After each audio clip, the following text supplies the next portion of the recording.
Swing your partner to and fro. Look around, no black Sambo. Ah, yes, Lucky Strike, the wonderful flavor. Taste the draw of Lucky Strike as you drop your children off at an all-white school. No Negroes here. The only place you want charcoal is in your filter. The charcoal filter of Lucky Strike. Wonderful. That's also the only place you want tar, baby, is in your cigarette. Not walking the streets of your all-white neighborhood. Lucky Strike. What a wonderful cigarette. Good for dining, dancing, or lynching. Light up a Lucky Strike. You can light it off your Zippo lighter, a match, or a burning cross on a Negro's lawn. Whatever it takes, light up that Lucky Strike. You know why Lucky Strike cigarettes are so good? Look at them, they're white. That's right. When have you ever saw a black cigarette? Never, because it couldn't possibly be good. Lucky Strike with their wonderful white paper. Smoke Luckies, because we don't like Negroes. There he is. What a time. What a time we lived in. I think we have one more for Lucky Strike. Lucky again? I mean, no, let's try a Newport. Another Newport ad. These were boring, though, right? We didn't like the first one. I don't know. It's kind of jazzy. Scooby-Doo-wah-wah. Smooth and fresh is this for a pot? Newport taste. Never harsh, never rough. The smoothest tasting menthol cigarette. Wah-wah. King size and new deluxe 100s. Little tune written for a cigarette ad, 1936. You think she had to kill the cigarette because it was talking to her? It's that voice. Do you notice that the menthol ads are all have a cool, mellow thing? Like that was Mellow, the message they were trying. jazzy. You hang back and have a menthol. Right. Man. Yeah. Right.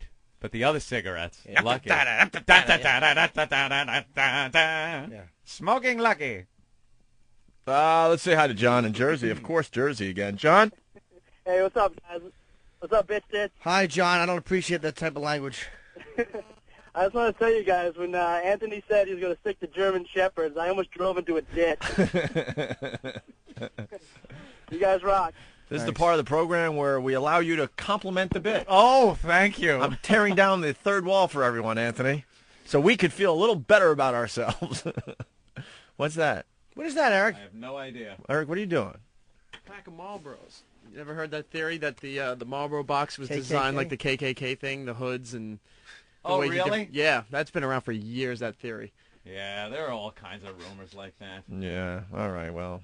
I don't think Marlboro's in cahoots with the Klan. This is the new and improved Opie and Anthony show, so we don't beat things into the ground. So We'll we're try not We're to. going to say cut right there All right. and end the bit.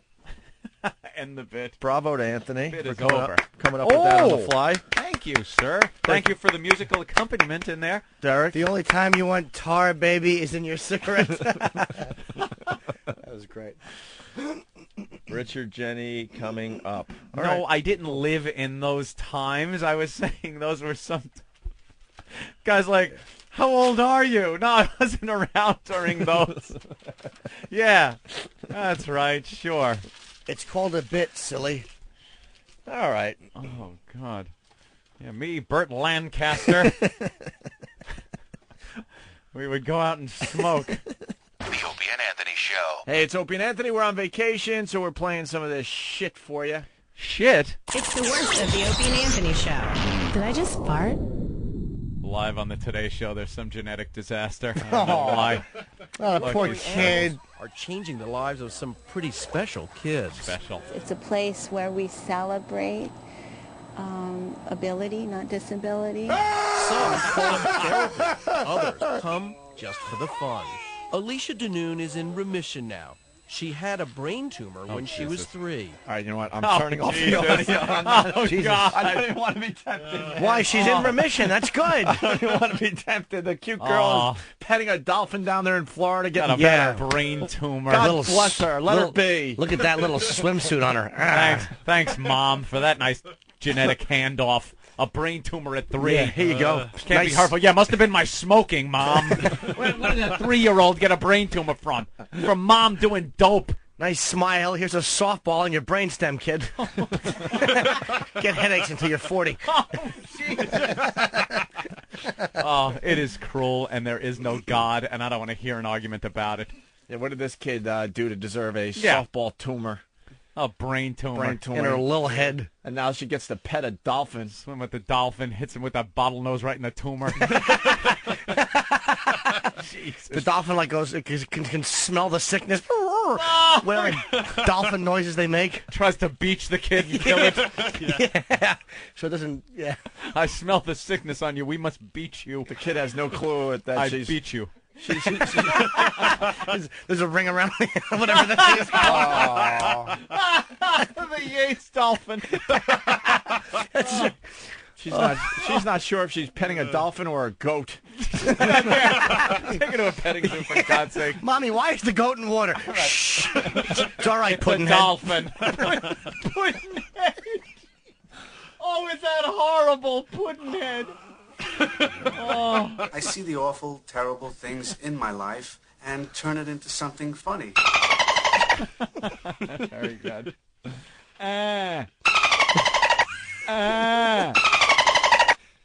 'Children and their families that needed those. 15 years later, Dina's Island Dolphin Care is the largest nonprofit program of its kind. Recently, they moved into a $2 million facility, Oh, nice. a museum of sorts, and take pride in All right, Jesus. Oh, God, that was a nice picture.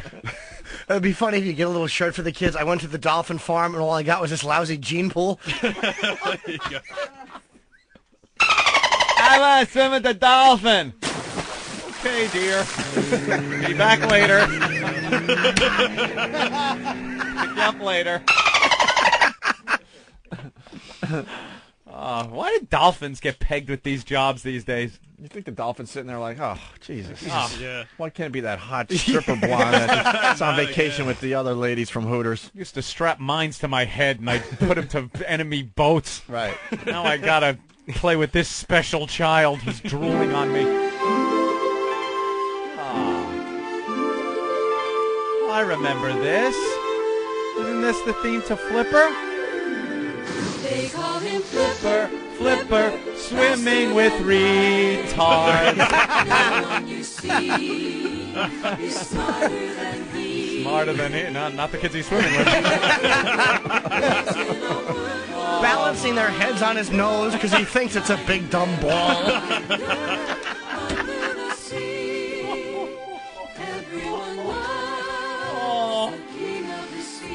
Oh, Jesus. This is nice music. Tricks.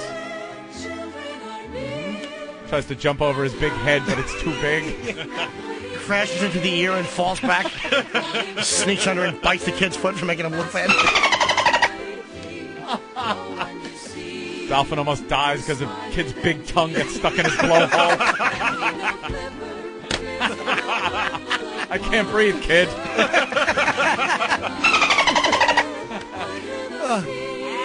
Dolphin! Puppy! Kitten! Yeah, right. Okay. That's why the dolphin's jumping out of the water. He's just saying, get me away from this retard. Okay, terrific. Oh, that's mean. Yeah, it is really mean. They're trying to do something nice, and we're mocking I it. don't mean it. That's why there's a horrible. 3-month wait to swim with the dolphins. Is there really?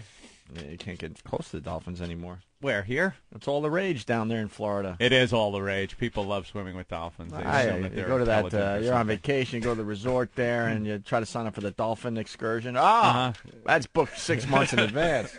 I'm not saying it's inconvenient to have that in your family, but I know that there's some parents trying to start it, but instead of a dolphin, it's a shark. Oh, my God. Swim with the shark. Swim with it's a dolphin, honey. Yeah, pet this, you photograph ruiner.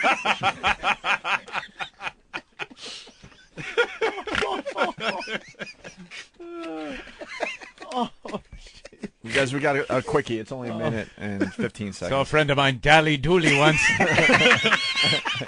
thought he was sleeping. Gave him a nudge and his tongue was bitten in two. Still plenty of it for 3 men, though. Let's drink to the dumb look on your face. Here's to swimming with Down syndrome women. Sharks in the water. Retard goes in the water. All retard. Farewell and adieu to your brain-damaged child. I'll educate him, but it's going to take $10,000. So we need a rocking chair once, not the shark, the kid. Boys, you're going to need a bigger hat.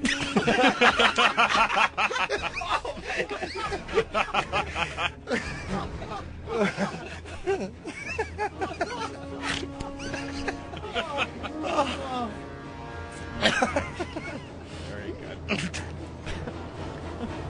Look out. There it comes. I'm Chrissy.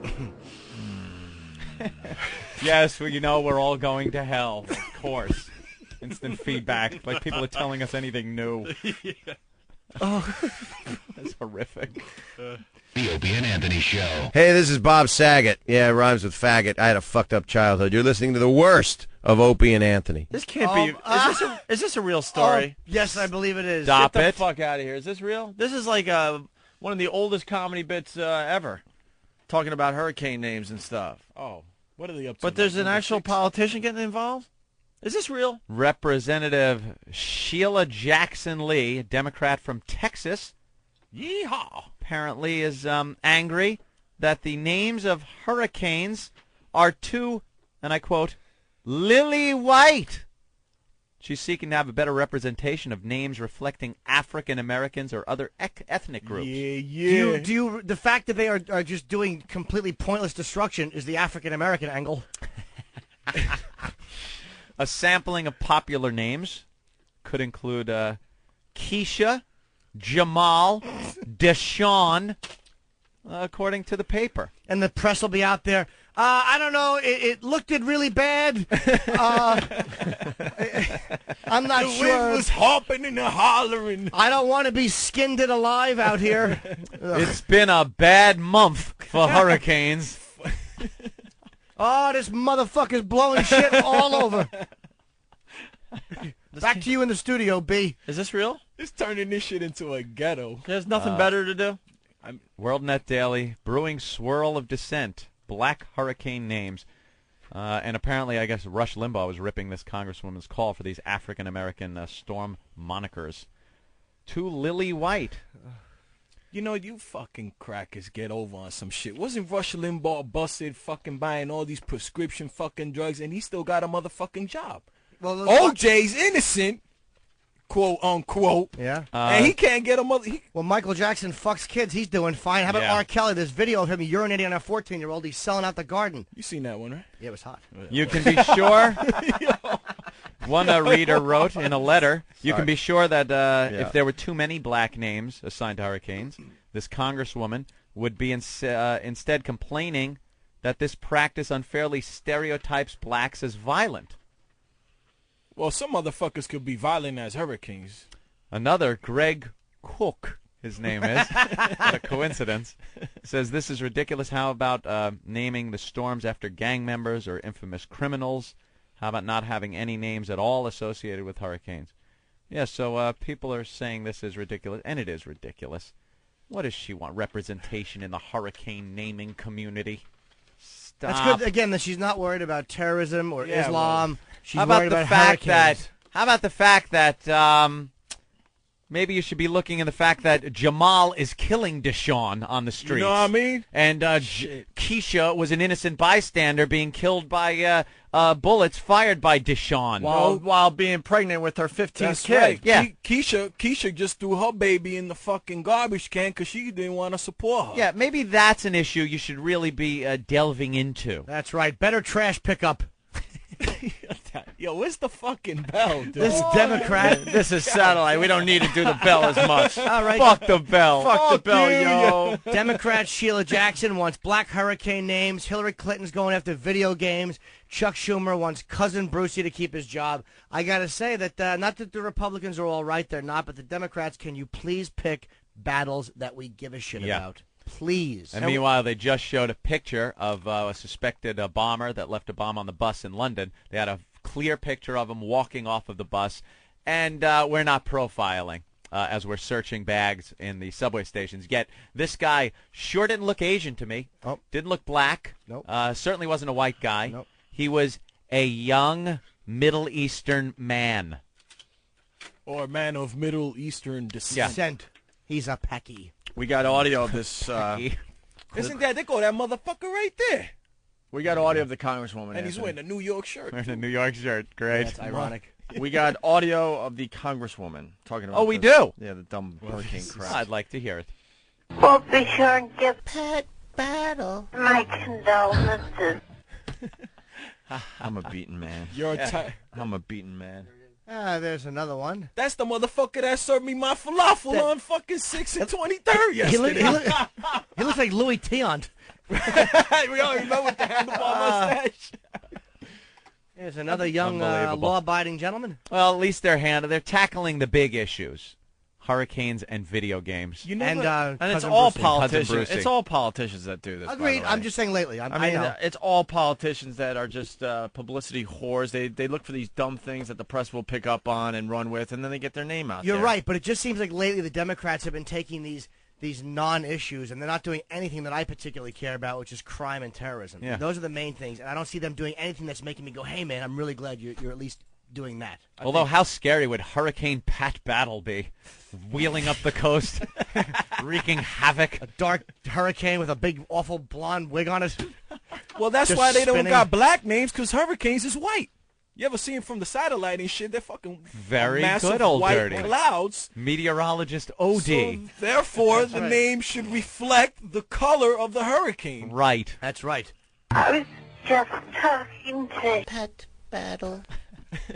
Pat Battle. They would name them Asian, but then again, they wouldn't know if they were hurricanes or calm days, tsunamis. Yeah, the eye looks kind of slanted, right? Then you give it an Asian name. The eye of the hurricane is 2 feet wide and 3 miles long. Slanted. What are the recent hurricane names? If Emily. They're so lily white. Was it Emily? One of them? No. What are we up to? A, B, C, D. Danny. Oh, you got them? What are they? Oh, some of the ones we've had so far. 2005, we started with Arlene. Arlene is a very white name, sure. And it used to be all female names, and then they had to be politically correct, and then they had guy names. I kind of like just having the female names. Of course. Right. Arlene, which is an old lady's name. Yeah. Brett. My brother's name. That's a white name. That's cracker name. Yeah. Cindy. Well, okay. Cindy's a whitey name. Dennis. Hurricane Dennis. Emily. Came in with a sweater tied around its shoulders. Do you really want Hurricane Rufus? Rufus? They didn't say black names from the 30s. How about that? Hurricane Step and Fetch It. How about that? Hurricane Kunta blowing through the Carolinas. How do you like that? Silly. Franklin. All right, Franklin's a black name. It sure is. Here's right? one that'll get a chuckle. Another old lady's name, Gert. Hurricane old Gertie's blowing. Like she did when the Kaiser was in charge. It's like a giant diaper spinning, just shit and piss and forgotten memories flung all over the state. My God, it's unrecognizable family members are being thrown all over the yard. Hurricane Gertie's track. Who's going to leave their home when they know Hurricane Gert is on the way? Jesus. It has no idea where it's been or where it's going. Hurricane Gert can't get anybody to acknowledge it or talk to it. It's a burden of a hurricane. Hurricane Gert's complaining its family never visits. According to Hurricane Gert, it's chilly again. Awful name. Hurricane Harvey. Hurricane Harvey? Gee, I never knew the tsunami was so fat. I got a Hurricane Shirley bigger than you. Hurricane Irene. Hurricane Jose. There you go. There you go. Little representation. Little Hurricane Irene from a movie Goodnight Irene. Hurricane Jose does no damage, but hubcaps are blown off. Hurricane Katrina. Right. Hurricane Lee. Muskies. Hurricane Maria. Hurricane Nate. Oh, That's a black name. I would call it Hurricane Fan, though. Yeah. Hurricane Ophelia. Ophelia. That's going to be the worst one. Hurricane Felipe. All right, that's a ethnic name. And then it goes with Rita, Stan, Tammy, Vince, and Wilma. Wilma. But they never get Awful. to the W one, do they? Nah, that's pretty rough to get down. That's a hell of a hurricane That's a season they get season, down yeah. there. And then what do they got to start over, right? Yeah, then they go to 06. They got mapped them out. They got got them mapped names out. for the next. Who does this shit? But if they get down to the last one and they run out of names, don't they got to go back to A again? Yeah. Or do they dip into 2006? They might have to dip. No idea. I'm going to have to research. Might have to go with that dip thing. You're in deep shit though. If you have Hurricane Yolanda and then Hurricane Zeppelin, you've had a shitty hurricane season. When you call this effing show, there are 4 words that you must know. Learn to punch out. I'm punching out. I'm punching out. Punching out. Punching out. You guys are great. You ever do that thing where you're going on The Opie and Anthony Show. Whip 'em Out Wednesday. Introducing WOW for Dummies, an easy-to-follow guide to get you started with Whip 'em Out Wednesday. Other people call them titties or boobs. Step 1, get a WOW sticker. OpieandAnthony.com. RateMyWow.com. Step 2, put said sticker on car, not under the hood. Step 3, drive around. Please pull up next to me, honk your horn, and demand to see my tits. Let me see those boobies. That's so sexy. Step 4, enjoy boobies. God damn it, what nice tits. You feel like showing us a little something. Whip 'em Out Wednesday. The Technophile. Hi, I'm Laszlo. Technology fads are inescapable. One minute, all you hear about is internet radio, then it's podcasting, followed up by online poker. The poker craze has inspired several poker nerds to write software that tells them the best way to bet. Counting cards in a real casino will get you tossed out, but poker bots are being used to prey on newcomers, help with strategy, and in the end, make money. It's bad enough that the 25-year-old blonde that you're chatting with is probably a fat guy just out of prison. Now you could be playing poker against a computer and not even know it. Some say that poker players are being paranoid, and the software needed for the intricate process of reading other cards, bluffing, and folding is years away. But in the end, if you're up at midnight betting away your paycheck, whether you're playing against man or machine, it's called gambling for a reason. I'm LAZLOW.com. That's what's on my underground hard drive. High Voltage is an XL channel which may include explicit language. Channel blocking is available by contacting XM Listener Care at 1-800-XM-RADIO. The Opie and Anthony Show. Hey, this is Howie Mandel. You're listening to the worst of Opie and Anthony. Remember the 1950s sex ed audio tapes we did? Who could forget that? Those are a lot of fun. Yeah, we found the audio tapes on the internet. We brought them in, and it killed an hour. What the hell? This is how it sounded that day. It's the worst of the Opie and Anthony Show. All right, Anthony, you brought in the parents to child, parents talk to child about sex thing? Yeah, that's one of the many educational films I was going through. You know how you're cruising around on the internet and you just kind of, you don't know how you end up at some place, but you're there? It's kind of one of those situations. I'm going around and I ended up on this film archive site. They had everything. You know, you want to see presidential speeches from the past and stuff from NASA. And all just American history, world history, actually. Mm-hmm. And one of these archives was educational and industrial films. There's just a slew of them. So I'm checking them all out, and they had ones on perversion, and there were whole films on how girly magazines and men's fitness magazines cater to the homosexual. Don't let your child read these. He can turn into a homosexual. Very angry at the homosexuals, and one of them was called "Boys Beware." We got that. We got to pull clips from that one. It's a whole thing on how boys have to beware of homosexuals that drive around in cars trying to pick them up at the basketball court in the high school, and they have these scenarios that play out, and it's so funny. Guy comes over and he offers a boy a ride home, and the boy takes it, and he gives him a gentle pat on the shoulder. Leads the boy to believe everything's going to be okay. and then, like, next weekend, he was back at the school driving Billy home. He decided to ask him if he wanted to go fishing. They went fishing the next weekend. This is where he showed Billy some pornographic photography. and he shows him pictures, and before you know it, they were walking up into a hotel room together, and he put his arm around What Billy. was the excuse and he that goes, the homosexual used? if things like this happen, be sure to tell your parents before it's too late. And you're led to believe that the kid takes it right up the keister in the hotel by the homo. But how did he get him up into the hotel room? He just talked him into it. And then the next scene is Billy and his parents, with Billy with his head down, walking out of the police station. Not being able to sit down. Billy finally told his parents, and you just know he was ravaged. What kind of good pedophile takes a kid out 4 times before he bangs him? Oh, I know. He was like dating this kid. Whatever happened to a shallow grave after the first date? Oh, God. That was another one, which I guess ended pretty quickly. A kid on a basketball court, and his friends left, and the kid wanted to play. Johnny wanted to play a little longer. And this guy comes out and offers to play a game with him. And it's just this big, oafish old guy with the horseshoe bald head and the glasses. And he's playing basketball with the kid, and he offers him a ride home. And he goes, little did he know he traded a little more time at the basketball court for his life. His life? His life.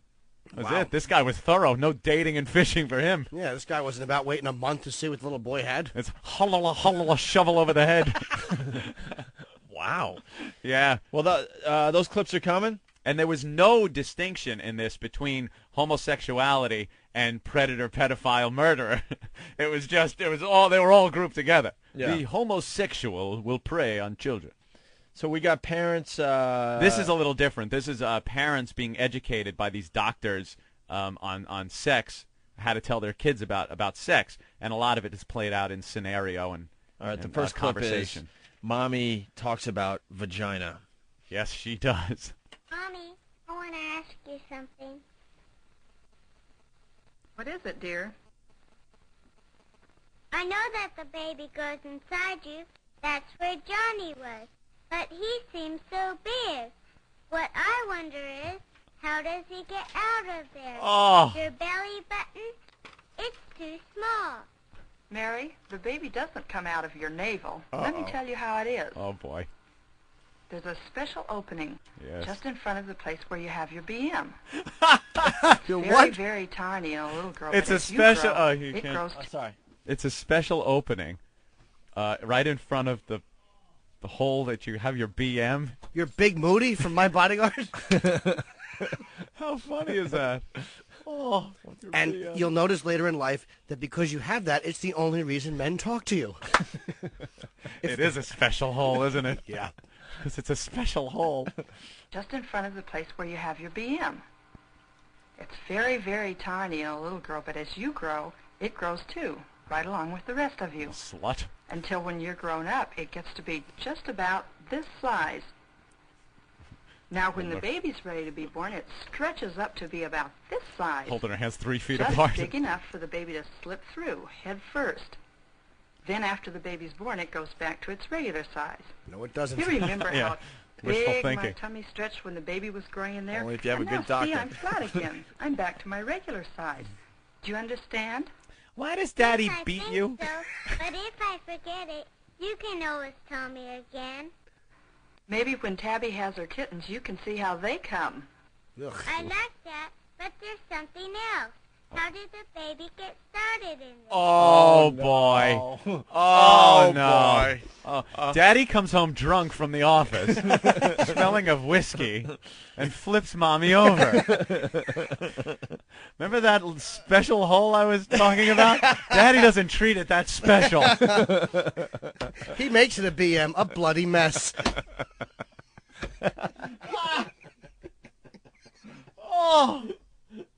Oh. Oh, God. Oh, yeah. The special opening that little girls have, the one I told you about, has a name, the vagina. Ha. Now, you know that little boys like our Johnny have a penis. You see his penis when we change his diapers. Yes.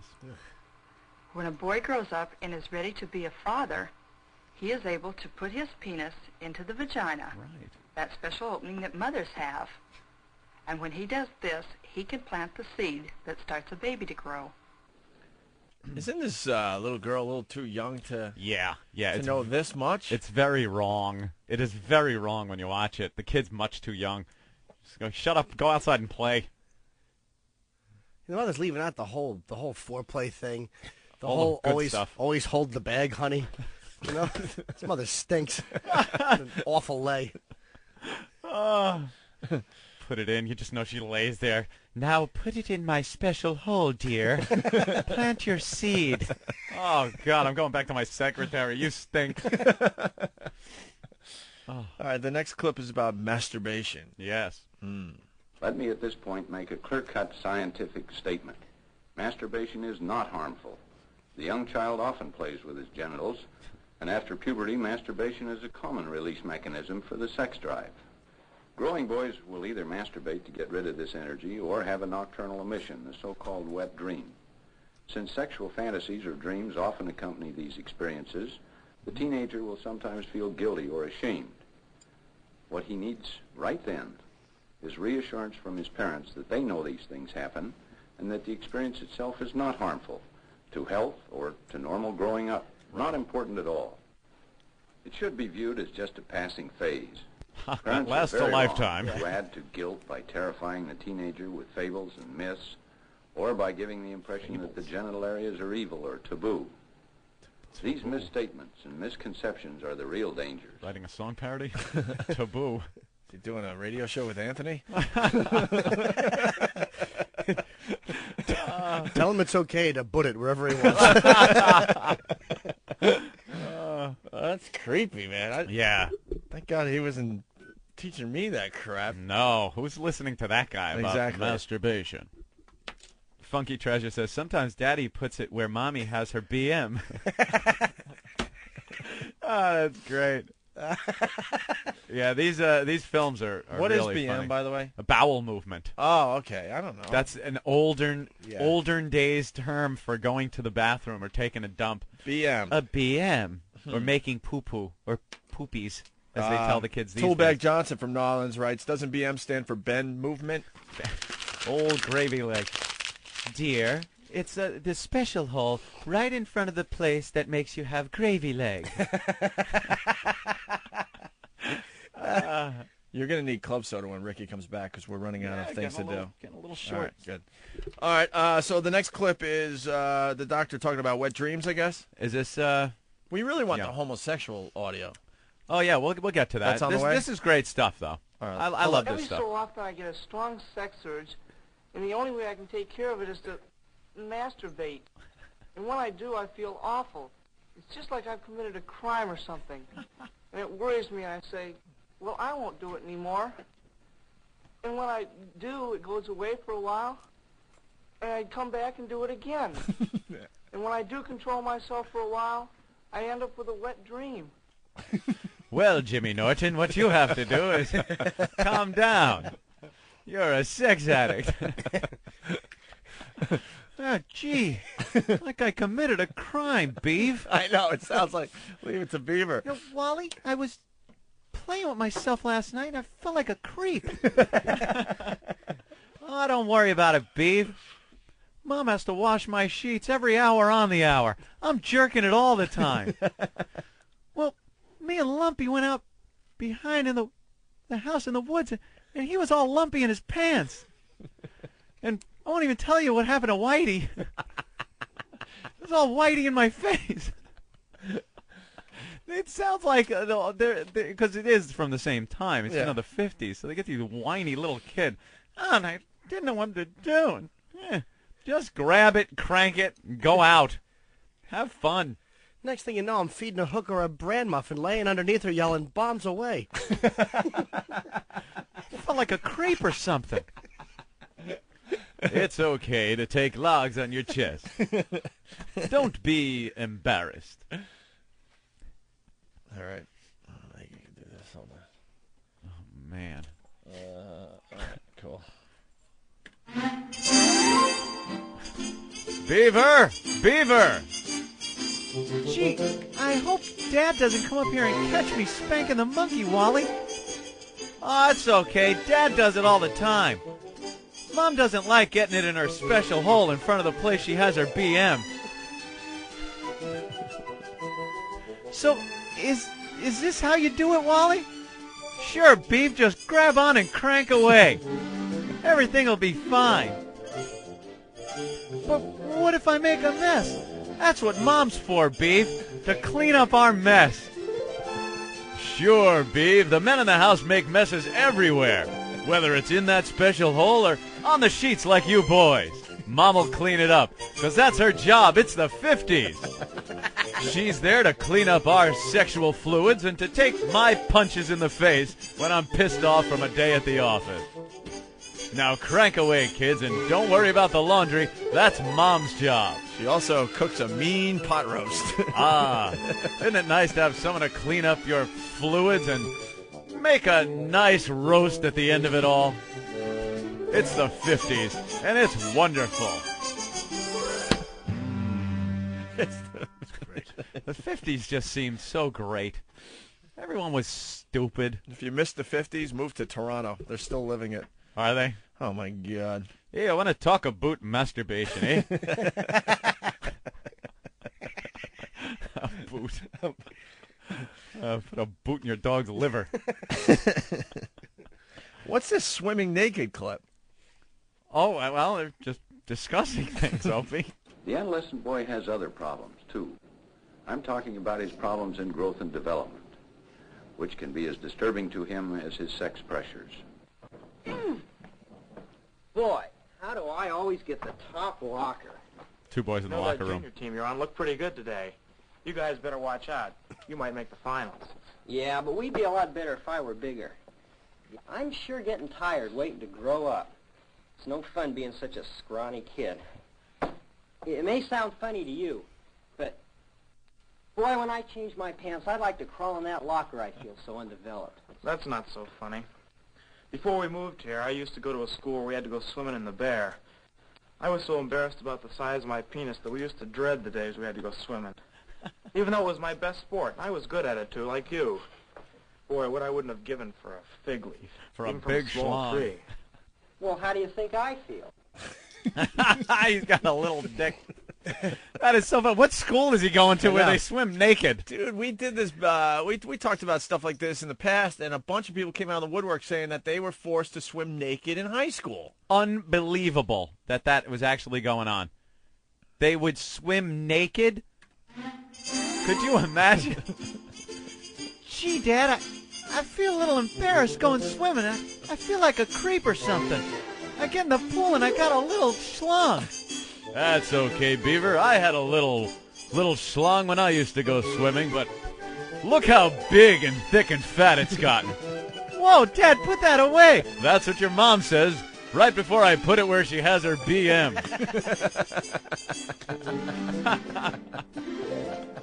And then she just says, ouch, ooch. And she has to wash the sheets again. That's her job, you know. You know, Dad, sometimes when you go to work, Eddie Haskell comes over and Mom makes the same sounds in her bedroom that she makes when you're in there. Well, really? How about that, Beaver? Eddie Haskell's becoming quite a man.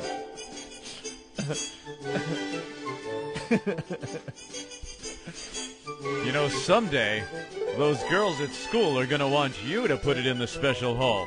And that's when you flip them over and put it in their balloon knot. What's a balloon knot, Dad? Well, blow up a balloon, tie it in a knot, and look into where you just blew. What does that look like? Oh, I get it, Dad. It's the place where the BM comes from. Sure. Sure it is. God, the 50s rocked. Wish I was there. Do anything you want. Here you go, dude. Everything was in black and white. Hold on. Let's go to Mike. Hey, Mike, what's up? Hey, what's up? We used to swim naked in school. Told you. Naked in school. All right, so you're what? You're 60 years old? 36.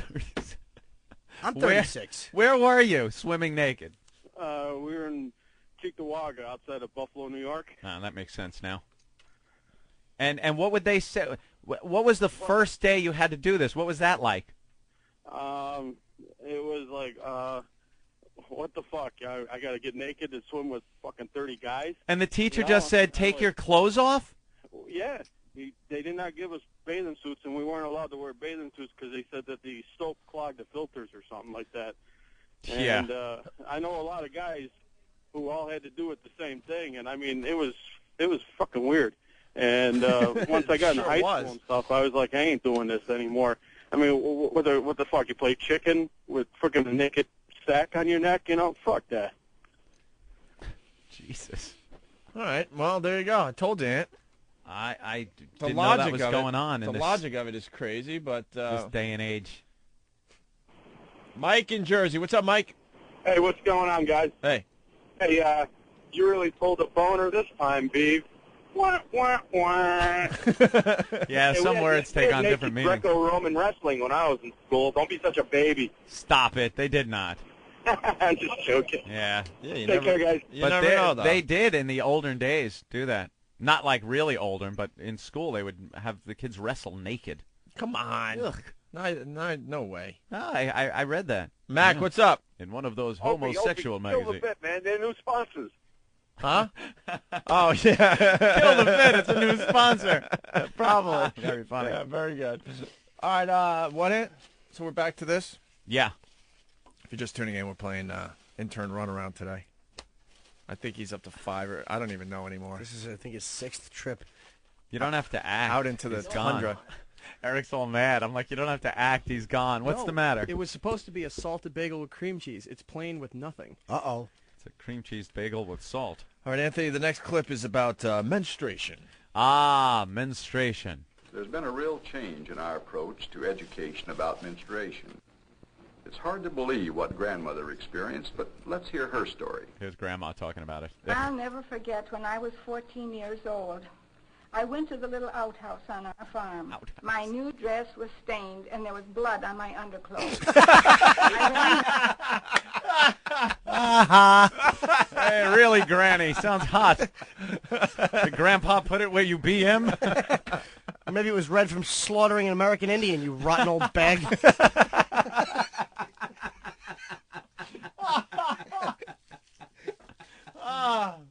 We had just returned from a lynching when I noticed I was bleeding.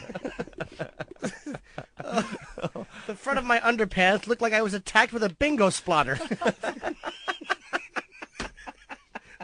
Old copper panties. Oh, God. Oh. All right, wow. Blood on my underclothes. I ran inside and showed my mother. And all she said was, "You're menstruating," and turned and walked away. I had to find out how to take care of myself from my cousin. Were any of your girlfriends told in advance by their mothers? No, I'm afraid not. They were just as scared as I was. Laura And Ingalls, some all had of them. older sisters who told them. One thing I was sure of. I would never let this happen to my daughter. Why do you suppose your mother didn't tell you in advance? Ignorance. Just plain stupid ignorance. Oh, calm down, Granny. Jeez, she's got some mother issues. No kidding. I remember. And then this young Union soldier came by my house, and he had fired a shot. It went through his testicles and hit me in the ovary, and I was pregnant. You can read about me on urbanlegends.com. What's .com? I have no clue. It's the 50s. Oh, my big bloomers just stained. Oh, that just sounds awful. Disgusting. That's funny, though. I was dirty. Well, here we go. A little discussion about sanitary napkins. Ah, here you go. Mommy, what's this? Well, I guess, honey, you're old enough now to understand these things. She's Those one. are sanitary pads for me, honey. Yeah, really. Mommy, what's this? Well, here you go. He takes his big schlong. Oh. Let's start over. Hold on. Okay. Come on. Mommy, what's this? Well, I guess, honey, you're old enough now to understand these things. Those are sanitary pads for me, honey. You know that mothers have a special place inside them where the babies grow before they come out? Well, each month in a grown-up woman, a sort of soft, nesty place builds up. Soft, nesty place or nasty place? Nesty? A soft, nesty place. That's how she's describing her womb. Oh. It's the 50s, though. She should be describing the outside of it as nesty. Nasty and nesty. Looks like a vulture's nest out there. Look, you just know it's big and awful. No hygiene going on down there. In a grown-up woman, a sort of soft, nesty place builds up. And some of the nest is blood. And if a woman is going to have a baby, she needs this nest for the baby to grow in. Unless now, Daddy let me tell kicks you her what in it. pads are for. If no baby has started there, then the blood in the nest isn't needed. And it just dribbles out of the vagina for a few days. And then Dribbles. Sometimes Mommy sneezes and stains the linoleum.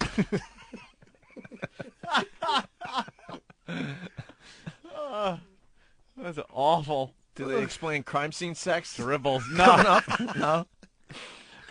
And then a fresh new nest place starts building up. That's what the pads are for, to catch the blood. Does it hurt? It shouldn't. It's something that happens to every girl when she grows up. Now have a Lucky. You're old enough. Light up a Lucky. Puff away, dear. What are you now, 2? Here you go. It's Lucky Children's Cigarettes. Smoke for your health. Now included with your dolly, a pack of Lucky Strike. Oh, soft, nesty, nasty. A lot of great instant feedback coming in, by the way. Big Dog from Texas. Ben didn't want to swim naked because his dong would drag along the bottom.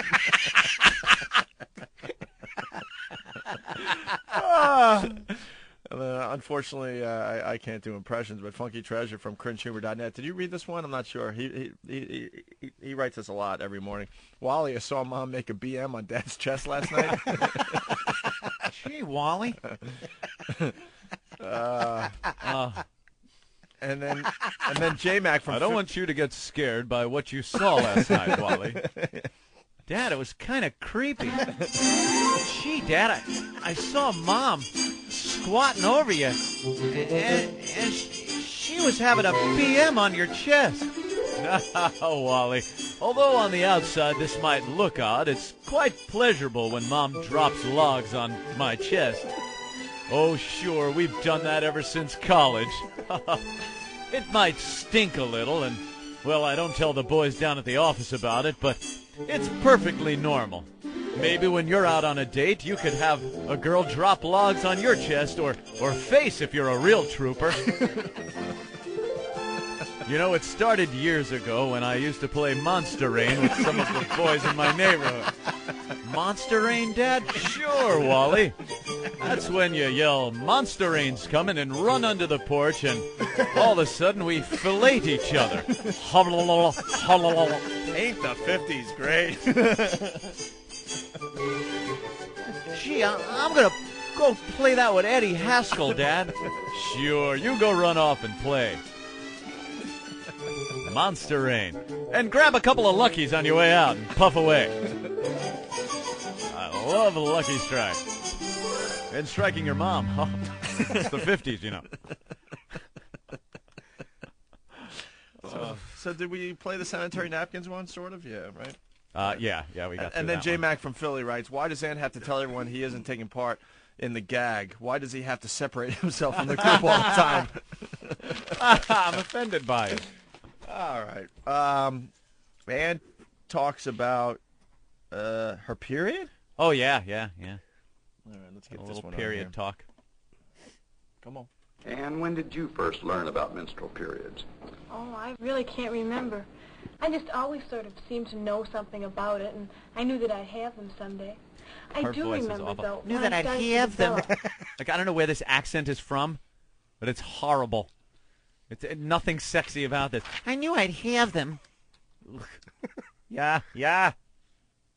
When I started to develop, my mother reminded me that I'd probably be starting soon, and that's when she went into the sort of information that you gave in the animation.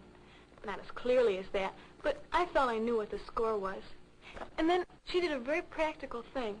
She gave me a belt and a pad I was all set. A belt Most of and my a friends' pad. mothers didn't do it this well, though. Among my friends, it really ran the gamut about what they knew and what they didn't know. A belt and a pad. Ah, the good old days. Yeah, you buckle up like a fighter pilot when you have your period. With a Gucci belt buckle. We ought to get pads and belts for him. For Noah. Have him wear that around the office. A belt and a pad. A pad and a belt. Nice. Any ithers? One more? No one ever mentions that you can wear 2 pads on a heavy day or that tampons are all right even if you aren't married. The fact is... What is that about? Well, you didn't want to put anything in there if you're not married. Because then if you have a husband who's checking you out, you know, some husbands would actually check out the woman and make sure she's intact. And women were afraid that a tampon would break that and make her look like a slut to a husband who's searching for a virgin. All right. No one ever mentions that you can wear 2 pads on a heavy day or that tampons are all right even if you aren't married. The fact is, a lot of girls do get cramps in the first couple of days, and I know then I'm limited for some sports. You mean that what you really needed to know is that menstruation is a nuisance, but not something terribly unpleasant. To guys. Oh, I don't know. But after a few periods, a girl becomes very aware of some of these nuisance factors. Really, they're just inconveniences for the most part. Of course, it's nothing like in my mother's day. Not nearly so restricted. You should hear my mother laugh about her high school gym class. All the ladies who were having their periods had to get in their gym suits. Then they sit along the sidelines, radiating their attainment of womanhood and smugly enjoying their femaleness, while the rest of them whacked the volleyball. Whack the volleyball. Ugh. What an accent. Yeah. Pads. I wear pads. That is weird. That is weird stuff. It's great. They're all whacking a volleyball, and Mom and her other friends are just there bleeding against the wall. Bleeding against the wall. Ah, that is disgusting. I love big, thick double pads on there. Dribbling out. Oh. Looks like Dracula with Down syndrome. Dracula. Sometimes I'd have to wear 2 pads. Oh. It was pretty disgusting when I had to put on 2 pads. It's like I was wearing a diaper. You know, a bloody diaper. Oh. You should tell your children about this so they're not embarrassed. What an awful accent that was. Sometimes I wish I'd be sexually active, but not with this accent. God damn it. I'm banging Sipowicz over here. Hey, come on, put it in my ass. Come on, you lousy skill. That's horrible. Oh, how cute. There's Katie doing some sledding this morning on the Today Show. Hit a tree. Leaving a red stripe down the mountain. I'm having my period. That's great. That was all they had back then. Education. You don't see those anymore. Do they still even play stuff like that in school? They have to update it, and you know we're so PC now that everything's got to be just right. So I think they would just opt not to make these anymore. Yeah. I don't know. They're damn interesting to watch. I was watching some. I didn't bring in any, but on wartime propaganda, and some of the films back then. They had this film that was about the Japanese during World War II, and it was supposed to be a Japanese guy talking. It was an American guy dressed up in makeup like a Jap, and he's like, "Let me tell you about my Japan. We are working the war effort to beat you American." And it was just the most racist, hate-filled thing I've ever seen. It was great. Where's our propaganda music that we were playing last week? All right, we'll get... And you know some of these things are directly responsible for the A-bomb being dropped, because they went into like, you know, send your people over. We will fight to the last man. There are millions of us here in Tokyo and all over Japan that will fight. We will never stop. Send your waves of soldiers over. We will beat them. We will kill all of you. And it's got to be like, geez, this guy sounds serious. Why don't we just drop a huge bomb from the sky and kill them all, you know? And as you land back on the safe runway of your base, you can light up a Lucky Strike cigarette. Yes, when that match lights and the end of your lucky glows, think of the glowing Japs in Hiroshima, writhing in pain and radiation as you draw that fresh, clean tobacco taste of your lucky strike. And know when you go back home, the Japs will be sitting in internment camps, never to annoy you with their funny faces. Light up a lucky strike and celebrate America's victory over the animal Japanese. They aren't really human, you know. When you burn them out of their caves with your flamethrowers, use that last spark to light a lucky. Yes, American troops, smoking lucky, being lucky. Lucky strike. Every lucky you smoke stands for a dead Jap. Lucky Strike cigarettes. Yeah, I got nothing else. That's right.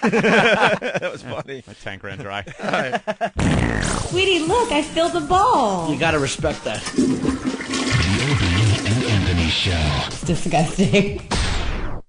Log on to XM's 100% commercial-free music channels with XM Online. Highway 16. Rock. Deep tracks. Real 65.5 BPM. XM Online. Anywhere you have an internet connection. Exclusive live performances, interviews including The Bob Edwards Show, XM Kids, and XM Comedy, all on your computer. XM Online. XM Online is included as a part of your XM satellite radio subscription. So log on to the music at listen.xmradio.com. From Consumer Reports, Luxury Sedans, I'm Ernie Sprance. Automobiles are becoming increasingly loaded with high-tech gadgetry, a trend probably most evident among luxury cars.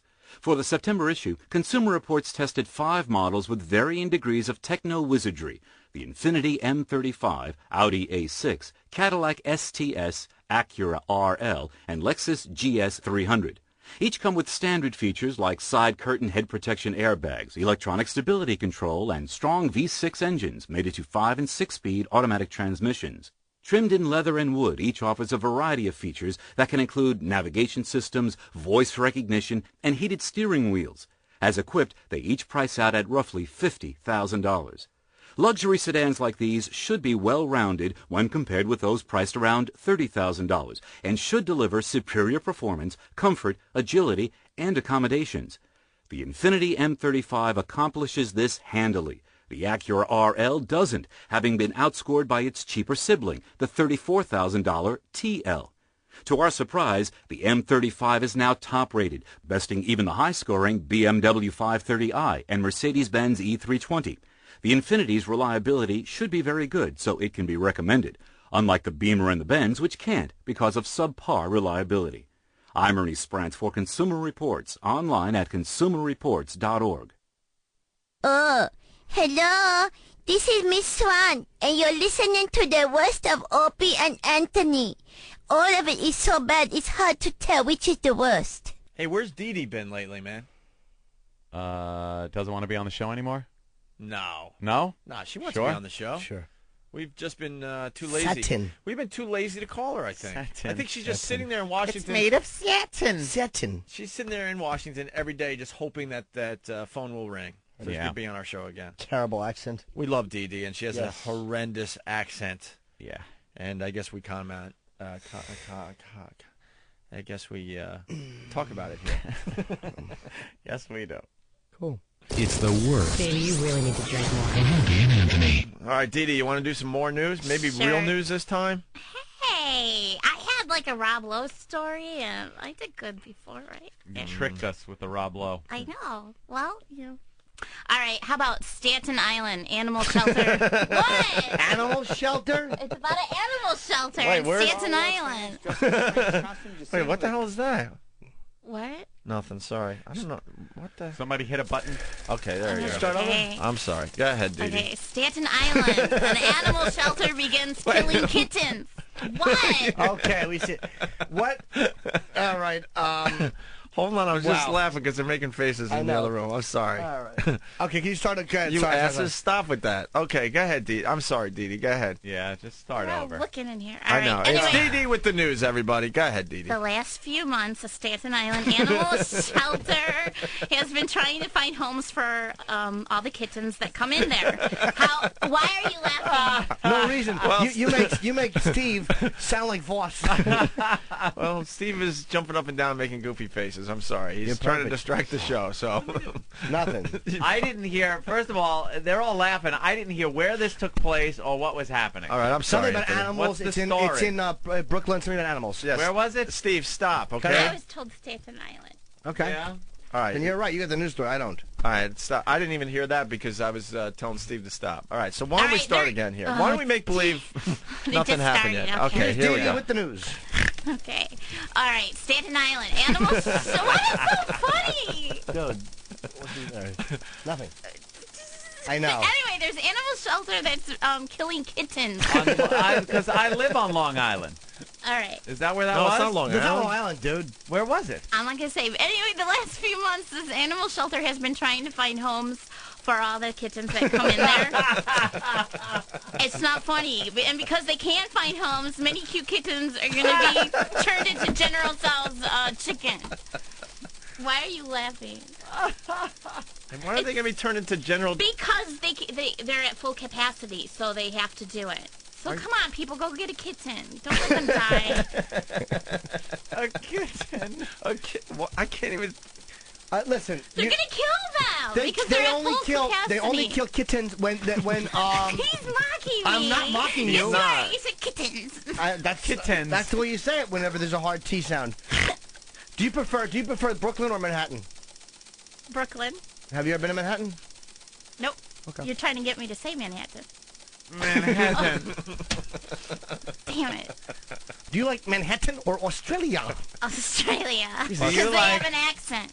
Do you like wearing the gloves with all the fingers, or those other things where it's just the thumb? Yeah. What do they call that? I forgot. What's It covers that word, your Dee Dee? thumb and then the other four fingers? You know, you wear them in the winter. Gloves? Not No, gloves. the What's the other one? Mittens! All right. Any more? Mittens for kittens Yes. in Staten Island. Staten Island and mittens. You have to. There's it's just a very hard T sound, which we like. It actually, you pronounce it properly. It just sounds weird. It's because I'm from the Midwest, Chicago. No, I know you're from Chicago. That's where they say kittens. Kittens. Spank me, kittens. Kittens. Manhattan. Manhattan. Clittering. Clittering. Okay, so yeah, so go get a kitten so they don't die. All right. Get a kitten. Yes, Yeah. if you know what that is, go get one. It's a cat, little cat. Okay. All right. So for the 10 people listening to us in Staten Island, they're all No, going to there's no. Staten Island. Staten Island. Staten Island. Okay, teach Staten me Island. how to say it, Jimmy. Staten Island. Staten Island. Staten Island. Staten Island. Yeah, Yeah, Staten Island. Staten Island. Yeah. My tongue goes the other way. Staten. It's like whenever there's a T like there, like Manhattan or Staten, you usually say Manhattan or Staten Island. Staten Or Island. kitten. Kitten. Instead of kitten. No one says Staten Island. Or kitten. Manhattan is awful too. I Norton. guess I got it from Joliet, Illinois. How do you say Jim Norton? Jim Norton. Okay, see that's right. You have like the sound in Norton. You don't hard the T. Jim Norton. I didn't even realize the word 10 was in the word kitten until just now. Kitten. Staten. Staten All right. Island. Can't help it. Sorry. Oh, it's all right. It's okay, Dee Dee. You're adorable. Let's go. Okay. Did you get the story about the 86-year-old woman in Charlotte, North Carolina? No. Why No? don't you tell me? She was jailed after police said she called emergency dispatchers 20 times in a little more than a half hour, all to complain that a pizza parlor wouldn't deliver. This old relic called 911 20 times. When the cops came to arrest her, she fought and bit and scratched them. Yes. She's like 90 pounds. We're trying to get the audio. How old is she? 86. Oh my God. She's just nuts, though. Someone like that is just a bona fide nut. She's crazy. Yeah. She's an old lady. She's nuts. She, when the police officers arrived at her apartment, the 5-foot-tall, 98-pound woman attacked the officer, scratching him, kicking him, and bit his hand. Wow. Oh, you know, choppers probably popped out on his hand, all drooly. Ugh. His hand still smells. Oh, her plaque. Like baby powder and effordent. Old lady mouth. It should smell like fist. That cop should have put on a glove and just caved her teeth in with his fist. All 90 pounds of her. That's a cute little story. Yeah, out of that's it. a good That one. is a cute little story. I would didn't love to have hear that those one. 911 calls. She's not as bad, though, as like the younger people that do it, because you're 86. You're obviously a nut. She's insane. She's a nut, yeah. She's just, I mean, she should just be killed. The Alzheimer's. That's what I was just going to say. It was probably that. What? Alzheimer's. Yeah. What? I think she's right, actually. I think you're right. I didn't say. I said it right. How do you say it? Say it first, so. No, say it. Say it, actually. Say it. You might be right. Alzheimer's. You're right. You're actually right. You He's said wrong. it right. He actually pronounces the Z just because of the Z in the word. How do you say it? I'm not going to repeat it. Why? You're right. No, you really are right this time, Yeah. Didi. Go ahead. No, because you're fucking with me right No, now. we're No, not at all. Alzheimer's. Alzheimer's. Yeah. Fine. All right. Right? All right. Okay. Any other stories there? Me or him? You. Oh, okay, yeah. Well, I you were wish you were looking the at news him. You were person. looking at Whenever him. there's a Z in a word, I just drop it. I just remove that Z. There's Yeah. no need for it. Let's go to the Alzheimer's. Yeah. Anyway, Nebraska It's a State's news Attorney... group I go to. alt.heimers.sex. You ever, you ever go to the ooh, look at the animals, or listen to 100? Go to the ooh. Alzheimer's? And I have another story. My last story is for Jim. Ooh. Okay. Police in Peoria... That's Richard Pryor's hometown, by the way. It's near my hometown, Go ahead, yes. Peoria. Yeah. Yeah, it's Pryor's near hometown. Joliet. Okay. Police in Peoria, Illinois have been Peoria. struck... No, Peoria. Yeah, you didn't say Peoria. Peoria. Peoria. You Peoria. went Peoria. Whatever! God. Staten Island and Peoria. Stop.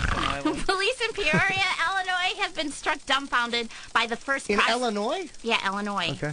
It's Illinois. Yeah. No, you're right. Who cares about the I? It's an E as far as she's concerned. Damn it. I You're love right. Ellen. All right. Illinois. Well, You know her? anyway, can I finish? Do you like the elephants in the ooh?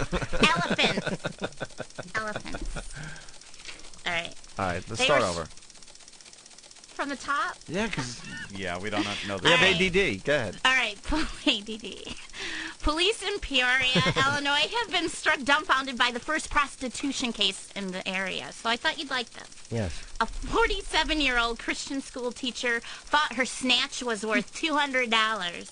Yep. She advertised in an Escort ad and was caught by police in her Love Nest apartment. And a spokesperson stated that $200 should buy you a hot young cowgirl in a posh hotel.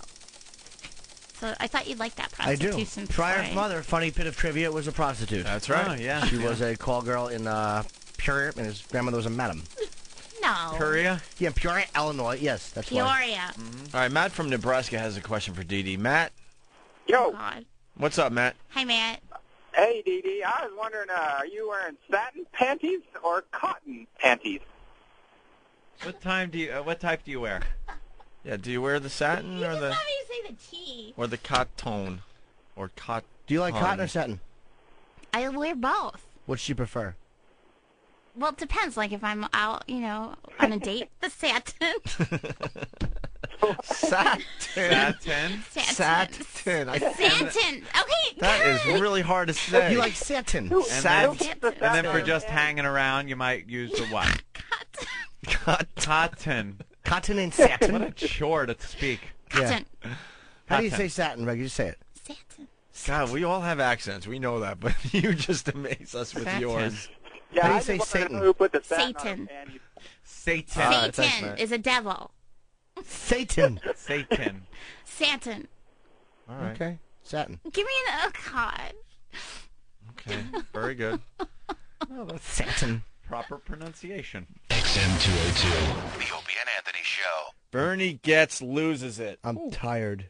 If we play this again, I'm going to lose it. I know. My God, how many times? We Do you get think there's it. new listeners that haven't heard this yet? Getting new listeners every day. By the way, it's Opie and Anthony. We're on vacation because it's like the long holiday weekend. So. Yeah. It's just a holiday weekend. We're having a barbecue. Cookout. Yeah, all of us getting together, telling some stories.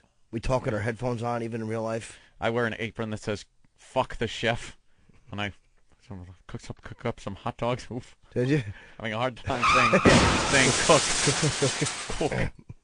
O&A Party Rock! That's right. O&A Party Rock. Do ya? Stupid. Andrea Yates is there, world's greatest mom. She's wearing a charm bracelet with 5 little heads, wearing like diving equipment. All right, well, here's Bernie Gatz losing it on the worst of Opie and Anthony and Lil Jimmy. World's greatest glub. The worst of Opie and Anthony. I know. Bernie loves the Weekly World News. Yeah. Hey, can you believe this? There's an article. This is a new revelation about history that the Vikings were sissies. Were actually sissies. The Vikings were sissies? Look, and they use that word sissies? Yeah. Wow, I don't know if I believe Did you see that one Weekly World News where the headline was Bernie gets to the point? Well, this is the news. This is the news. I see it. There's a bunch of pictures of dead animals and stuff. I can't understand what that is. That's just for shock value. There's a crossword puzzle. I wouldn't even know how to do that. And then let's see, nonsense, some personal ads. 6-letter word for target. Hey, look, starts with N. Here's something everyone here could learn. Strip club etiquette. 10 essential do's and don'ts. Okay? Okay? Wait. What was that? I missed that. Oh, look, and there's another. Oh, so what? And look, here's another article. The Republicans now, they're fighting for Caucasian History Month. Oh! And they show a picture of Donald Trump shouting with Ronald Reagan standing in the background. I bet you'd be honored during that month. Caucasian History Month. I would honor you during that month. Wait, where's that other thing? I want to hear Strip club what? What month is he on the Klan calendar? This is a new one. Just hit the news They things. have him Weekly shirtless World for July. Wait, was that Strip Club what? What was the name of that? Oh, look, here's other stuff. History. Jesus drove his brother to drink. It's possible. Etiquette.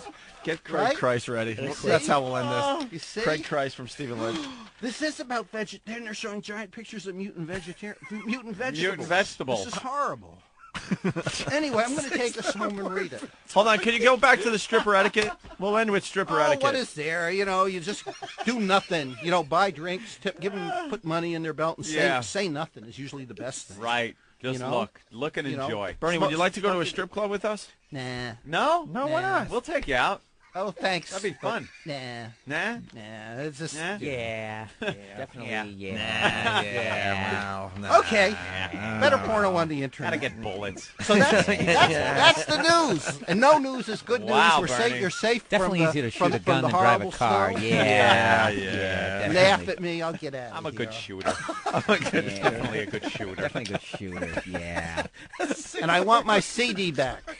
What I want CD? that one. You played one CD of that nice music in the beginning. Of course, Wapner comes on it. That was the Yeah. Remember that You played one music of that.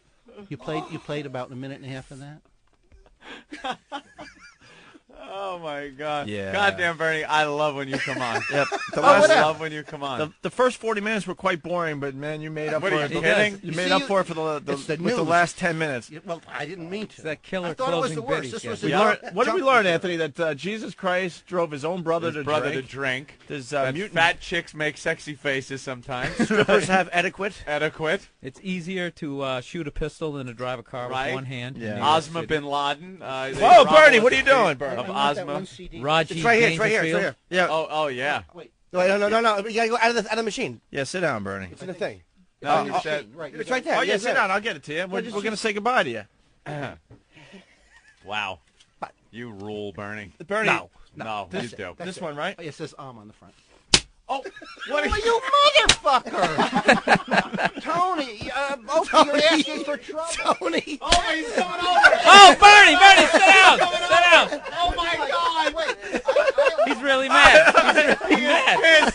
You pissed off Bernie Gatz. All right, get over there. Get over there. It's getting hot in here. It's getting hot in here. It's getting real hot in Bernie, you here. don't have to take that. You don't have to take that, Bernie. All right, sit down. Stand up for your rights, Bernie. Sit down, Bernie. Sit down. It's okay. It's okay, Poe. Poe, it's okay. It's okay. Poe, it's okay. Poe, it's okay. Poe, it's okay. All right, have Bernie sit down. Take a seat. Let's all calm down. That's all right. fucking CD. Oh, Hand it yeah. Hand over that fucking CD. Oh, you gotta have another. You lunatic. All right, Bernie. Oh, he's fine, Poe. Poe, he's fine. You tell him to relax. Tell him. Yeah, everyone just relax. Everybody relax. All he did was take the CD out. I mean, Yeah, Fuck you. Keep the CD. I won't be here again. Bernie! Bernie! Bernie's leaving. Oh, man. Do you got his CD? Give him his CD. Wait, bring it back in. Give him his CD. No, we'll explain what happened. Bring it back in. Ben, come. Oh, he's going into his bag. What? Holy What? shit. He's going into a bag. No, he said, Bernie. it's okay. He's Bernie, zipping we up. got the CD. We got the CD. Bernie. He's pissed. Oh, my God. He's follow him running out with the cell phone. Make sure he knows it was a fake CD. No, follow him out with the cell phone. Opie took a fake. It wasn't his CD and Oh, started wasn't his smashing CD? it. No, of and he course lost not. his mind. Did you Of get course him the not. CD? Well, Eric's going after him. He says he's going to shoot you now. Holy He was shit. pissed. Lord, He was I think we really... saw some of that rage. Yeah. That was that rage. Yeah. Wow, that was it. That was like one of those bad court dramas on TV Right, where yeah. the guy finally snaps Finally on the cracks stand. him. The lawyer cracks All right, him. I did it. See? All right, hold on. I think. And I'm not sorry. I'd do it again. All right, let's go to the phones here. Jesus. Bernie, this Oh. is your CD right there. Okay, thank you. That's not the one he... Relax, that's not the one. That's yours. Tell him. Listening back. That's the one he used in the studio. Eric, he didn't break yours. Eric, explain. Explain what we Bernie, did. it was a joke. He had another CD. Whatever. It was a separate CD. Sure? It was totally... Take a look at it. It's not even broken or damaged. Anyway, it's okay. Once you relax. No, I want to go. It's 9 o'clock. They want to go home anyway. Okay, but they still want to talk to you. Back inside and at least let's not burn bridges. Let's go. Yeah, come back in and talk. He's coming in. Nice and relaxed. Wait. That sounds All scary. right, hold on. He's coming in. They just want to talk to Opie's you. building a barrier. All right, Bernie. Wait, sit down. Look, Sit it's down. 9 o'clock. No, it's 9 o'clock. Bernie. Let me explain what happened, though, Bernie. Yeah, let him explain what happened. Wait, put on your headphones. Let me explain. Yeah. Let him explain. Because we Explain. really like you. We want you to be a I friend love of the show. Bernie Gatz, and I don't Bernie. want to get off on the wrong foot here. We felt like here. I'm listening. All right, we felt like you were a friend of the show that we could pull one of our gags on you. That's all that was. It was a joke. It was a joke. Here's did- the, okay, wait here. I'm okay. going to show you. Calm down. Here's the CD I was smashing. Okay, I didn't know that. Okay. Here's the CD I was smashing was called Haunted Pussy. Oh, okay. That's okay. It had nothing to do with the one You that were smashing haunted pussy, you bastard. That's mine. Oh. Bernie, I never touched your CD. Okay. I took this one, and Eric snuck it in and made the old switcheroo. Bernie, we still pals? Things are okay. All right. Things are okay. But Yes, I'm glad, I'm glad consider I'm you glad we had this a talk. friend of mine. Oh, I consider Bernie, you a okay, friend. or whatever. Bernie, Or- look at your CD. He doesn't like okay. a Bernie, He does not like him. No. It's okay. Look at your CD. There's not a scratch on it. I didn't smash I yours. trust you. All right. I don't have to look at it. I just thought we whatever. were at that stage in our friendship that we could pull one of our gags on you. That's all. Well, Why it's you like- smash his it's CD, like- though? He it's brings like, that in. it's like, I mean, it wasn't as bad as what if someone took your kid and said, I'm hanging your kid out the window like Michael Jackson. Well, Well, there you go. not that You know, bad. I know. It's But, not that bad. It's all only right. a CD. There All you right, go. Bernie. So we're cool. We're cool. And All anyway, right. that's the news for the week. Thank you, Okay? Bernie. Okay. Very now, good. Bernie now, gets everybody. now that everybody knows what's happening in the world, you know, I hear you. and is All right. up on. Phew. Yeah, that We're was cool in the gang. That was intense. yeah. You now I guys know what are- those guys felt on that subway. I'll tell you that much. boy, you got Just- mad. Oh, Yeah, night night and and day. day. Like a The way he bunch can of turn it on. Fonzies. Yeah. He really turned it on. Oh, what a quick fuse. That's not a slow burn. You taking the subway home? Are you driving? Everything's cool, Bernie. Everything's Opie. Shut the fuck up. We're gonna be like little Fonzies. And what's Fonzie, Bernie? I don't know. Cool. Oh yeah, that's okay. Anyway, okay, have Yeah, a Bernie, good we day. didn't want It's you. gonna- We didn't it's want gonna be a you. mild winter. Mild. We didn't want you mild going away winter day. mad. Mild You're all I'm right. not. All I'm right. not. Is that yours? Oh, you dropped something, Bernie? All right. There you go. Okay. That looks like the same All right. ski All jacket right. he was probably wearing back Oh, in the Okay, guys. absolutely. Good stuff. Absolutely. All right. Thank you, Bernie, Bernie. thank you for Bernie coming Gatz, in. We'll everyone. talk to you again soon. Is this Bernie? Is this yours? Holy ass. No, it's yeah. Again? Yes, you did. He was coming back in. All right, he's walking out. Wow, man. Holy shit. Wow. That was Dude, legendary. That was the rage. That was what happened on that train. Oh my God. I'm not even kidding. That was what happened on that train. We saw it.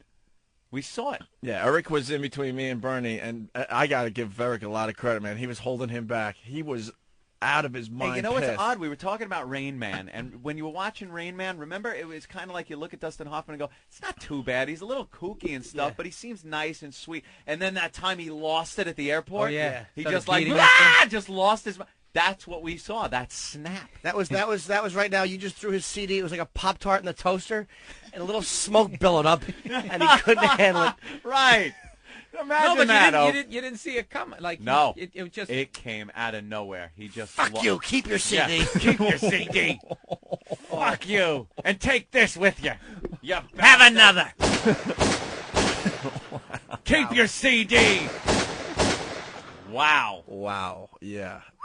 Look at me. I'm still. Opie's shaking. I am shaking. Dude, you had a pissed Bernie Gatz right here in your face. And there's no reasoning with him when he's that mad. You can't reason with him. No, he just walked out. Yeah. He was convinced you smashed that CD of his. That was one of his things. You see how he was looking for it before you made like you smashed it? He came over to Opie's area, looked through those CDs that Opie's got in front of him, going, there was a CD, I have it, because he needs to know where everything is. Yeah, very particular. Or there's something wrong with him in the world. Yeah. And then he sat back down. You told him that the CD you had in your hand was the CD in question.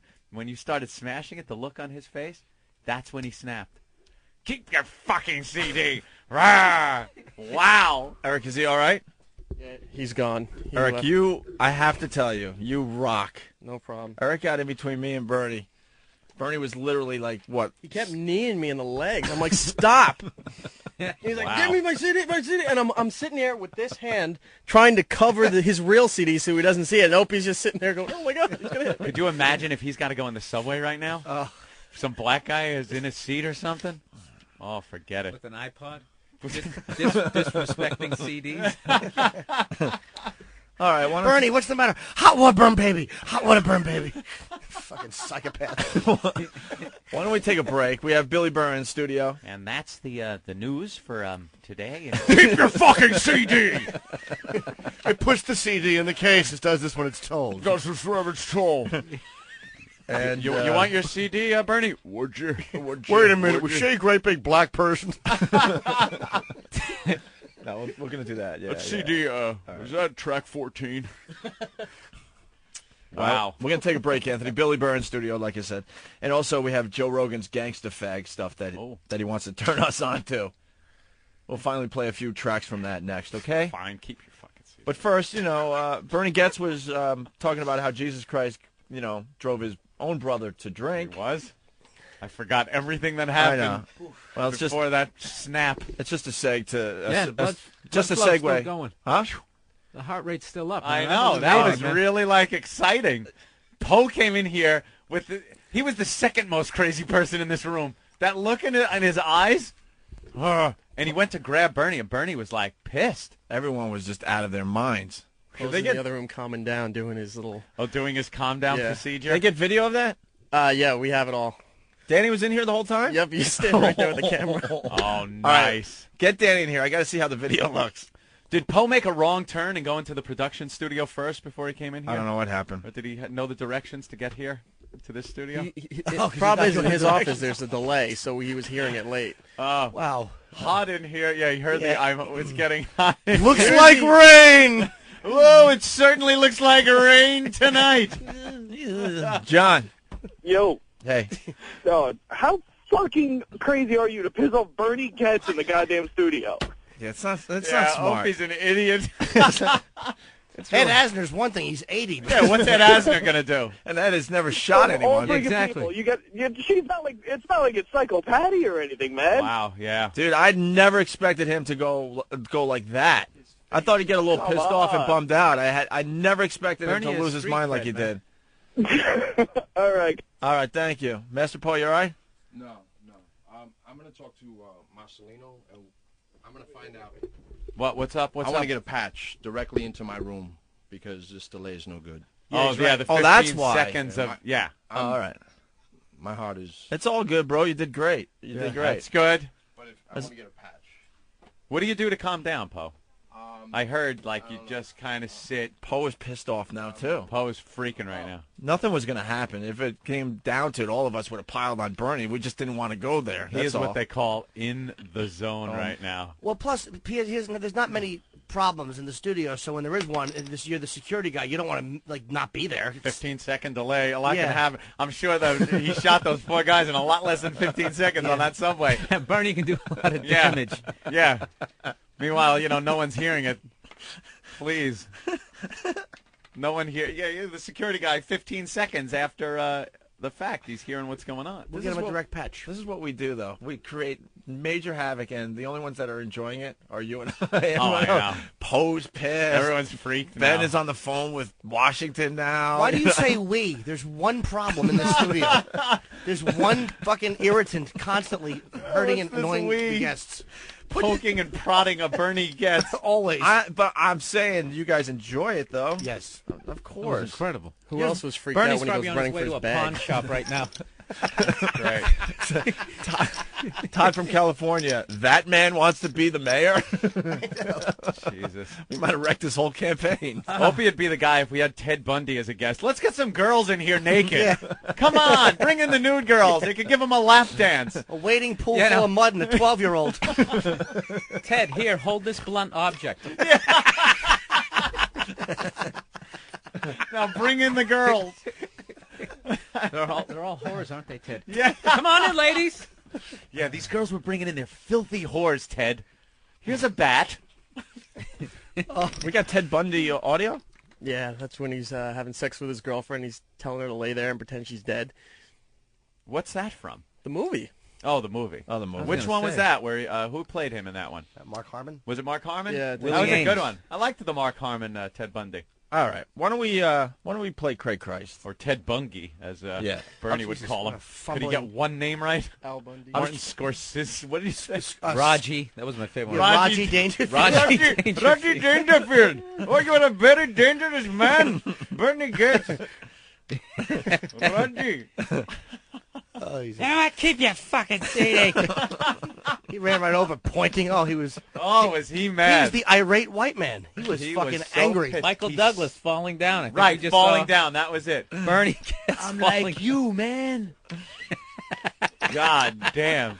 I'm just like you. That's every thug's worst nightmare is some bespectacled guy with a pistol who gets mad that fucking quickly. Looks like the mild-mannered, easy Mark. Yeah. And he just loses his mind. When he went out and grabbed his bag, his black I didn't bag, know and what put was it in up that on the bag. file cabinet, Yeah. I'm like, oh, my God, here it comes. Here it comes. We're getting the best publicity we've ever had.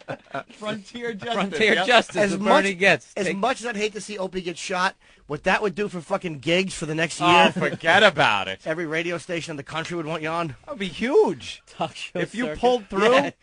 his record isn't that good. You know, he shot 4 guys and none of them died, so you probably live. So much for that vegetarian angle he has. Yeah, so much for the vegetarians making you mellow.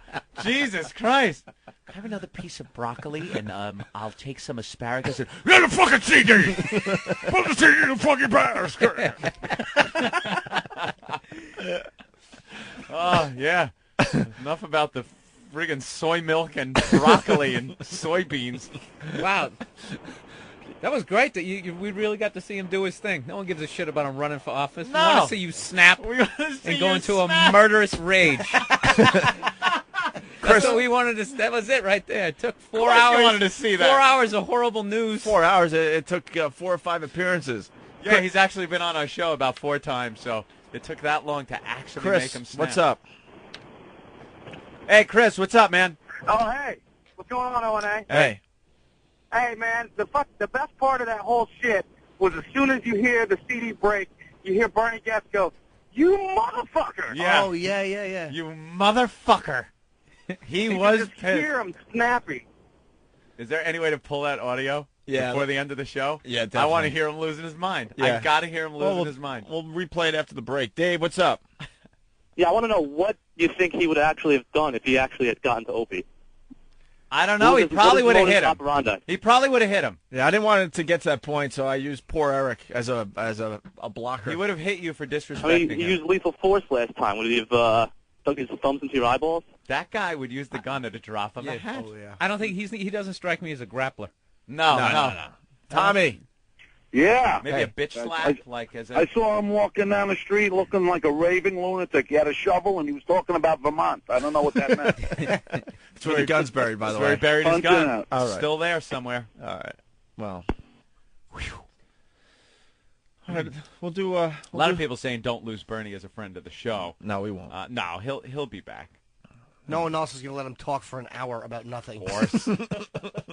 No one who has advertisers to answer to would allow that nonsense. Coming up on the Bernie Gatz Show. I can show you the world. Can I sing?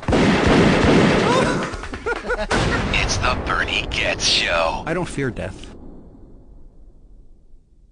Whip 'em Out Wednesday. Introducing WOW for Dummies, an easy-to-follow guide to get you started with Whip 'em Out Wednesday. Other people call them titties or boobs. Step 1, get a WOW sticker. OpieandAnthony.com. RateMyWow.com. Step 2, put said sticker on car, not under the hood. Step 3, drive around. Please pull up next to me, honk your horn, and demand to see my tits. Let me see those boobies. That's so sexy. Step 4, enjoy boobies. God damn it, what nice tits! You feel like showing us a little something. Whip 'em Out Wednesday.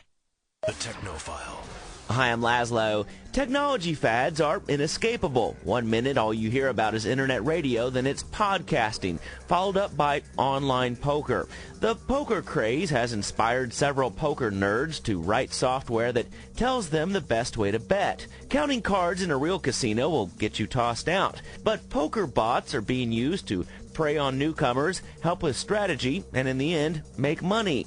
It's bad enough that the 25-year-old blonde that you're chatting with is probably a fat guy just out of prison. Now you could be playing poker against a computer and not even know it. Some say that poker players are being paranoid, and the software needed for the intricate process of reading other cards, bluffing, and folding is years away. But in the end, if you're up at midnight betting away your paycheck, whether you're playing against man or machine, it's called gambling for a reason. I'm LAZLOW.com. That's what's on my underground hard drive. High Voltage is an XL channel which may include explicit language. Channel blocking is available by contacting XM Listener Care at 1-800-XM-RADIO. The Opie and Anthony Show. Hi, this is Jay Moore, and I'm supposed to say something witty and funny here. You're listening to the worst of Opie and Anthony, and suck it. I can't do these, Steve. Maury and the Freaks. Maury. Yeah, we were completely sidetracked this day by Maury Povich and his freak show he puts on a daily basis. Parades out the little freaks. You know, the kids, sometimes they got no arms, sometimes they got the birth defects, whatever. And he parades them out there, and we were completely sidetracked. Jim Gaffigan, I think, was horrified at some of our comments, but it's fun. Laugh along with us, Maury and the Freaks. This was a repulsive bit. It really was. It's the worst of Opie and Anthony. Oh, my God. Whoa! Oh my God. Our children look different. Please don't how I stare. truly feel about it. And your family loves you for you. It's on Maury. High school was rough for you? No. Up until like the middle of my senior year, it was hard. Once I became a cheerleader, I was... Stop. Cheerleader. Stop it! Yes. Oh, yeah. That's Applaud. right. Give me an A, give me an A, give me an S, give me a K. Did I spell math wrong? You said A. I said A twice. High school. Started with A. Give me an ask. And all right, what why she am I a says, comedian? Those Shithead. classrooms, until she became a cheerleader, were filled with pain. And this is the way it went. Here we go. Yeah. I hadn't stepped foot in this high school since my senior year. It's a nice body. And the last Definitely time would I have was fucked here her. was the day I graduated 6 Yep. years ago. That's the locker I was pushed into when I was in high What's school. wrong with her face? This was Everything. the locker that my head picked 1,001 times in the beginning of my senior year. Why would they? It's hard to be back here. Just look. Sitting in the locker, it's hard. I remember walking through the halls. What are they blurring out? Is our nipple popping out? It's not Halloween. They blur it out? God. The one redeeming part of her, they block it. That would kill me. This room brings back so many memories. The bathroom. Wow. Yeah, her nipples This was the totally school. popping through that shirt. This is where I hid. Is that from an accident? I hid. She looks like scarred or Because something. everybody made fun of me. hygroma. I ran in the bathroom and into the stall and Her jaw is huge. She's a great body, though, man. There's Like a that. lot of bad things that happen. Huge jaw and a big tongue, it looks like, right? And gums, teeth are all up in the air. The pain. But look, she got like a scar on her neck. I don't want to go through the hurt. I wish I had the opportunity to fill this auditorium with everyone that made fun of me in high She school. sounds like Marco. I would tell each and every one of them that I did not deserve to be made fun of, pushed in the lockers and teased because I Yeah. Oh, you go, girl. What do you think you deserve? Go, girl. Wow. I brought to the surface. Very Oh. painful memories. Looks like she swallowed an M80 hors You're in d'oeuvre. No, What is the point of this show? Maury Povich, by the way. Except for Maury just We've had capitalizing him off on. someone's That's what it is. deformity. Maury is Barnum and Bailey of the new century. He brings people on. It's a freak show every day. And it's under the guise that he's helping them. I am a journalist and Cystic political hygroma? science major. I love politics. I love journalism. I would love to be an intern in TV and production. Really? Oh, In production? Wants to be an intern. Well, Get her guess info. what? Get my coffee. We have a surprise Old for steam you. shovel jaw. A surprise. here comes the surprise. Hi, Christy. We're the Maury Show interns, and we want to show you just how much fun we have. We love to read mail from our Maury viewers. Doing things like smiling and chewing gum. Where's my bagel? And club soda. They're going to give her an internship with Yeah. the Maury Show? Show's producers. Okay, hi. Listen, we're about to start the drag queen show. I need a wig, a size 20, pink thong, and duct tape. You don't want to know. Is that what Believe we me, asked you do of not our wanna know. interns? Well, That Christy, wasn't being staged. an intern No. at the Maury Show is a lot of work. In fact, we're looking for one more person to help us out. And if you want the job, I didn't know we want Harry you to was be a also Maury interning intern over with at all Maury. of us. Preferably one who's... Oh, she's crying. Oh, Jesus. Yeah. She looks even prettier when she cries. Well, blow me down. I'm an intern. They should have got her an intern in the Klan. This way no one would see her dumb face. Oh, shit. I'm alive. You gotta be kidding. It's like she said, she goes, I want to be a journalist. And they're like, Oh, my God. She got no arms, this one, next one. It's the Maury Freak Show. You don't have any arms. I'm still in diamond that there's nothing under the sun she can't do. There's a lot of things she can't do. So disfigured that she never leaves her house. When I look in the mirror sometimes, I see myself as a monster. Yeah, well, Look, if you took the same people and put them under a tent and charged people to come in, it would be a freak show. Right. It's the same thing. He's just parading these freaks around on his stage. The island of Dr. Maury. I love how on Oprah gives these real gifts, and then Maury just hires them with free jobs. Yeah. Now How you would can like to work for for me for free. For nothing, Right. sweetheart. Get me my coffee. I'd like to be a journalist. You could work for me. Getting my coffee. What would you like, Maury? How about a dribble cup? 1 cup of coffee. Coming up. Ooh. She had the big jaw and one eye is shut. Really look like Where's me pipes? Ooh. Give me some spinach. Horrid. That's what she looks like. Oh, and then old No Arms is coming on next. Great. That's great. We're supposed to sit here and not laugh? I know. Jesus. Well, No Arms, what's your story? Well, I've been raped 445 times.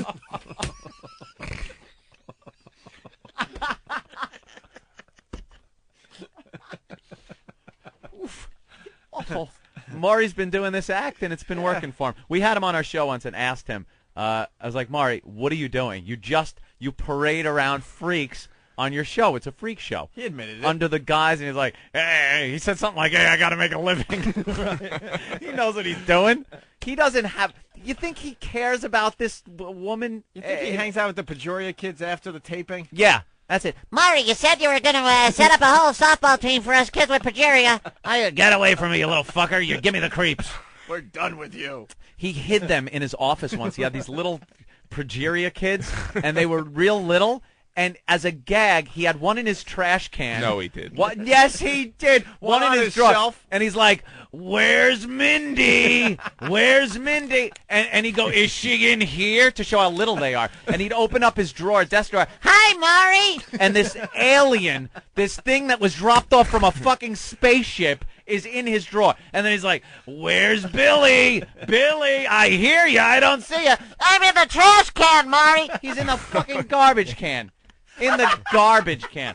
How funny it would be if one of the workers just dumped it out in the big bin and rolled him into the dumpster, compacted him with the rest of the trash. On the shelf? Yeah, and one was sitting on the shelf like a bookend. Like a bookend. Where's little Shelly? Here I am, Maury. That's right. Right behind the Da Vinci Code. Why? You're not doing that to help people. It's a freak show. Look how tiny this is. Look how tiny this little person is. And he acts like he cares, but then the show's over, and I think he's kicking him to the curb. I'm out of here. How perfect that garbage can was. Just get all five of them in there. Oh, my God. That's the biggest laugh I've had in a long time. Leave it for the foreigner to take out. Tie up the bag. Hey, wait, we're in here. The majority of kids are classic, though. They want to just be like regular kids. Yeah. Now, you're 8 years old, aren't you? You're just like any other 8-year-old boy, but you're in the body of a 68-year-old man. That's right, Maury. I like playing ball. You know, go out there, swing the bat a little bit, anything that a normal kid does. Normal kid that looks like he was born in Chernobyl and grew up on 3 Mile Island and now live in Love Canal. 70s reference. I like that. Oh, please. And it's, look at what it is. Our children look different. Please don't stare. Yeah, because if you stare, it's one person looking at you as opposed to a few million on television. Because she contacted us about somebody very special in her life. Special. And this person is her 14-year-old She had a contact. This one can't pick up the phone.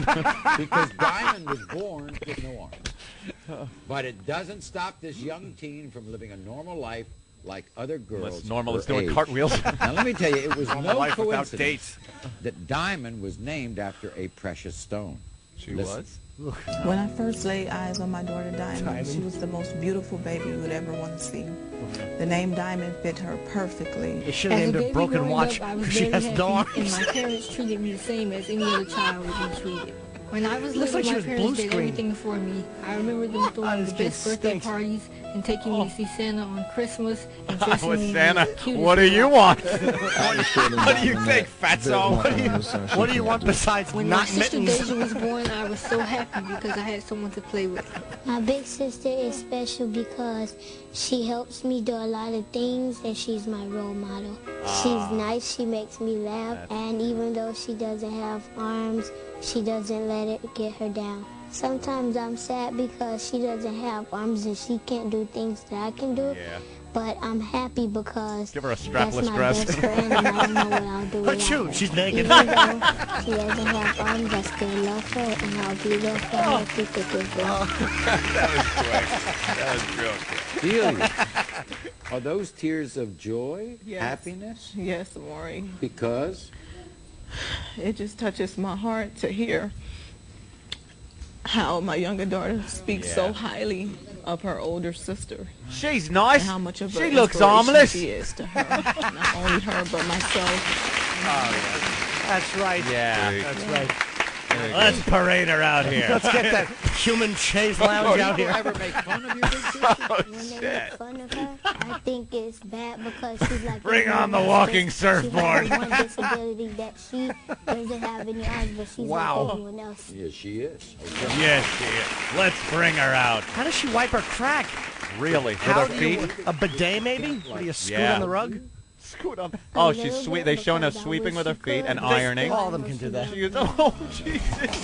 Oh, Jim's so unimpressed. All of them can do that. Why don't you stand up here and be the big television host and introduce the world to your big sister? She's eating with her Maury Povich. Maury Povich has to be part Satan. He absolutely is the worst man ever. This is just... And here she comes, ladies and gentlemen. All right. Wow. She looks like she's cold all the time.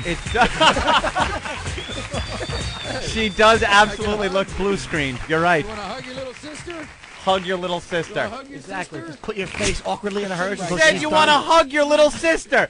She's got no fucking arms, Maury. What do you think of that? What do you think of your little sister? I think that she's just wonderful. Your sister talks about she doesn't want anybody treating you any different than anybody else. Do you ever get sad? Jesus, about what a rapper. The way If you are? don't want me to touch your tit, slap my hand away. Exactly. Does it bother you that when you lift your head, candy falls out of your neck? We who are meeting you for the first time and see the way you are, we're saying to ourselves, I wonder what a day is like in the life of Diamond. So we went to her home. Of course you did. And we watched Diamond go through the day. And Because this is what it was part like. of a freak show is watching the freaks Even though do an Diamond act. has no arms, she begins her day just like everyone else. No. When I wake up I don't in the shut off morning, my alarm I get clock up, with my I go foot. to bed, I come into the bathroom Use my and brush cock. my teeth. It may not be with my real hands, but Brushing I her put my teeth feet in with my her hands, feet. and it all gets done the same way. Right. Like many teen girls her age, Diamond likes to look her best. And that means doing all she can to look good. Put in an earring And with her tell foot. that Diamond needs help from her sister to complete her overall look. I like helping my sister get ready to go to school in the morning, and I love her, and I'll do anything for her. What is she doing? She has to take a dump at school. Yeah. Determined to live a normal life, Diamond Oh my goes God, about she's the up on house, the counter trying to making do peanut butter and most jelly things with her feet. So when With she her feels feet. hungry, she makes herself at home in the kitchen and fixes lunch. But don't underestimate this amazing She's chef. cooking with pots and pans on the stove with her feet. This young lady can whip up a hot She's meal making fit mush for a and queen. cuticles. Anybody My want friends some? treat me like everybody else. They know that I can do almost everything that Oh. they do. Yeah. So to them, it's no difference. I'll have some of the athlete's corn. We'll be right back after Right. this. Waiter, there's a sock in my soup. So distinct. Oh, is that horrid? Oh, God, I feel like I gotta take a shower. Isn't that horrible? Wow. You know, we make no illusions as to what we're here for. Yeah. And where we're headed. We're trash and we Maury know it. is more It's despicable like than... T-ball for you guys. Yeah, I mean, come on. Just tee it up. Maury is actually under the guise of helping these people. Oh, Let's show her doing things. Show her brushing her teeth you with guys her want feet. some more of this? Yeah. How much footage you got? Hug your Tape sister. more. Make her do things with her feet. Make her eat with her feet. I don't care if she doesn't really do it. We can do the peanut butter sandwich. How about something hot? Cook something in the pot. Just stir around some mush. Grab a meatball, you little jig. This isn't good for the ratings.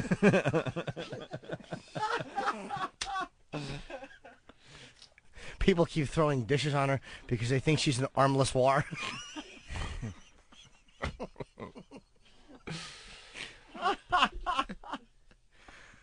Oh, she wanted to joust, but she didn't have a suit of armorless. We got a problem, kids. Who's this? Who's this? Yeah, Opie, Nancy, and Jimmy. Yeah, who's this? This is Bob, the trucker. Hi, Bob. Hi, Bob. I listen to you. I'm a new subscriber to XM, and I listen to you guys every day. Welcome. Man, it's really sick what you guys are doing. Oh. Why is that? Do you guys have any kids? Let me ask you a question before you go on. I do have a kid. Let me ask you a question. Whoa, let me ask you a question. Hold on. Whoa, let me ask you a question. Go ahead. Maury Povich is exploiting these kids for ratings and parading them on television. What we're doing is just making fun of it, but we're not the ones putting them on television or exploiting them. So the real sick thing is Maury doing what he does. The parents are just trying to get some kind of closure. It's not what we're doing. You're right. He's sick, too. I don't even watch Maury. But, man. You're missing some good TV today. If I had I've got two kids, and if either one of them was born like that, it would just be a crying shame. Dude, I feel please. sorry for anybody. I absolutely know. I mean, what do you think pillows were made for?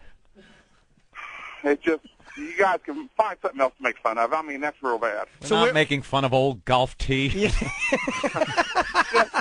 Did you like any of the... Look, I didn't mean to make fun of the human toilet snake. I mean, that was inappropriate. All right. Hey, what goes around comes around, guys.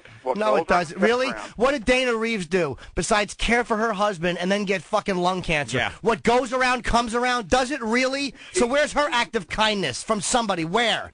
She's not dead yet. Don't bury her yet. What has her kid Will done? His father couldn't hug him for 10 years, and his mother now has lung cancer. What goes around comes around? Does it really? Yes, it does. So explain She's not that to dead me. yet. Give her a chance. Explain that to me. Why they should have to deal with this. It's idiotic what you're saying, dude. There's no such thing as karma or any of that shit when you're joking about stuff. Karma chameleon. Oh, yeah, well, that cheers everybody up. And we've made a lot of people's lives a lot happier. So where's that karma? That's right. Where's that karma? Where is it? That's right. Where the hell is it? And I lied. I don't have any kids. I just wanted you to shut up for a second. I hate kids. Well, I hope if you do have kids. It's just a little bit of harmless humor. Oh, wait, the other one's up there. I didn't want to go to this again, but since he called, I think we're obligated. What is this one? Her condition is so disfigured. What goes around comes around. She never Unless it's a leaves her boomerang, house then you can't catch it. Without covering her entire body. She actually feels that she is too ugly to leave her home. Now she's raises a point. backstage, Wow. And in just a few minutes, we're going to ask her to come out here. I think in this case, she's So pretty accurate. she can be in front of a public audience. My gosh, we're talking to her mother, Janice. How long has it been since she's been out in public without covering herself up? Well, it's been a many years, long time now. She's got I stopped counting. quite a skin condition happened there. When she was 12, and now she's 22. Looks like she should be in a Tim So at Burton least film. 10 years. Yeah. She covers. It's a new thing called yuccoderma. But she covers herself up. Yeah, in the summertime. Because of. I told because her she's not to swim in the Exxon station. You're not embarrassed, are you? About her? No, I'm not embarrassed about her. I just feel so sad and so sorry. Sad. Really, you're not? Your fucking womb did that, stupid. You should be embarrassed. Close it. I want to tell you. I want to go back there. Shut and it. see her. I'm going to bring her out here. Yeah. Of course you will. Maury's Maury. going to go back and make it okay. Look at the line of shit he's going to give her. Would it be funny if when next time he was with her, he had gloves on? Hi, give me a hug. Yuck, he touches the... You nervous? Look at him touching her. And he's got to do it very, like, he's rubbing her shoulder. Some of my family hasn't seen me this way, and a lot of my friends haven't seen me this way. She looks like a burn victim. Yeah. That's all Big, peeling, white spots all over In the her. audience. Look like she got the vitiligo. Last night, we asked Laura in a very private moment what it was like to be 22 years old and look so different than anybody else. Different. Watch.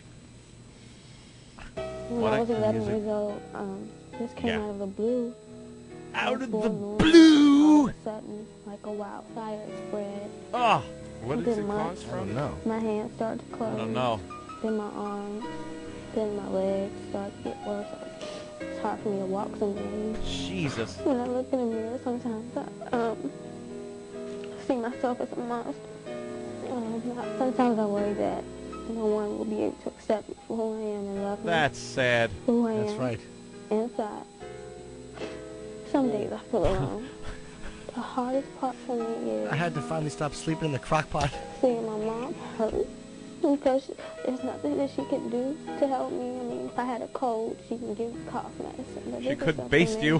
that she Oh, barbecued chicken feels skin. helpless, and I do too sometimes. That's the one thing that I want people to know about me is that I'm a good person. Inside. Despite what they think of me on the outside. Oh, I know that about you. Her face is unaffected, but man, it's creeping up Ready to quick. go out? Yeah. I'm gonna take my hand. I just see the pitch meeting where like Maury's like, all right, what do we got? We Yeah, got a what? woman with no arms. We got a woman. He goes, she's not Not messed up good enough. enough. Not the clincher. Yeah, definitely. They have meetings. What do we got? And What do we got? Maury kind of has some kind of strange smirk on his face, like, oh, this makes me look good. Yeah. Look at I'm touching her. Look how good I am. Yeah, look at me touch her. Why is she just, her legs are so skinny, too? Now, Janice, you don't know this, but your daughter has a special message for you. Oh, boy. Let's go to And another she made video. it backstage. Very important And to this make is sure how she people makes cry. Here it is. Dear Mommy, no words could ever express how thankful on I it. am to have such a loving and giving mother. We've cried so much throughout these trying years, but no matter how bad my days get, you're always right beside me to help me through. Couldn't get the You right, tell so me I'm that burning for beautiful, you. and you inspire me when I'm about to give up. I love you so much, and I thank God every day that of all the moms in the world, I got you. Yeah. Love, Laura. Yeah, great. Lovely. Oh, that's wonderful. I love you, baby. Anything I you want to tell sometimes your daughter? look at this and I wonder if these kids even want to be on this show. Like the I mom's know. like, we're going to New York. Yeah, we're going on Maury. I don't want to do that. Because in between, during commercials, they put up the sign that says, if your child has a debilitating disease or something that we can laugh at, art. call Maury. Art a lot. Wow. And everybody's going to say, but if you like to draw, how do you? Oh, stop! That was awful. What, that awful dumb angel? No she problem. did? No problem painting. No problem. Thank you. All so her paintings much. have Good to really see nice you. hot You're chicks in an them. inspiration Yeah. to a lot of people. Who is that last one up? All right, that's She's the queen of long shirts and slacks. Rob from Chicago, Bob from Chicago says, hey, leave old Peel and Eat alone.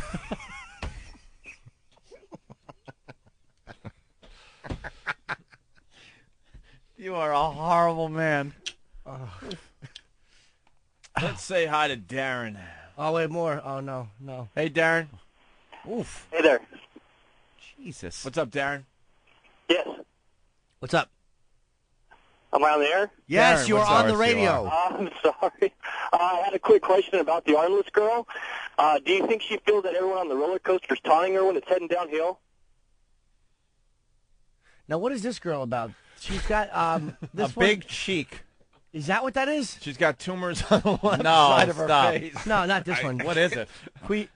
I got to know what she's I got. didn't realize there was anything wrong until the baby was in my arms. I Looked can't down watch at her, this. and her face Why was are you having a baby? But we had no This idea is what just- extent I of her problems Yeah, were it's at that pretty time. awful. I was very scared. Jesus, when I fix realized that. There was Oh, her much nose is more messed up. involved than what we had thought originally. She is the most beautiful little girl. We To you. do look at Alex, and we have never grasped what the public has seen when they look at our little girl. We went to the store, and the cashier told Alex she could take off her Halloween mask. That cashier was Jimmy Norton. And for Alex, because she truly knew at that time that the public does see her as something different. Take off your We left Halloween the mask. store. She doesn't and we a got in prick. the car, and Alex Yeah, cried. put some makeup on. She looks. And I I cried don't too. know. Maybe I'm blind. I know. I don't Makes see me it feel really. I don't pretty, see it's and that She bad. makes me feel happy. Oh, if yeah. I'm having a bad day, she just puts a smile on my face. I love her to the moon and back, and she's like always seeing there a for me kid, during it the just- hard times. She is so It's like she beautiful to didn't me. listen. You held her the first time, you could notice that. Why don't you just go and guide a sleigh or We something? didn't know that it was a health issue or a Big medical dark issue. nose. She was a large baby, so we assumed it was from going through the birth canal. So I just assumed she was severely bruised. Jesus. So I What, do you got a just- mine shaft in there with wooden beams? That kid broke her nose not with your right cunt, away did she? Because, like, we didn't know, but later, I think most parents feel guilty and Jim Gaffigan is horrified And at this you display. want him to- Horrified. She's a terrific girl. she is. She's, Terrific girl. You probably have a lot of pride in her. yes. She's probably shown a lot of courage. She is, and I think she's Maury. amazing. If we didn't have to deal with the rest of the world, Yeah. We should all be as proud of her as you are. So let's Very. meet her. Here she is, your loving 13-year-old Alexandra. Aw, poor little kid. That's horrible. It's not that bad. No, it's not. Boring. It's not that bad. It's not that bad. Well, that's what it's all about. She's not that bad, so we don't give her the attention that Yeah. she rightfully deserves. Oh, yeah, All right. she's kind of messed up. Wiping her tears off with a paint roller. Big face. Terrible. Oh, they are really. Poor kid. We've got some surprises. for you. Some The surprises. people at Target are giving you a big back-to-school gift certificate. You go to Target and you buy. Great, that's what someone with a deformity means. Target. We'll be right back. Put it on your back. So the children will know who to throw eggs at. So she looks different. Oh, She is wow. great. She's just beautiful. That has to have a tail. I would bet $100 that it has a tail. Wow, that is something. Jim Gaffigan has left the building, ladies Yeah. and gentlemen. I need some Wellbutrin. Yeah. Well, Jim's a parent. I mean, it's different when you're a parent. That is None true. of us are parents. man. Right, we don't have children, and we will never have We're children. souls. we had children, it would be an awful thing because you know the Lord would be hovering there right at the delivery and just fuck it up. You just zap a few of those chromosomes. Oh, awful. No. You think it's funny? Say hello to your armless, fucked up face, burnt kid. Oh, that fat face. On XM 202. Ron and Fez here, and our show is coming to XM 202 starting Monday, September 12th. Just in time for back to school. Last time you were in school, Roosevelt was president. Oh, yeah? Which Roosevelt? Either one is an insult. Oh. Yodi. Catch the Ron and Fez show weekdays 11 a.m. to 2 p.m. on the East Coast. 8 a.m. to 11 a.m. in the West, right after Opie and Anthony on XM 202. It's a new deal. Ron and Fez. And we're spent.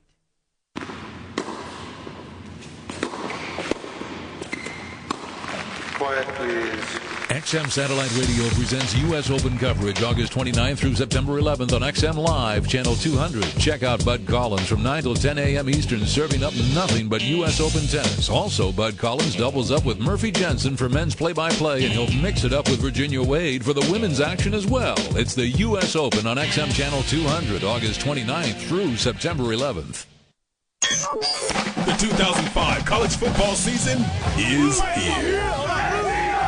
Monday, September 12th, XM Channel 191. It's college football coast to coast with TJ Reeves. Hi, I'm TJ Reeves. Join me for the nation's college football show. It's college football coast to coast. With news, interviews, and points of view from the college gridiron. Fans, this is the show for you. Monday, September 12th at 9 a.m. Eastern, XM Channel 191. Hi, this is Tom Torbjornsen with America's Car Show Tip of the Day on XM Radio. Joe from New York City writes, Tom, how often should I have my wheels aligned? Joe, have your wheels checked or aligned every year or 12,000 miles, whichever comes first. The alignment angles in your car's front end and rear end change as parts wear. Poor road conditions jostle the suspension, especially in New York City, on cars with four-wheel independent suspension or front-wheel drive. Get a four-wheel alignment, and I'll tell you why. Because these cars have adjustable angles at each wheel. When the rear or front wheels get out of alignment, the tires want to track against each other. This causes pulling, drifting, dog tracking, that's where the rear of the car tries to pass the front, and excessive tire wear. You might want to work into the regimen a tire rotation and rebalance every 6,000 miles. Got a question? Check our website at americascarshow.com. Hear the full show on XM Channel 166, Saturdays, 2 p.m. Eastern. Hey, everybody, this is Travis Tritt, and you're listening to the worst, and I do mean the worst, of Opie and Anthony. Hi, guys. You're listening to the worst of Opie and Anthony. I'm Jim Norton, a member of the show, and I'm here with Opie and Anthony. Hi. That's Anthony. Hi, Jimmy. And there's Opie. One of my favorite parts of the show is when you go after callers. You know, it's funny. And sometimes there's one right now. Opie's phone's ringing. Uh-oh. Ring, ring, ring, ring. Banana phone. LOL. Boy, you couldn't pay for timing like that. Oh. Yeah, this caller one time... That call, by the way, came to Opie weeks ago. Oh, yeah. Yes, by the way, that's not happening right now. Of course not. Right now, Opie is having his fucking reddish ball bag licked somewhere in an island by a starving person for $3. He's got his balls pressed against a fence, and there's an indigenous starving person licking his red bag. They've never seen a white one before. Will you just shut up? This is when you went after a caller who happened to have a cleft palate. Yes, which really does irritate me on every level. Of course. So put on your laughing hats. What's on? The worst of Opie and Anthony. Brian, what's up? It's Brad, Opie. What is it? How you doing, man? Brian? Brad? What is your name? Brad. B-R-A-D. Yeah. Brad. Yeah, I'm crippled with a high palate. You have a cleft palate? Yeah. Do you really? Yeah. Do you have an awful, like, Dave wants that mustache to not hide it? Yeah, F you, Norton. Why, Would I? You have a... Hair lip. Do you really have a cleft palate? Yeah. So what? Why are you getting mad at me for just teasing it? I know you probably have like a thick, awful mustache, which has like a scar in the middle of it, because all cleft palate mustaches Like Cheech? have that lightning strike in the middle. What did this guy do to you? Nothing against him. He called up, said I have a cleft palate. What am I supposed to do? Pretend it's kissable? Is it all fixed? No. Wait a minute. You didn't. You never got it fixed. Well, no, I have straight teeth and stuff, but it's not. No, it's not filled. Do you know what would help that? If you put one end of a shotgun on it and your toe on the other end. Shut up, stupid. Blow that bad lip off and have them put some whatever. wax ones on there. Anyways, I want to play what I learned today. All right. What'd you learn? I learned nothing because it's too effing early over here. Oh, wow. Yeah, you're in Sacramento. It's very early. Okay, very good. Thanks, Brian. I'm sorry I teased your freakishly misshapen lips, sir. Make sure you listen to the replay. That's going to start in like 10 minutes, I think. I'm sure nobody notices when you're face down on the pillow. Holy shit. You don't even know this guy. Why would he mention that he had a cleft palate? Yeah, that isn't something you just bring up in conversation. I could kind of hear it, because cleft palate people always talk like they're just trying to hang on and talk properly because half of their gums are hanging out. There goes the cleft palate audience that we were trying to get. We're losing the cleft palate audience. I don't want you and your fucking horse gums listening. You'll never work with Joaquin Phoenix for as long as you live. That's right. Well, and the other one, what's his name? Karib. What's his name? Yeah, Stacy Keach. Stacy Keach is another one, and Cheech. Twinkle, Cheech Killer Marin. Kane. Stacy Keach. Stacy Keach. I didn't know Joaquin Phoenix had that. Oh, yeah, you can tell. So he was yelling, "Help! Help!" while his brother was breakdancing in front of the Viper a few years ago. Fucking faggot name. It's a J, not a Y. Hey, Joaquin. Why are you so Help! Help! Help! Why are you so worked up today? V-lip motherfucker. Because I'm tired and my nose is stuffed. Help! Help! Help! He can't breathe! Help! Meal ticket straight dancing on the sidewalk!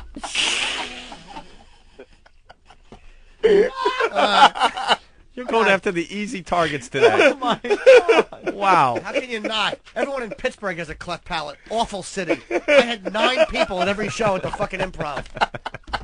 Ugh. I didn't know this was a touchy subject with you. How can it not be?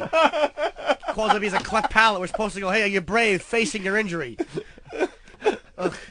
Wow. You know what you should do if you have a cleft palate? Move to Alaska because it's night for half the year and people won't see it.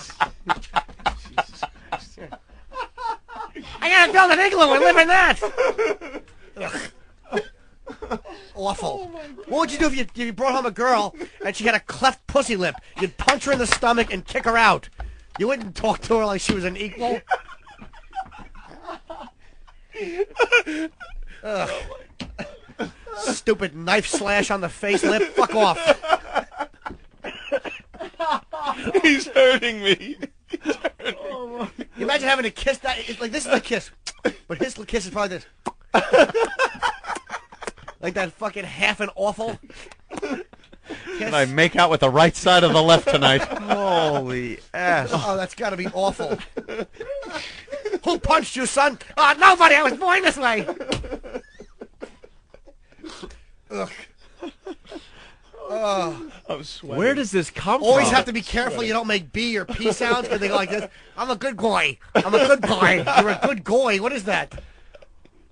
Where does this come from? What? He really has a cleft palate No, I've problem. known you for a long time. Where did I just think of a cleft palate? I saw a guy. It was in a Starbucks. I was buying coffee one time, and the kid behind Starbucks? Yeah, Starbucks. You want a nice grande? I want anything as long as you don't speak. Just nod. Just nod. If you have a cleft palate, where you should be is a bank robber because it's acceptable to put a bandana across the lower half of your face. Bank robber in the 1800s. That should be your profession of choice. Oh. Yeah. Oh, wow. You know what they should say? Yeah. This should be every bit of dialogue in a hospital. Mr. and Mrs. fill in name here. Your boy/girl was born with a cleft palate, and the parent should respond, so how did you euthanize it?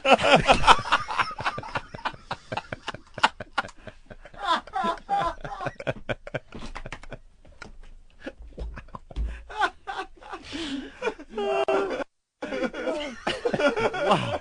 Not to break it up, look at Ozzy's daughter's tits. Oh my is that God. Kelly? Wow. Very Kelly good. Osbourne's tits are Those are fat huge. tits, though. They're fat tits. Yeah, but that's, she still has youth with her, so it's okay. Not really, man. She has a good 8 inches of cleavage. Yeah, but she's wearing the low cut, so you're not paying attention to how awful the rest of her body is. Yeah, but look at the cleavage. Dude, you get behind Ben's head. Anyone else notice that only the fat girls dye their hair like that? Now you want to take the attention off of the Exactly. Fat body. girls like to dye their hair crazy colors so you don't notice how fat they are. Yeah. So, No, She's and got then such a cute face. That's not a bad suggestion. So, by the way, Those are nice. Those are nice, though. Norton, how much would you love to bang her just to say you banged her? Because I would love to, but I also want to throw out the suggestion. I don't want to say the name again, but if you're one of these people walking around with an unpleasant split lip, dye yourself from the neck down a color like pink or yellow so people don't look at you above the shoulders. The Opie and Anthony Show. Ooh, another one going way back, huh? Remember the Drildo? That was sexy. The Drildo bit, we don't even have to explain this No. one. This is self-explanatory. Self-explanatory. Yes. No, this is, a girl getting worked over by a dildo on the end of a drill. Sure. Mm-hmm. Hence Drildo. Right. The worst of Opie and Anthony. All right. So, Steve, you got the thing there? Yeah, I okay. got about 4 minutes of audio. We should set this up. We're trying to get the gay out.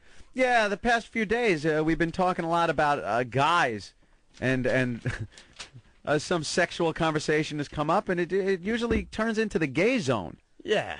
We don't mind our good buddies out there, but we want chicks. We want chicks in the studio. We want the sounds of chicks. That's what this satellite radio is all about. Girls. Oh, we're clever and intelligent, but no one cares about that crap. Bring on the girls. We'll give you a taste of that from time to time, but it's all about moaning. Right. Something you just can't do on regular radio anymore. No, not allowed. And other jocks, very excited to be able to do that in 15 months. We get to do it now. Now. While they play their commercials. Now. Right? Now. And supposedly that girl's coming in to do the wiffle ball bat challenge.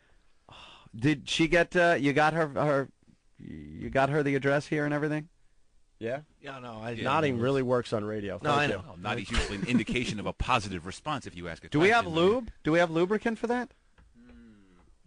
We might have to. I don't know what that is. It looks like hand lotion. I don't think girls like hand lotion being put down there. Luckily, here in New York, there are places that are open 24 hours to carry that just stuff. grab some KY or something. Yeah. All right. And we got the rubbers. Where are all the condoms? Condoms. We got the plastic There's gloves. a big box of them. They were. Yeah, I know. We're We're probably gonna in the office. That was the first present someone that sent us. Mm-hmm.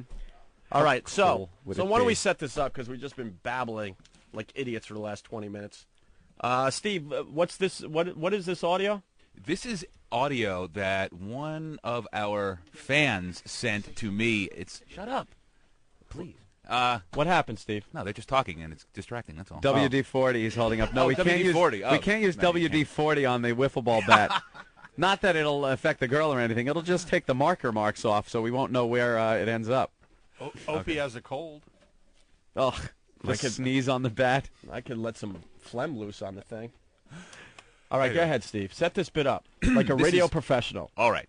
This is audio about, it was sent to me maybe 3 months ago as potential material for the show, and I listened to it maybe for the first time a week ago. It is a girl who is being violated with a Makita drill that has a dildo strapped to the end of it. A dildo on a cordless drill. Yeah. And a girl is she enjoying it from the sounds of the end? Well, she's either enjoying it or she said these are her last final breaths. Really? Yeah. I like when girls sound like that. Yeah, That's good. Very, very nice. Very good. All right. This is what satellite radio is all about, right here. Because you can't do it on regular radio. All right, let's take a listen to this. Yeah, I want the drill. Oh, please. Should I turn it on? Yeah. Oh, God. Oh, God, I want the whole thing. Oh, my God. Oh, fuck. Oh, God, I'm in Jimmy Whipple. Oh, my God, I'm in Jimmy Whipple. Oh, my God. Oh, my God. Oh, fuck. Oh, God. Oh, my God. Oh, I'm in Jimmy Whipple. Oh, God, don't stop. Oh, my God. What did I just do to you? Treating me like a whore. How'd I do that? By using the drill on me. Yeah. Oh, God, yeah. Oh, fuck yeah. Oh, fuck me with it. Oh, yeah. Oh, my God. Oh,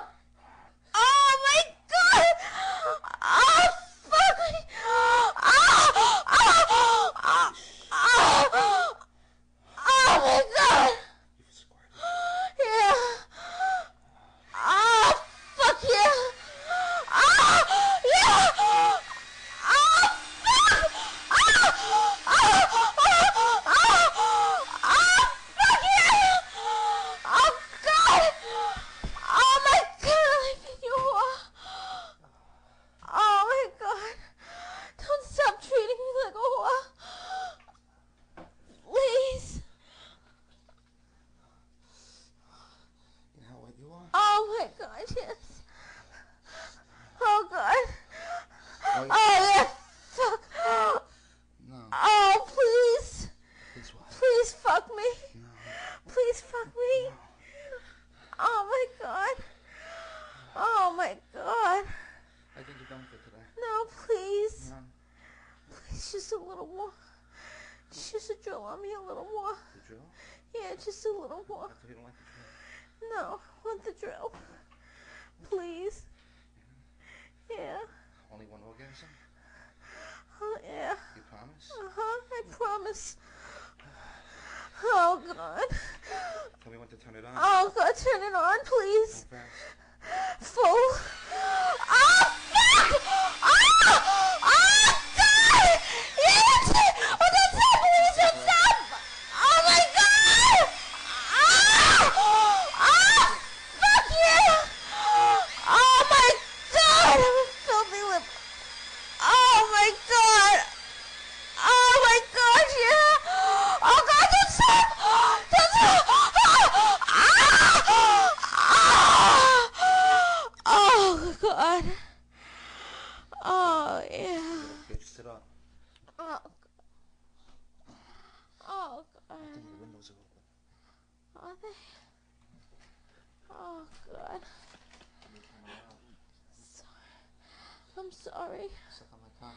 Yeah. Oh, God. Oh.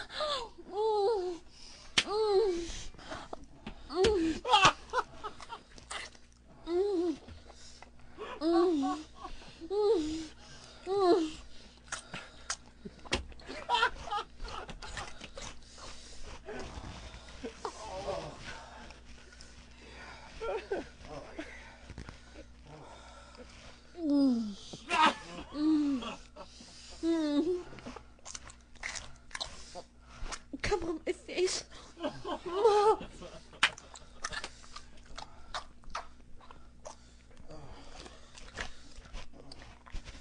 No, please. I want you to come on my face. No. Fine. Holy S! Is this legal? Studio is clean. I think we just got the gay out. Oh my God! Holy S! Man, I don't even know what to say to that. You should be able to broadcast that. No, I am offended. I'm on the side of the FCC. I'm calling we the need FCC. to be stopped. Wow. Geez, somebody's asking if they used a regular drill bit on that drill. I am stupefied. But everyone's happy again. Look, everyone has smiles on their faces in here now. Oh, my God. Jared from Boston, today I learned that my mother thinks the drill bit is very inappropriate, even for my age, and I'm 23. Well, we warned you. You got to turn down the radio so you don't get in trouble. Frank from Virginia says the gay is gone. Yes, it is. So you got to have confidence in us, people. I'm a whore. You have a whore living in your building. She's a whore. There you go, Howard. That's something you'll be able to do in 15 months. Keep talking about Bush and how he hates you. Shut up. And actually, that was our first commercial break for Makita Drills. Yes, Makita, the workman's friend. Welcome to the program. Welcome, Makita. Why wait 15 months when you can get it now? Man. I don't even know what to say after that. All they needed was a little duct tape over her mouth, is what someone's saying here. But no, that was something. She was loud. Jeremy. Screaming. What's up, Jeremy? How you guys doing? I tried the same thing with the Makita bandsaw, ended completely different. Yeah, I'm sure. Saw her leg off. All right. All right, boys. Catch you later. Thanks, Jeremy. Let's go to David in Oklahoma. What's up, David? Not much. You guys rock, man. I'm going to have to go home and go buy a drill now so I can call up my wife. That was awesome. Can you imagine all the people that decide to wait to turn on their XM satellite radios for this weekend? Whew. You got to be kidding. You got that right. The reason we got this XM, I'm a truck driver also. We just got it about 3 weeks before you guys came on the radio. That's the only reason we got it. Oh, nice. Cool. Thank you. All righty. All right, spread the O&A virus for us, all right? I will. All right. Let's go to Justin in Columbus, Ohio. We used to be on in Columbus, Ohio at the Big Wazoo. Remember that? Yeah, the Wazoo. That's why I used to listen to you guys. Hey, I just wanted to tell you guys that I'm listening to I'm spreading the virus down here in Columbus. Oh, cool, bro. I got about 5 guys that just signed up for you guys. So There you go. That's how it builds, man. ordered my WOW stickers. That should be the commercial right there. Yeah. This is what you get on the Opie and Anthony show. I'm a whore. I'm a whore. No one cares about us talking about how there's no freedom in America anymore. Yeah. That's what they want. Bring on the whore. Bring on the hoe. Dave from Reading, Pennsylvania. Now everyone in my office thinks I'm listening to a murder. Did kind of sound like she was in pain, didn't it? Yeah. But she was digging it. John in Jersey. What's up, John? Yeah, you just woke up my entire office floor. I think I'm getting cans today. Hey, John, this sounds just like our old show, right? This is pretty much exactly like it. Yeah. Was that real audio? Yes, it was. No, was that real audio of 2 nights ago at Norton's apartment? There you what go. that was? Hey, you guys suck. Thanks. All right, buddy. Thank you, whore. Hey, we got the guy There's that's... a whore living in your building. Robification. That was you in that audio? That was me. Oh, my God. Stop. A Whackbag member? Yes, I am. Whackbag.com? And who was the other person in there? Well, she's my ex-girlfriend. Ex-girlfriend. She's my ex-girlfriend. We recorded this, maybe 2 years after we broke up. On video? Well, there's video coming. Wait. You videotaped that? No, we're going to. Oh, okay. I thought maybe that was Wait, audio she's your from a video. ex-girlfriend, but you guys get together to do this thing every once in a while? Yeah, Man, she's a good egg. Now and then, and, That's a good girl. What a good egg. What were you recording it into then? Just a tape recorder? No, well, no, she had headphones on. I had excuse me. I had it hooked up to my computer. Oh, so you recorded right into a computer. And what did you make the little thing, the dildo on a drill bit? Yeah, I took a Makita drill. Yeah. And congratulations on your first. Our little sponsor, Makita. And what, you just threw it on into the chuck? Well, yeah, I cut a little hole in the back of the dildo. It was like an 8-inch long. This thing was thick, though. It was unbelievable. Yeah. And I stuffed it on there, and I couldn't believe she liked it. How fast did you get it going? Oh, I had a full speed. Full speed. Full speed. And that's when she was screaming her head off. Dude, my windows were open. I can't believe the cops didn't come to my door. What does she look like? And what does it look like down there now? Is it all twisted in a knot? Oh, God. All beat up and twisted. No, she's all right. Yeah? She's all right. She's really not into the pain thing, so I was really shocked. I don't know. I'll send you a picture of her. Yeah, you got to send a picture because we got to know what she looks like. She got that annoying accent. Oh, I've been hearing that a lot. Yeah. I'm a whore. A whore. Matter of fact, after we were done, she herself said, "I can't believe how bad my accent is." Yeah. So. Because that's what everybody was paying attention to, her accent, not her screaming. Did you fulfill her wish at the end of that audio? Oh, what, coming out of her face? On her face, yeah. Oh, I always do. All right, thanks, buddy. You guys have a good one. All right. Robification totally hooking us up today. I don't even know if that's legal, but George from Philly, okay, now I got to stay at my desk for a while. Keith in South Jersey, I wonder how that sounded outside my van parked in the middle of this used car lot. Parachute rigger Rob, dude, my wife's sleeping in the other room, and I have no idea how I'm going to explain this to her. Adam from Rochester, hey, a-holes, you're going to get me fired. Make the horse shut the hell up. Chris from Boston, hey, guys, where did you get the audio of Martha Stewart's first night in prison? Good one. That is a good one. What else do we got here? John, this sounds like outtakes from my cousin Vinny. Huh? I don't get that one. See, maybe I should proofread. Dan from Ohio, for the love of God, put that up on Foundry. Can we put that up on foundrymusic.com? Yeah, absolutely, we can do that. And there'll be a link on opieandanthony.com? Absolutely. Also, by going through opieandanthony.com, you can now get your WOW stickers. And Sean C.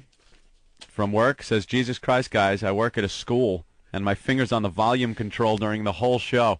Yeah, you got to watch. We warn you guys before we test the limits of the satellite radio. That's today's test. One a day, I think. And Virus Junk says, Yo, B, it sounds like someone was throwing a tray up in that. In that piece. Up in that piece. The Opie and Anthony program. Or that stupid XM stinger they do. What is it? XM 202. Whip 'em Out Wednesday. Introducing WOW for Dummies, an easy-to-follow guide to get you started with Whip 'em Out Wednesday. Other people call them titties or boobs. Step 1, get a WOW sticker. OpieandAnthony.com. RateMyWow.com. Step 2, put said sticker on car, not under the hood. Step 3, drive around. Please pull up next to me, honk your horn, and demand to see my tits. Let me see those boobies. That's so sexy. Step 4, enjoy boobies. God damn it, what nice tits. You feel like showing us a little something. Whip 'em Out Wednesday. The Technophile. Hi, I'm Laszlo. Technology fads are inescapable. 1 minute, all you hear about is internet radio, then it's podcasting, followed up by online poker. The poker craze has inspired several poker nerds to write software that tells them the best way to bet. Counting cards in a real casino will get you tossed out, but poker bots are being used to prey on newcomers, help with strategy, and in the end, make money. It's bad enough that the 25-year-old blonde that you're chatting with is probably a fat guy just out of prison. Now you could be playing poker against a computer and not even know it. Some say that poker players are being paranoid, and the software needed for the intricate process of reading other cards, bluffing, and folding is years away. But in the end, if you're up at midnight betting away your paycheck, whether you're playing against man or machine, it's called gambling for a reason. I'm LAZLOW.com. That's what's on my underground hard drive. High Voltage is an XL channel which may include explicit language. Channel blocking is available by contacting XM Listener Care at 1-800-XM-RADIO. The Opie and Anthony Show. Hi, this is Jamie Heineman. And this is Adam Savage. And you're listening to the worst of Opie and Anthony. Endorsed by Mythbusters. The only way you're getting a date is with a bottle of chloroform.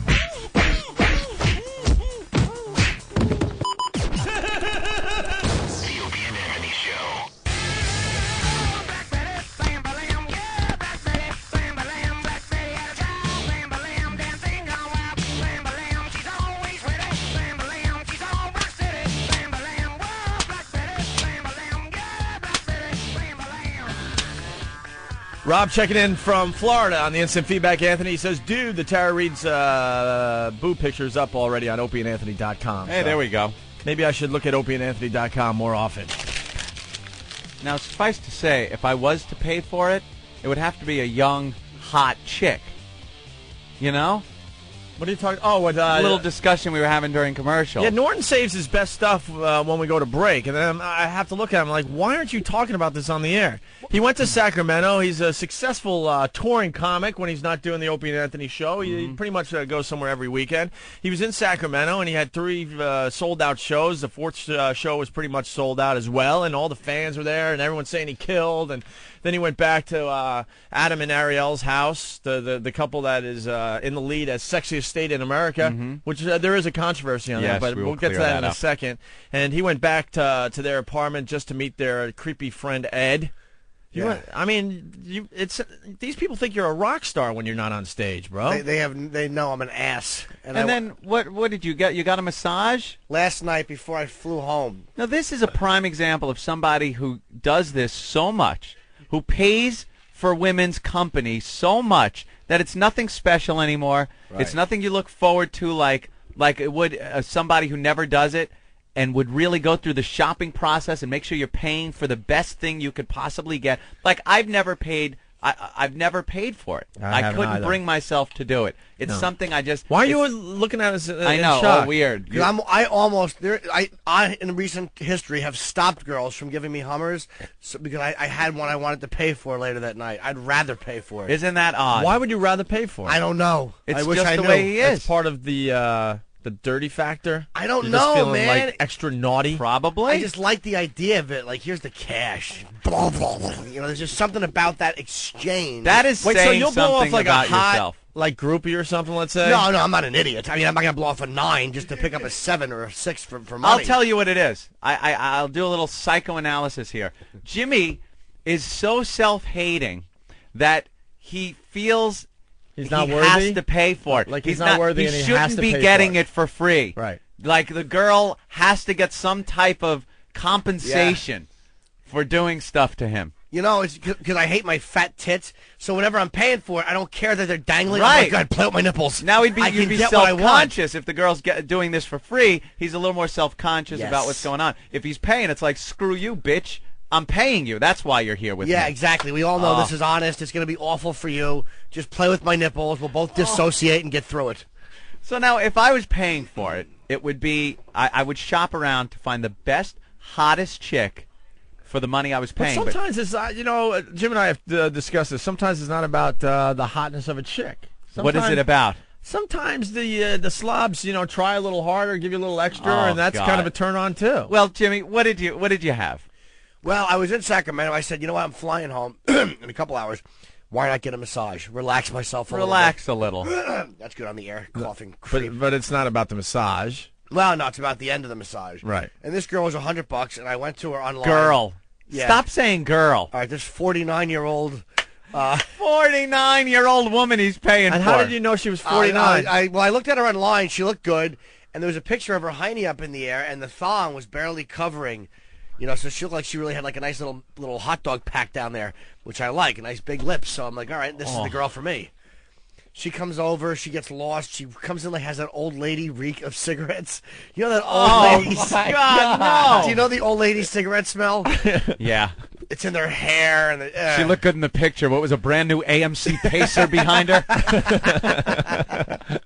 Her fingernails were all yellow from all the smoking she does. Oh, dude, she had on like brown. What do you want, honey? She had slacks on. They were like mom slacks. Brown mom slacks. And she had a bunt, and her breasts were kind of like awful. I'm 50 years old. I'm 50 years old. Don't I look good? I'm 50 years old. $100. I'm like, all right. $100. So I lay down on my stomach, and she starts giving me the massage, and she strips down to the thong. But it didn't. Here's what, like, you ever see somebody with a bunt put a thong on? They pull the thong up high. So the thong comes all the way up to almost their belly button, and it's covering their bunt. Oh no, that is horrible, man. She had a dark tattoo of a flower right by her crotch, but it was almost like an old sailor tattoo. It was like when an old guy, his arm is all like black and blued. It looks like Ozzy's knuckle color, like the Ozzy on his knuckle, like that type of color. It's lost any brightness to it whatsoever. It was awful, and I'm looking at it, and I can kind of see the lips. And I'm like, I'm getting turned on. Ugh. And she's like, yeah, not bad for a grandmother. And I was like, no way. Swear to God. Not bad for a grandmother. How did you know she was 49? She told me. No, that means she's older than 49. Who are you kidding? You know, you're probably right. I mean, you got to add a minimum of 5 years onto that. She's probably 53, 54 years old. She probably was, 53, 54. It was $100. Wow, especially if she says 49. That is really, really heinous. Well, she was massaging me, and I don't know why. She's like, do you want to massage me? And her ass looked like 2 lima beans. It was long and flat. But I massaged it anyway, and I was trying to like peek between the legs. And then why? I don't know. See, now I'm with Anthony. Now at this point I'm out. I had to get on a plane. I had a full rod, and I was trying to get her to, drink from the mule. And she's like, oh, I don't know. Did you hug her after she got out of the bathtub and then run out of the room? Dude, that's exactly. I wrote about her, and that's exactly who I referenced her as. Did she claw at Danny's sweater? Danny! Oh, Danny! That is exactly who she reminded me of. Danny, who did this to you? I think we better take Danny to a doctor. When do you think maybe we should take Danny to an escort? Oh, that's horrible. Awful. Old lima bean ass. Oh, it was brutal. She was topless too, you said? Well, she told me I was playing my nipples. I'm like, I just like sometimes when the girls rub me, I'll lay on my back and like a praying mantis, I just diddle my nipples, and it's just completely disconnect from any human contact while she does what she does to my mule. And she's like, my nipples are sensitive too, and she pops them out, and they were like, ugh. Oh man, they were brutal. Yeah, dragging on the ground all day, they would be sensitive. Little Pinocchio noses. But I did toy with them, and she's like, I like both. She wanted me to toy with them with both hands. Because I think she just didn't want me touching other body parts, which I wouldn't have anyway. Yeah. Oh, I almost forgot the best part. So I'm playing with her nipples, but meanwhile, I want to play with mine. So I try to, pull her thong aside. She's like, well, I don't know. I have a tampon in. So I pull it aside. Oh, my God. I swear to God. She did not. She's been through menopause. She pulled it aside, and there was a string. I just wanted to see the lips, and there was a string. It was awful. It was disgusting. Oh, she gave pretty good Hummer though. She gave pretty good Hummer. Of course, she's had a lot of practice, many years. Yeah, I forgot the tamp. Oh, she uses the old 60s technique that she learned, I'm sure. The old hippie bitch technique. So did she whack you off? Yeah, well, she drank. Her arthritic She hand? drank it, huh? Well, she didn't drink it, but I mean, she was. It's good for my osteoporosis. Just saying all the right things there, honey. How you doing tonight, darling? Oh, you thought you were going to get action from Ariel, one half of the sexiest couple in America, and, Yes, and you end up with a grandma. I thought at least I get Nice to watch weekend. Ariel. I stink. That's my life, dude. That's what my life is. I hang out with the hot chick, and the guy, I'm like, all right, cool, man. I get to watch him bang, and I wind up with a grandmother with a tampon. She wearing a locket with her grandkids' pictures in it? Or one of those old lady bracelets that has the little grandchild heads around it. Grandchildren, little trinkets around it. The charm bracelet. And then she charm bracelet. Then she just took her money and left. Yeah. Oh. Yeah, she had a candle she brought with her. And my youngest just got out of college. Dude, that's awful. That is a really awful story, and you paid for it. How much total? Usually I enjoy your stories, but... 190? Well, 100 because it was late. She had a driver, so it was 120, and I tipped her 70 for the Hummer. I probably could have gotten it A for driver was 50. probably one of our grandkids. Ugh. That is despicable. She had a driver? Yeah, they always do. For safety. Yeah, safety. Drive. Fall and break her hip. Driving Miss Daisy. All of a sudden, I'm banging her, and I inadvertently hit her life call, and the ambulance came. Yeah. It was amazing. Driving Miss Daisy. Yeah, driving Miss Daisy. I'm just trying to drive you to Jim Norton. That is really heinous. An It was old bad. broad. Dude. Is that the oldest broad you've been with? How old's the oldest gal you've been with, In that Jimmy? probably in that area. I don't mess with older women. I don't acknowledge them. Obviously, you don't. Well, I mean, aside from very recently, just very last rarely, night. very rarely. She was 20 years older than you. I don't have that fetish at all. I don't have that. It's fetish. not only not a fetish; it is something to repulse you. I'll agree. You can not have a fetish to something, but still, if it comes your way, take it. Yeah. That is somewhere I dare not venture. I assume, God willing, and the river don't rise, there'll be plenty of time to bang old broads. Yeah. She was awful. You do it now, it's... I don't see I any... paid for it. I don't see anything sexy about that. I don't either. It was That is awful. a horrific story out of The Shining. I just started hugging her, and she looked really good. And then I just pulled back, and when she started laughing, and I looked at her bed. Oh, hot. Speaking of old broads, there's a 57-year-old lady in the paper that's going to have twins, Anthony. How do they make this one work? I mean, is it a natural child thing happening here? Or it's did she probably have the drugs. They give them all kinds of let me drugs see this. because these selfish whores want to be mothers. Yep. This selfish whore. I always knew I wanted children. At 57 years old, career gal is now ready to start a family. Career gal. That's it right there, by the way. Face it, you have reached the second plateau. It's over. Now it's just selfish. Alita St. James is expecting the best gift of her life for her 57th birthday this week, newborn twins. St. James, a motivational speaker and the eldest sister of guardian angel leader Curtis Lewa. Did you read that? I didn't know that. She's the sister? Yeah, is set to shatter conventional limitations of childbirth tomorrow when she is slated to deliver a baby boy and girl at Mount Sinai Hospital just 3 days shy of her birthday. Oh, that kid's been in a womb that's probably like leather. Old dried up like a saddle. Like saddle leather.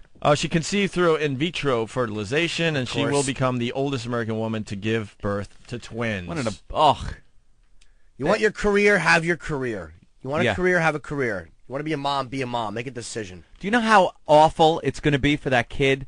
What's she, 57? 57. Picture 13 years old. You got to take your mom to the PTA or the parent-teacher conference, and a 70-year-old mother comes in the door. 70, if you're still alive at all. Your kid's 13. You're 70. You know the other kids are going to be making fun of you, and it's going to crush the poor little kid. Yep. Here comes old grandma, old droopy-titted mom coming in. And there you are. There you are, bringing your mom in, probably on maybe even a walker. She'll have a walker coming into school. And then there's the other hot moms from the other kids. Your child will be jealous of the hot mom. Well, yeah, I mean, 57's not that old. It really isn't. Yes, you know? it is. Well, no. I mean, she's looking at this like, yeah, I'm 57, I can handle this. But, a quick 10 years go by, and like what Anthony's talking about here, then it's a whole nother game. I had the hot mom in school. You were the one with the hot mom? I was the one with the hot mom, and my mom dressed like a slut. She had, she would, I used to, like, whine and cry for her to be one of the field trip mothers, the mothers that go along on the field trips, because my friends would they were flabbergasted. She would dress, like, in white knee-high go-go boots, put pigtails in her hair, halter tops and shorts.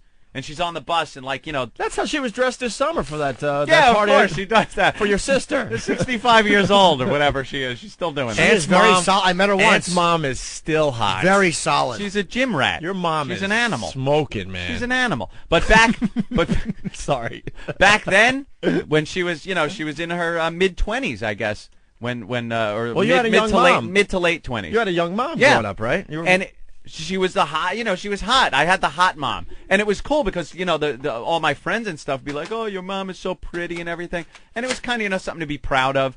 And this woman is going to be the laughing stock. She's going to make her kid the laughing stock. You know how embarrassing it is? I knew kids that had, like, really old parents. It's embarrassing for the kid. She can't do anything. Go to a parent-student, like, outing. One of those things, and she's going to be sitting there, nodding off with oxygen and a walker, bedpan under her. Ugh. She'll be 75 when her kids graduate high school. It's selfish. 75. Look at Tony Randall, that old bastard. Had those kids and then drops dead. And all those people were applauding like, oh, good for That's you, Tony. great, Tony. Good for you. He wants to be a dad to a little kid. And those kids are now, 5, 6 years old, and Yeah. they don't understand why daddy's dead already. We'll never know the father. What a selfish thing to do. Eesh. All right. Should adopt a kid, at least. Yeah, adopt some mongoloid. Yeah, take in a little black boy or something and touch its smooth skin. Well, she says something about the adoption thing here. Oh, she does. The reason that I wanted to carry these children rather than adopting them is that I knew that I could give them, while they were in the uterus, a tremendous amount of love, a tremendous amount of support. I wanted to give them that start. Oh. I don't think of myself with a number. I don't think, I'm going to be 60. I think I'm going to take these kids to school, she added. Yeah, sure. You probably got to sew the thing up like one of those turkeys after you put the stuffing, just to hold the kid in for term. I'm ready. Ready to fall out with her uterus. I'm ready, she said with great determination, resting her swollen frame against the living room wall. Ugh. Oh, man. You kind of like that, though, don't you? Because you like pregnant and you like them older, too. No, I think Opie digs the older chick. Oh, he does. He's a weirdo. He's a weirdo. I have an older woman fetish, but that was when I was younger. Now that's a problem. I got to get rid of that fetish because, we're getting up there now.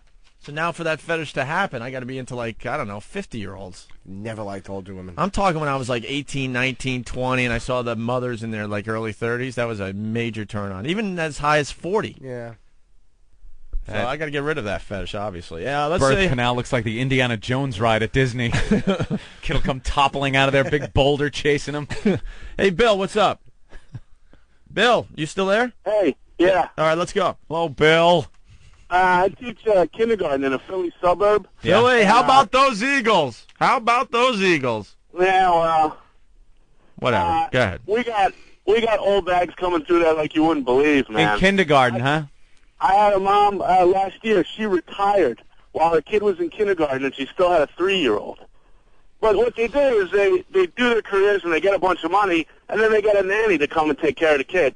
And they take the kid out for a little while for a walk or something. Well, it's definitely does all the heavy lifting. It's definitely the new thing. People are having kids a lot later in life. But It's the drugs. They're able to do that in vitro. They're able to give them drugs, and they could have these kids out of their for these selfish reasons. Well, that's the problem. That's why this 57-year-old bag is having twins. I've seen old bags with triplets. And, man, they don't have the energy to take care of those kids. Of course they don't. They don't have the energy to take care of them or to do what's necessary to, raise a healthy kid. Oh. You want to be able to interact with your child, not be a mess sitting there in a chair. Because you can't go out there. What a selfish thing to do. Well, a lot of these women have this thing where it's so hip, and they think that any woman that wants to be a mother is like a cornball or submissive to men. So they're like, I want my career. I'm not going to be a slave like that. And then they realize that they're unfulfilled whores by the time they're 60. And like, gee, maybe being a mom wasn't such a degrading, awful thing. Let me try doing that now. Let me take a whack at it now at 60. Yeah, that's it. Because their career left them unfulfilled. Yeah. What, your 2 cars in the garage didn't quite bring you the satisfaction you thought it would, you self-centered pigs? I ran out of air. I saw that. I can completely identify with that problem, Jim North. Oh, I knew I was running out of air quick with that one. I want to announce I'm going to be a father. Your face turned red and everything. I can't believe it. I smell dead people. I farted. The Opie and Anthony Show. Surfing the net continues to simplify, but if you use search engines, there are a few tips you should know. Welcome into Tomorrow. I'm Dave Graveline. Justin Osmer is a project manager for MSN, and he says you can make the search engines work for you. If you put quotation marks around what you're looking for, that'll help you find it much more easily and will give you back a result that exactly matches that term. So, for example, if you're looking for an air conditioner, you put quotation marks around air conditioner, you'll get results back that say that exact phrase rather than a bunch of results that may just be about air and a bunch that may be about conditioner. Any innovations at MSN? Well, something new that just launched this last week is the opportunity for a local search. And at MSN.com, at the top of the search box there, you'll see a link to local search. And what local search does is provide you with local information that has addresses and phone numbers coupled with a map. Searching into Tomorrow, I'm Dave Graveline at Graveline.com. Hi, this is Tom Torbjornsen with America's Car Show Tip of the Day on XM Radio. Joe from New York City writes, Tom, how often should I have my wheels aligned? Joe, have your wheels checked or aligned every year or 12,000 miles, whichever comes first. The alignment angles in your car's front end and rear end change as parts wear. Poor road conditions jostles the suspension, especially in New York City, on cars with four-wheel independent suspension or front-wheel drive. Get a four-wheel alignment, and I'll tell you why. Because these cars have adjustable angles at each wheel. When the rear or front wheels get out of alignment, the tires want to track against each other. This causes pulling, drifting, dog tracking, that's where the rear of the car tries to pass the front, and excessive tire wear. You might want to work into the regimen a tire rotation and rebalance every 6,000 miles. Got a question? Check our website at americascarshow.com. Hear the full show on XM Channel 166, Saturdays, 2 p.m. Eastern. Hi, this is Terry Jones of Monty Python. You're listening to the worst of Opie and Anthony. Ramone. Put my stomach in your pocket. We love the Ramone stuff, don't we, guys? Yep. Of course we do. Steve, Martini Steve, our production guy, he did this whole series of promos revolving around this imaginary guy, Ramone. Ramone and his boss. Who's the big voice guy that voices promos. And apparently Steve has it all worked out. The relationship, everything, with the way they look, where they live. Too many details about these characters made up in his little Steve head. Let's learn about Ramone here. Ramone.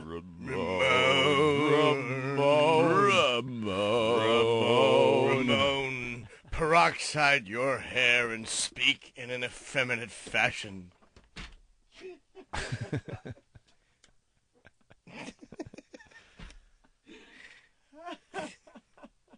All right. Fucking terrible. Hear anybody says, I fuck Martini Steve in the mouth. The worst of Opie and Anthony. What's up with you and your imaginary friend, Ramone? He's not my imaginary friend. He's just the... Did you make him up? Yeah, I did. He's yours. Well, he's my creation. I'll certainly take credit for that. But Ramone is the byproduct of something I learned when I was working at NEW. They told me that a lot of the deep voice guys that do voiceover for movies and for TV. God. Check this out. Listen, here's the explanation. This is exactly where it came from. They do a lot of their voiceover work from home in a home studio on ISDN lines. So a lot of them are just traipsing around home in their bathrobes or sweatpants, making millions of dollars, mind you. doing voice work. So you believe there's some guy walking around and his houseboy and is there. And he has a houseboy. And as he's doing these voiceovers, sometimes things happen and he's got to go, Ramone. Exactly. Clean this up. So you feel like you're one of these big voice guys and you need a little houseboy. Oh, no. That's why I pitch my voice down, because I have to make it sound like it's not me.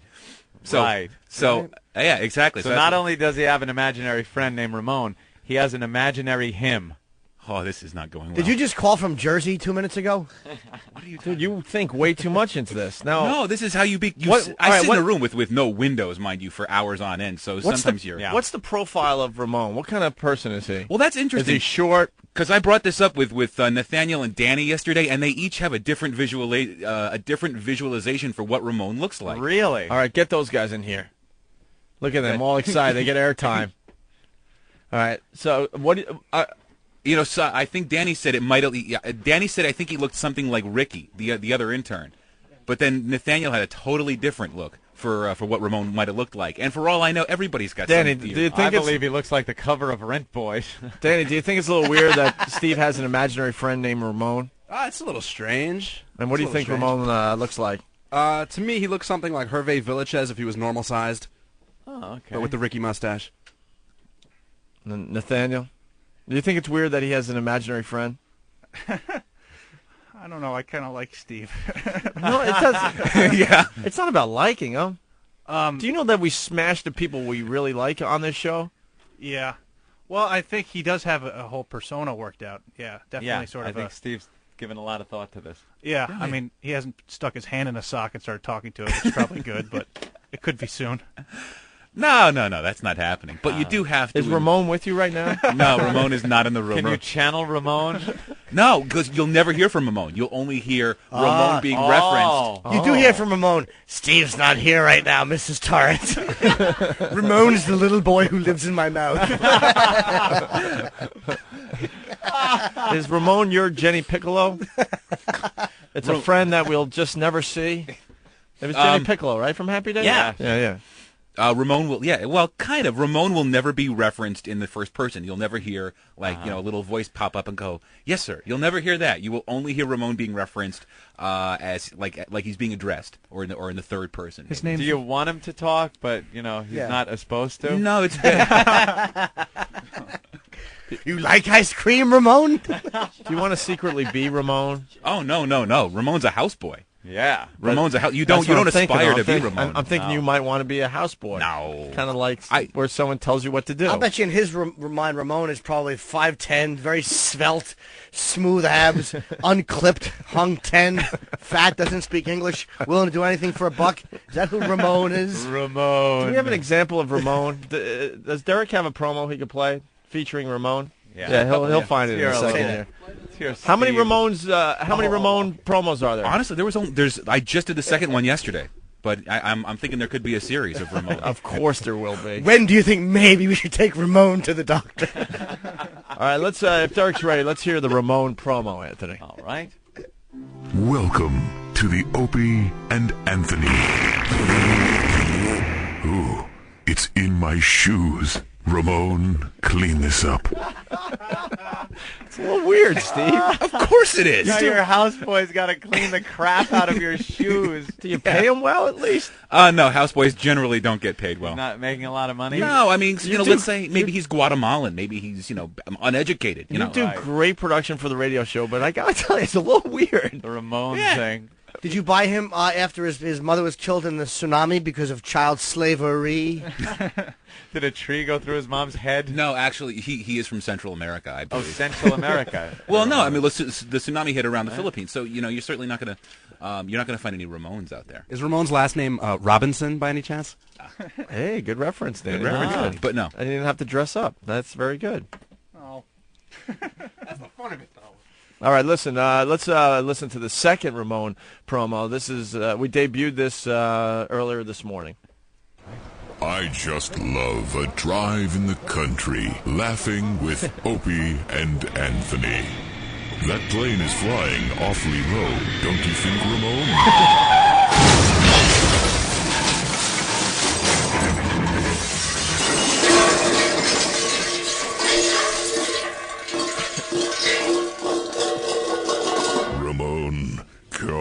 911. Now the Ramone promos are that much better and funnier. Because now every time I hear this on the replay, I'm gonna drive off the road. Ramone. It sounded like you almost said clean this up, but you went call 911. I was trying to enunciate it in the same fashion. Call 911. Now, Steve, Why wouldn't you call 911? Yeah. Why does Ramone have to do everything for you? Because it's not. It's not me. But Ramone is a houseboy assigned to the menial tasks that this deep voice guy does not feel that he's. I have a problem. What? You're taking a leisurely drive in the country. Why is Ramone with you? Yeah. See, there's a menial task that has to be taken roadhead. care of. Yeah, exactly. Your mule is dirty, needs to be cleaned. Ramone, lap this up. Perfect example. You go to a self-serve gas station. Do you think this guy, this wealthy voiceover artist, is going to be Ramone? Top off my tank. Yeah, right. Exactly. You're a couple weeks away from coming in here with a scarf. I'm thinking that this guy has, almost the Hef outfit, like a not a leisure suit. What's it called? An ascot and a smoking jacket. Thank you. How does Ramone feel? Is Ramone doesn't matter how Ramone angry feels. at the guy? Ramone could be angry. He might be bitter. He's crazy. By the way, crazy Steve. You have thought about this way too long. There's Yeah. a profile on your imaginary friend Ramone. Yeah. Behind his back, does he like? Are you or the person that you're voicing in these spots? Yeah. That's not Ramone, obviously. Is he married? No. Actually, you know what? Now that I think of it, there are two of the little cartoons on the website are pretty representative of what this deep voice guy and Ramone might look like. And Ramone is Ramone is a very short, or potentially very short pygmy. I don't want to alter it too much. Wow. Because I don't want to alter it. Let people imagine their own exactly. Ramone. Ramone should be, everyone should have their own Ramone. Should people start sending in maybe drawings and cartoons of what they think you and Ramone are? I think that's a great idea. Are like and look like. Because there's some talented artists out Has there. Ramone ever stood there and just thrown firecrackers while other people were preparing to rob the house? Yeah, I do. You got that one? Yeah. Trying to remember the name though. Yeah. Hold on. Was it Boogie Nights? Yeah. Oh, okay. I knew the scene. I didn't remember the movie. Boogie Nights. He's right. Yeah. Ramone. That is a typical Ramone. Yeah. Yeah. The guy throwing the firecrackers around the house. All right. Well, that's a Ramone. Ramone takes care of the menial tasks that you can't be bothered with because you're off making the money and you can pay somebody $3 an hour to go and clean up diarrhea. Really, for a casual thing, you have his salary already worked out. Yeah. How much does he make? Does he live for free in like the what do they call it? That other house, servants' quarters, the pool house, like the pool house or something. Yeah, he could potentially. You got to remember he maybe doesn't have a great grasp of the English language. He's from Central America. Uneducated, and no grasp of U.S. law as well. I didn't say he was underage. I didn't say he was. Oh no. I didn't say he was We underage. weren't saying that. Give the Photoshop people there you go. some work on Whackbag. Photoshop people. It's not Steve, so I don't think you have to Photoshop Steve in. It's a deep voice guy with a little helper named Ramone. Sure. Jesus. Yeah. No, that's Danny. You got like a guy with a pith helmet, like an old yeah, exactly. an old adventurer. Yeah. With the optic thing. Yeah, he's with got a a monocle and like a thank pith you. helmet and binoculars. Mm-hmm. His name is actually Colonel Wetpants. But, a colonel with like the little handlebar mustache thing going like, well, there I was. Yeah, exactly. In Africa elephant hunting when all of a sudden Ramone came over. And then Ramone is a black guy. And he's a pygmy with a bone through his nose and in his hair. With a big afro and like bracelets of bone. Almost like a shorter LeVar Burton type. So Ramone's not black. No, I don't see Ramone as being black. No, I mean, but that's I see Ramone that's why as I was kind of making Central a reference. American, maybe even Mexican. Hairless. I see Ramone as hairless. See, there's now we got a completely different representation of Ramone. Than you what see a Danny very did. hairy Ramone. Of course you do, Steve. Do you really? A mini bear. No, I all Ramone can say in English is sweet and cozy. Cozy face. All right, well, thank you, Steve. Anthony and I just noticed this whole Ramone thing that was kind of taking on a life of its own, and we had to kind of... I thought you guys liked the Ramone things. We do. Oh, okay. And now they're even better now that we have the backstory. You kidding me? Of course. Oh, okay, Who's not going to be paying attention to the Ramone promos, and everyone's going to be looking forward to the next one in the series. Okie dokie. Ramone. We're the only radio show that discusses show promos. I know. The ins and outs of the show promo. Well, we got a lunatic making them. With his imaginary friends. Dude, we're all... This is apparently a very simple crime to commit. All one has to do is buy a couple of multiple Metro cards, stand at the turnstile. What the fuck is your problem, man? It's the Opie and Anthony Assault on the Media contest. Every month, the biggest pest will win a MiFi portable XM radio and other great prizes. Plug the Opie and Anthony show on live TV and be creative with it. But don't touch the reporters, don't curse, and please don't be stupid. For examples of perfect assaults on the media, go to opieandanthony.com or foundrymusic.com.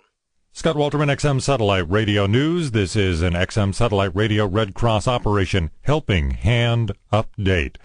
The Red Cross still funneling all of its resources and focus on the hurricane-ravaged area from Katrina, and they still need your help. Here's Renita Hostler with the Red Cross. Our Canadian and Mexican sister societies have offered up support as well, that these folks will be the ones who will come in and help give our workers in that affected area a little bit of a respite, if you will, because they do need to tend to their personal matters, and they do need to be with their family at this time, and they also need to just take care of themselves. The Red Cross is now operating about 268 shelters in the hurricane-ravaged area. They continue to need your help. You can call them to become a volunteer or donate. 1-800-HELP-NOW. This has been an XM Satellite Radio Operation Helping Hand update. High voltages include explicit language. Channel blocking is available by contacting XM Listener Care at 1-800-XM-RADIO. The Opie and Anthony Show. Hey, this is Dennis Leary. You're listening to the worst of Opie and Anthony. Oh, I remember this. Nathaniel came in with his stand-up. Yeah. And then we went on one of our dumb tangents about things that happen around Christmas. Bad things that happen around the holidays. Huh? I'm going to listen in on this to see how we went from reviewing one of Nathaniel's stand-up acts to bad things happening around the holidays. Oh, I remember how it was. How? Because the audience was laughing, and we were saying, wow, that's a gift. And the gift being... For Christmas. That was the worst stretch ever. Yeah, I had to think of a gift one, but I'm laying back right now. It's the worst of Opie and Anthony. Lo más mal de Opie and Anthony en XM202. Guys, we got to bring Nathaniel in here. We promised him that we would listen to his stand-up. Oh, yes. Well, we promised him a while ago. Well, because he took the smell from Rich Voss's ear. That's right. Get him Opie, this is coming off of seeing Brian Regan over the weekend, so it's a tough act to follow. Well, we were going to do it on Friday after Brian Regan was in here, but we didn't think it would be fair to the guy. True. Nathaniel's our intern, and he does stand-up and all sorts of things on the side. How long you been doing stand-up? About 6 months. 6 months. Very new at it. Yes. Did you have anything that inspired you to become a comic? No. I mean, I've always enjoyed the stylings of Jim Norton. Who doesn't? But, yeah, I just wanted to make people laugh. Yeah? And have you throughout your life? Have you been known as, like, the funny guy? Yes, I guess so. You have. And was there anything that happened, though, that was like, wow, you know, because you just decided to go into comedy? Did you see somebody, go, I could do that, kind of? Yeah, sorry, my story sucks. I just took a class and decided to give it a shot. A comedy class? Yep. Who taught it? Uh-oh. See, this is what I was digging for, Yeah, what's up with these comedy classes? Well, isn't it tough to teach someone to be funny? You either have it or not. I don't know anybody who's ever done well coming out of a class, but it doesn't mean that there's not. I probably don't know that they took it. Do they teach you like techniques? No, it's mostly like writing and making sure you have like a point of view and an identity. I mean, some people show up and you're like, I can't wait for this person to give up comedy, but... Oh, really? Yeah, just because you go through this class doesn't mean you're going to come out the other end funny. Yeah. But just because you go to it also doesn't mean that you're not funny. That's correct. If you're naturally funny, you're going to go through it, take out of it what you can, and then you move on and realize it was worthless, and you have to gig every night obsessively like Jim Norton does.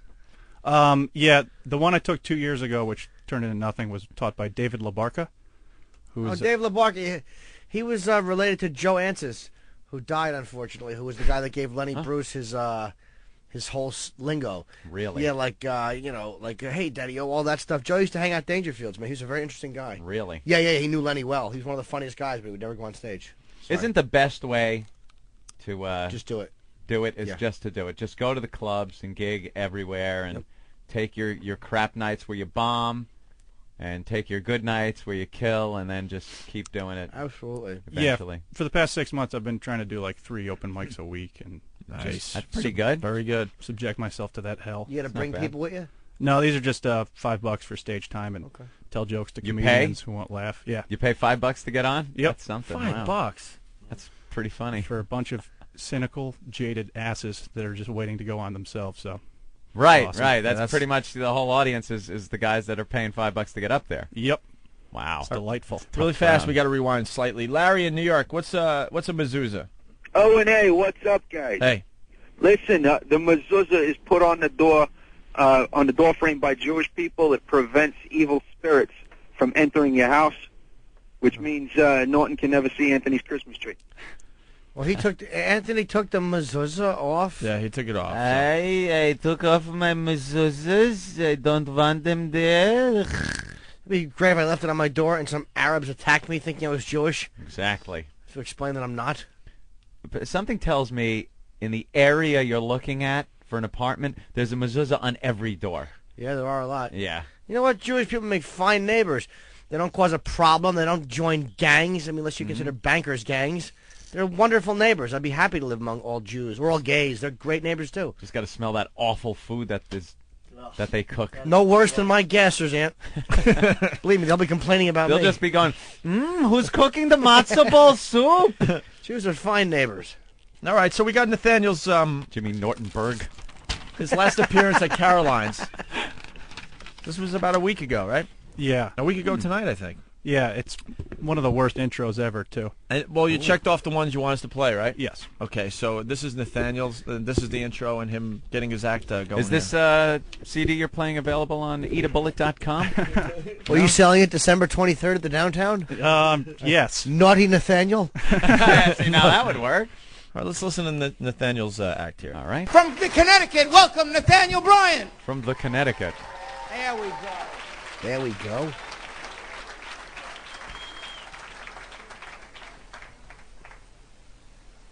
Mm-hmm. Where were you, in the lot? Hi. No. Does anybody else's mom get a huge kick out of humiliating them? Just taking a poll. Mine does. She started pretty early with my name, actually. She and my dad teamed up to give me the nickname Than for Nathaniel instead of Nat, Nate, or Nathan, which is an awesome nickname if you never want to pick up a chick at a bar. Because most of the conversations go something like, hi, I'm Than. Stan? Than. Sam. Yeah. We're not hooking up, are we?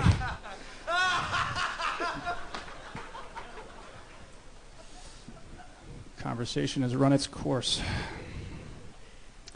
I actually introduced myself to this one man. I was like, hi, I'm Than. And he goes, oh, is that Vietnamese?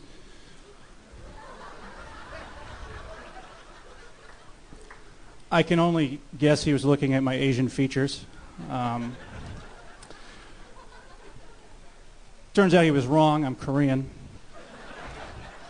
But I guess we all look the same to you, don't we, asshole? It's good. Getting some big laughs, actually. Yeah. Sounds very natural, too. Yeah, the mix is a little bad, I think. You kind of have that relaxed guy thing. What do you come up on stage, and it was kind of a long time in between, when they announced you and the applause stopped before you said something. So do you just kind of like stroll around, look at the crowd? No, I just like put my bottle of water down. Oh, was that it? Yeah. You don't want to look too eager? Yeah. High-fiving like Leno before you go on? Exactly. High-fiving the crowd in front. That's the only thing. The opening joke's a little, not a bad opening joke. It's a little bit slow. Aside from that, it's like it's good. Thanks. Yeah. Yeah. It's not bad. All right. Except he breathes like LaMotta when he was doing material. all you wonderful people. Going back to the phones for 1 second here. Jay in Indiana. Yes, Jay, real fast. Hey, guys. Hey. Love your show. If you want to know how good Jewish neighbors are, just look at Anne Frank's family. They were great neighbors, never made a sound. I'm punching out. Oh, God. First of all, what do you mean Anne Frank's neighbors? Anne Frank was Jewish. The German people were her landlords, technically. But he's saying that the Jews were quiet. He never said a see word. how quiet the family Jewish was. neighbors, and he's See, talking about the Franks, I guess. Oh, okay. Never heard them partying up a storm or anything. All right, here's more of Nathaniel's show at Caroline's last week. My mom's big into self-improvement. She takes a lot of herbal supplements. She takes like 30 pills every morning, which is a lot. I've asked her, what could you possibly need 30 pills for? She said, like, well, this one's for memory and this one's for my immune system. I like to ask her which one gets Dad to move back in. That's pretty funny. Apparently none of them is the answer. Hello? Hey. Is this thing on? Hello? It wasn't a bad joke. I know, it was very good. It wasn't bad at all. So Dad left Mom, huh? Yeah. On Father's Day, I helped them move out. It was great. Are you kidding? No. How long ago? 3, 4 years, 5 years. You helped him move out? Yeah. On Father's Day? Yes. And what was he saying to you as you're loading the truck with his stuff? There was no surprise, really. I was happy for him. Wow. Proud of him. Wow. Yeah. Why, you saw a lot of fighting growing up? Yeah, well... What was the big problem with your parents? It was all verbal. Actually, I think my next bit... Oh, really? Might... look at how he is good. Hey. My act speaks for itself. He is good. Well, let's take a listen to find out the answer to that question. Yeah, my parents are divorced. There were some early warning signs. Dinner conversation was one of them. They sort of went along the lines of, Lowell, why don't you put that fat from the steak directly on your chin? To which my dad would reply, you're the one that cooked it, bitch.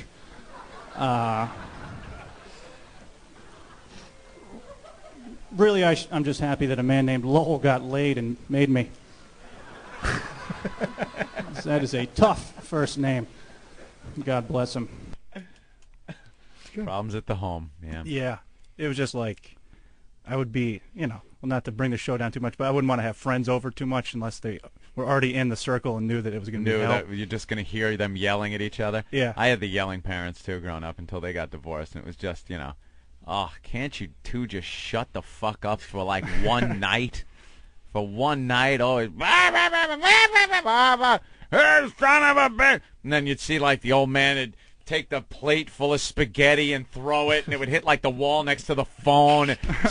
And you're sitting there horrified watching the spaghetti slowly go down the wall.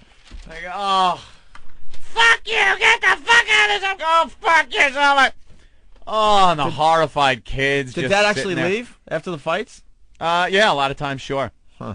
And then you'd be able to go to sleep because the yelling would stop. Yeah. Oh, that's, first Mom would have to wind down a little.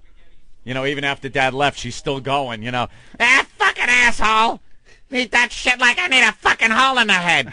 Son of a bitch comes in here and I'm trying to sleep. He's gone. Shut up. Just shut up. Oh.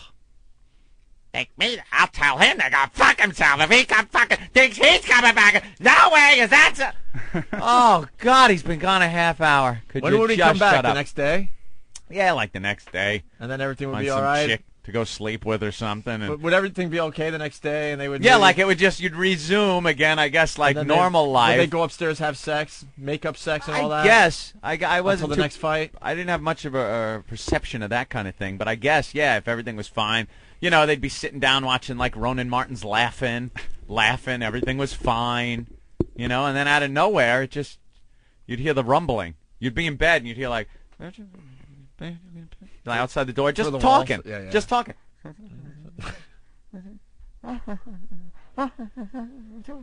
do you mean by that? It's like Ronan Martin's laughing is on, so they're kind of laughing, and then you hear, but the time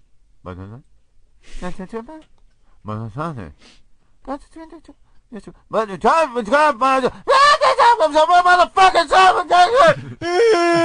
and then you hear from the kids' room. Stop! Oh God, the Daddy's trauma. leaving Mommy. Motherfucking fuck you for fuck you. It was always creepy, like anniversaries and birthdays. It'd be like they'd fake it for a day, and it was just so creepy. Like, oh yeah, we're buying it. You love each other today. Sure. Yeah. Here's the gift. Oh, we got her a vacuum. It's a real loving gift. My dad actually once got my mom a porcelain figurine of a warthog for Mother's Day. Jeez. If that doesn't speak volumes. Passive aggressive, yeah. Oh, that's hilarious. And then we were pretty young, so we got the talk. Like I realized, and we all knew, like we were real young, but it was so obvious. Oh, Dad only comes home on the weekends now, and because he's at work. Shut up. You're insulting me. And then we got, called into the room, and Mom sits down and goes, me and your father are, I want you to know, and I want you to know it has nothing to do with you, but we're divorced. Oh, okay. Could I go out and play now? How's this going to change my life? Does this mean I don't have to listen to, motherfucker, fuck you? Oh, it does? Okay. So it's a good thing. Great. Good. Well, thank you for staying together for so long and really, torturing us. You couldn't have pulled this one 5 years ago when maybe we couldn't remember as much and didn't have to listen to the yelling and screaming? This was supposed to be about his commentary. Yeah, I know. Holy mackerel. We're all just staring at Anthony like, make it stop. All of a sudden, it's about me. I kind of feel like you did in your room while listening to your parents. Oh. It's a little uncomfortable, Anthony. Here's an idea, Pop. There you go. Right back into the Huntington boat ramp. Give that a whirl. Sorry, it's not about me. Just kind of, look at, hey, your act touched the nerve. There you go. It's good How about stuff. that? And I must say, mine isn't the worst case scenario, that's for sure. I knew a girl once, remain nameless, whose father walked out on the family on Christmas Day. On Christmas Day. That little tidbit of baggage will stick with a girl for a while. Makes Christmas a fucking treat for year after year. Let me tell you that one. Hey, here's a present. Oh, my daddy left on Christmas. Fucking Christmas. Here it is again. Merry Christmas. I think I know who you're talking about. Oh, my God. Oh, no. I got to go. I don't know. Christmas Day. Jimmy, do you know how this leak? screws up Christmas? Let's go take a leak, Jimmy. Do you know if a father has to be that goddamn selfish, he can't wait till the 26th? You can't wait a day? He's got to screw up Christmas. And, fine, screw it up for your own family. Do you realize you're screwing it up for every guy that's trying to make a relationship with your daughter?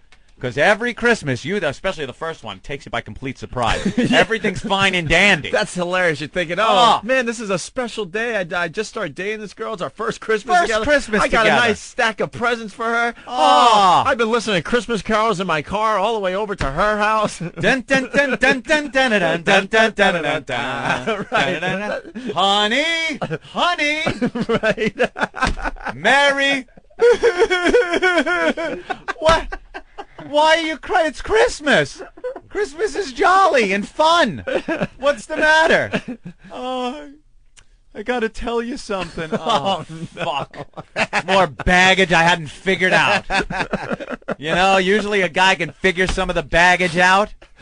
That's you can't hilarious. see that one coming. It's so true. You can't see that one coming until the 25th. Till old St. Nick is supposed to be wiggling his fat ass down the goddamn chimney. That's when you figure that one out. My father left on Christmas. Thank you, Pop. Job well done. At that point, you should have just taken all her presents and thrown them in the fire. Yeah, exactly. It would have been a happier moment. He did. He left on Christmas. Goodbye. I'm going. Well, that's what you should have said. And you know what? I'm taking his lead. I'm off. Well, you did do that, but I think 10 years later, right? It wasn't Christmas. Oh, you should have waited till Christmas, You though. really should have waited. You should have had that vicious intuition and waited till Christmas. Oh, my God. And say, I now understand why he left you. That would have been a bad one. And slam the door. It's just not that mean. I'm leaving. It just really isn't that mean when it comes down to it. Anthony is a very nice guy. I know he Dress in a Santa cap. That is funny, speeding though. away from the house. That whole baggage thing when you get into a relationship, you have no idea. You think you Dude. got it all figured out until a holiday comes or Father's Day in my case. You think you got it figured out. Oh, Jesus. Father's Day in my case was the big one. Why was that a big one? Doors slamming and crying all day. I'm like, what the hell happened here? Isn't that great? Aren't the dates of what things happen just tragic? Jeez, they come out of nowhere. Oh, the Christmas. I got the visual, though. You got the gifts all piled up nice. Probably wrote out a nice card. You got, knowing you might even had a Santa hat on because it was your first Christmas. Really just giving it your best. Giving it my all, by gosh. Yeah. Dude, one of the worst cases of chick baggage I ever had came out of nowhere because this wasn't on a specific date or anything. Mm-hmm. One day, my girlfriend just bursts into tears out of nowhere. And, no, nothing. Is this a girl that I don't know? Yeah, this is one I don't know from years ago. All right. It's like, what happened? What's the matter? Blah, blah, blah. Nothing. Jesus Christ, what's wrong? Every year around this time of date, she started getting a little weird. And I never knew what the hell it was. Find out her mother was an alcoholic, always drunk. She was leaving for school one day, and she says goodbye to her mom every day, and her mother's always like drunk, passed out or something like that. So one day she's passed out on the kitchen floor, and she says goodbye to her and goes to school. She comes back, her mother's dead on the floor. She had slipped and cracked her head on the counter, and when she said goodbye to her in the morning, she was already like, she had already hit her head. So maybe if, I'm sure she went through years of thinking, if I only called the hospital, blah, blah, blah. Right. She left her there on the floor because she had always been passed out. So when did you try to help this bad girl? I know. I said, geez, miss, not paying any attention to anything. Yeah, I tried to help her. No, you don't help. It's just baggage. So that was obviously the anniversary of the death, right? Oh, yeah. The anniversary of that every year. Jesus, and you'd see it coming from weeks away, and you're like, oh, it's that day. You see it bubbling under the surface. Oh, it's Mom clocked her head on the edge of the counter day. Spend the whole day waxing the kitchen floor. Oh my God. There's no Hallmark card to get her for that occasion. Yep. So your mom whacked her head on the counter. Sorry to hear. Whoops-a-daisy. Whoops-a-daisy. Whoops. Whoosh, crash. We're bringing up some memories really fast on the phones, and then we'll go back to Nathaniel's comedy. Yeah, I don't want to shut him out. It's his day. Bill on Long Island. What's up, Bill? Hey, how's it going, guys? Hey. Hi, Bill. What's up? Yo, oh, Bill. Christmas, I was like 4 years old, and everything's going great. And then for some reason, my grandpa locks himself in the basement, and my dad drives away, and I don't see him. It's Christmas Eve, and I'm a little 4-year-old. I'm like, where's Daddy gone? And apparently there was a huge fight, and Daddy didn't come back for a few days. And then next year, the exact same thing happened again. Every year. Yeah, the worst. And no one ever told me why. That story's kind of sad, but Tennessee always beats out any sad story. Let's go to Jim in Tennessee. Listen to this one. Go ahead, Jim. Hey, tell your cute story. Go ahead. Okay. Oh yeah, it's a funny story. We should have Christmas songs playing. Yeah, hold on. Hold on. Yeah, we need a nice Christmas song. Wait a minute, If we're going to do this bit, we got to get some Christmas There we music. go. All right, Jim. Tell your cute Turn it little, down a little so we can hear his story. Tell your cute little Christmas story. Okay, my father, his birthday is on Christmas. He gets plastered. He's in the Air Force. He's a chief master sergeant. He comes home. My sister's pouring his whiskey out down the sink so he doesn't get any more plastered.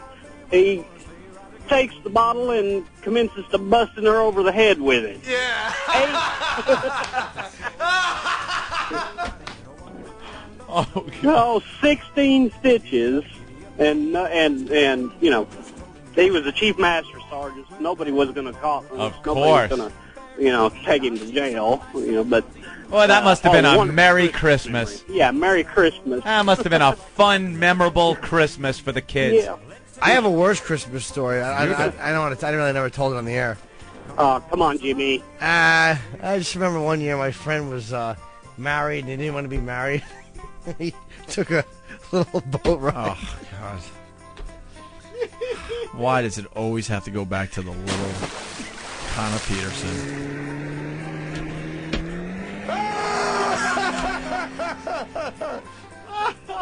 Why? Oh, boy. Yeah. All right, we have another one, Anthony. Dave in Queens. Dave, go ahead. What's up, guys? What's up? Hi. Hey, a little nervous, guys. Hi, boo-boo. Hi, Frida. Love you, Frida. I was Can you hear me? Yes, Yeah. Frida. I was married for about 2 years, and I was, the sex was always a little weird with my wife at the time. And she told me, can you hear me, guys? Yep. Yeah, Frida. She told me that her father got her pregnant when she was 12. Oh, Merry Christmas! Merry Christmas! Make a long story short, it didn't work out well after that. Dude, if I heard that story, my girlfriend would wonder why every Christmas I had a throbbing heart on. Well, you know what? And actually, in all actuality, it started one time I was joking around saying, "Who's your daddy?" And she just made a straight face and she said, "Don't say that." Oh, wow. I didn't take anything of it, and then, sex got weirder and weirder, and after that, it all went down south. What a curmudgeon she was. Merry Christmas. Merry Christmas, What everybody. selfish parents, man. George in Jersey. Well, What's up, she's a George? selfish girl. Hey, guys. Hey. This is Tattletale. a true story. We're planning a big family Christmas. Everybody's coming in from around the country. My 60-year-old grandparents are coming up from Florida. 3 days before Christmas, my father calls me up and says, "I'm going to divorce your mother, but I'm going to tell her after Christmas." Right. So now we're all sitting there. Everybody comes in. My brothers are sitting around the Christmas table, just waiting for that special moment where Dad's going to say, "By the way, I'm leaving your mother." It was miserable. It ruined Christmas. It was horrible. They're all geared up for the big "I'm getting a divorce from your mom" story. But here's the worst part. The worst part is Dad goes to see a divorce attorney, finds out he's going to lose 20% of everything that he owns, backs out of it, and now we're stuck with my family for Christmas for the rest of my fucking life. Yeah, see, it would have cost him too much, so he didn't get a divorce. There you go. At least they're together for the right reasons. Merry Christmas, everyone. Merry Christmas. Earl in Alabama. What's up, Earl? Hey, what's going on, guys? Hey. Hey, I'm a truck driver, and I was coming home for Thanksgiving last year, 2003. Thanksgiving, Christmas, close holidays. enough. Sure. Well, hang on, it all goes over the whole holiday season. All right, let's go. But I found out on my way home that my wife was banging a prison inmate. So we ended up signing divorce papers. The day before Thanksgiving. I got to come back down there on Christmas Day because we got a 5-year-old daughter. So to see my daughter, I had to go in there and see this guy living in my house with my Christmas tree and everything. It was all my stuff. That ruined Christmas Day, and then to ruin New Year's Eve, that was our anniversary. Oh, man, there you have it. There you have it. His wife was banging an inmate. Merry Christmas, everybody. I got it from a Negro. I thought I heard Negro. Oh, banging inmates. You can whip me all you like, white devil, but you'll never break my spirit. I don't know where my other clips are. I know. I see that. Aaron and Cali. What's up, Aaron? Hey, how's it going? Hey. I just got a pretty messed up Christmas story. I was going out with my girlfriend for a few years, and I was probably 19 at the time. Well, we had some problems and broke up for a while, and she decided she wanted to get back together. But at the time, I had already got another girlfriend, and we were living together. Well, so my parents thought it would be a good idea to bring my old girlfriend to my work where I was living with the new one and try and get me back together with her. Well, basically, I was kind of pissed off, so I go home and tell the girl I'm living with, well, hey, my parents, they brought this, my old girlfriend over, and they're wanting me to get back together.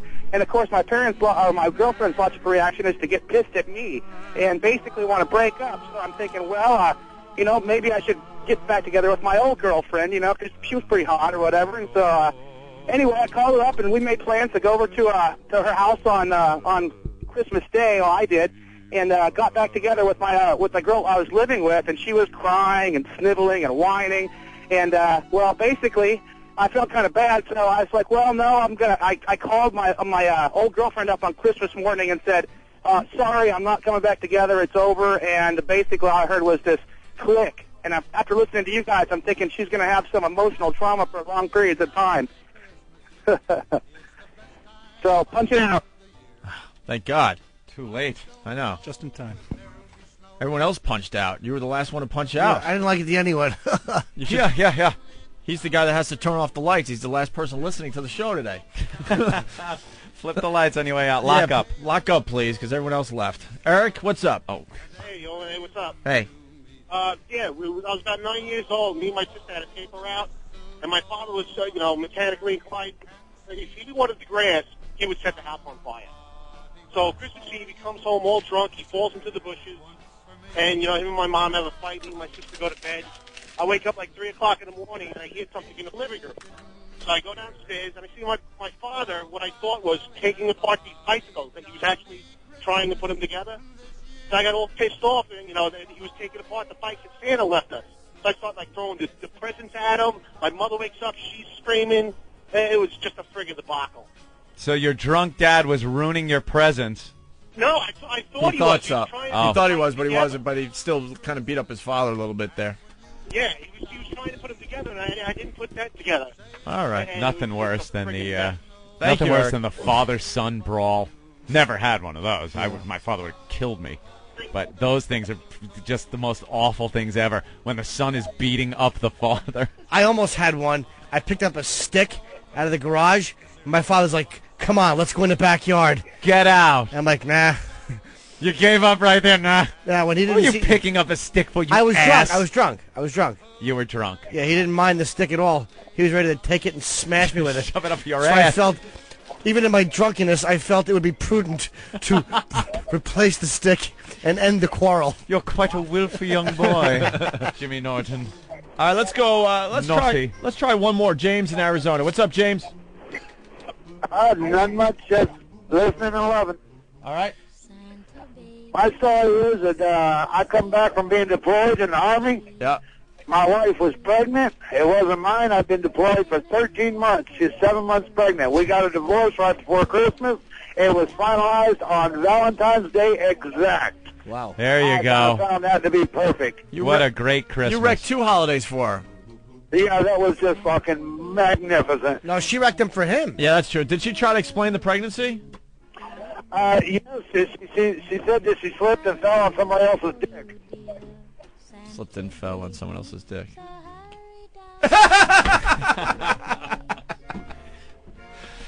Mark. Yeah, hello? We want to end up on an up note. Help us out. Yeah, my girlfriend kicked me out last year Christmas. She boxed up all my shit and put a bow on it and left it at my apartment. Nice one. That's clever girl. And kind of funny and silly at the same time. Oh, we got one more. Yes, one more. Scott in Texas. Yes, Scott. Yeah, when I was a kid, the little kid next door, Jimmy Norton, he forced me to play Monster Snow under the porch on Christmas Day. Monster Snow. God, we know what Monster Rain is. What is Monster Snow? Ooh. It's when you put on snow pants. It makes it that much more difficult to do. Because you're both shivering. All right, well, let's get back to Nathaniel's comedy tape. Sure. Yes. 3 of 10. It's not about Nathaniel. Us, douchebag. Yeah. This will seg nicely into my observational humor about airplane food. Oh, good. Yeah. Airplane food? I don't see that. I don't. Oh, okay. I was just trying to get talk about disgust from Jimmy. I think you're going to talk about airplane food. Disgust from Jimmy. Just look at my stomach in this T-shirt. I think you're going to talk about country clubs here, right? Yes. It's Nathaniel, our intern. Like Frank said, I am from Connecticut, the suburbs. Awesome, yeah. Very waspy place, as you'd expect. Actually, our local country club's motto is, "We will have a Jew by the year 2015." I'm not sure if that means we're going to have a Jewish member or if they will have captured one. That's funny. But they're hell-bent on getting one either way. Also, a very, very small black community in my town, or as we called it, Carl. That's good. It's funny. I like your delivery. It's very deadpan, kind of like. I definitely like that delivery. Yeah. And Nathaniel he's getting some big laughs. Joe from Miami saying Nathaniel ripped off Richard Belzer's voice. You almost do have a Belz sound to your voice. Not the same delivery though. The Jew joke is good. The Jewish joke. Yeah. But you should say Jew second, I think. Like we will have a Jew by the year 2015. Say by the year 2015, we will have a Jew. Gets it funny yeah, at the end. It's paced better. Ooh, look at that. The pacing's better. Yeah. It's still a good joke, though. Okay. Here's Nathaniel talking about waiting for a subway. But I even tried the nice white job, too, for a while. I worked for an investment bank, which was awesome. Yeah. That's about the appropriate level of enthusiasm right there. One person clapping.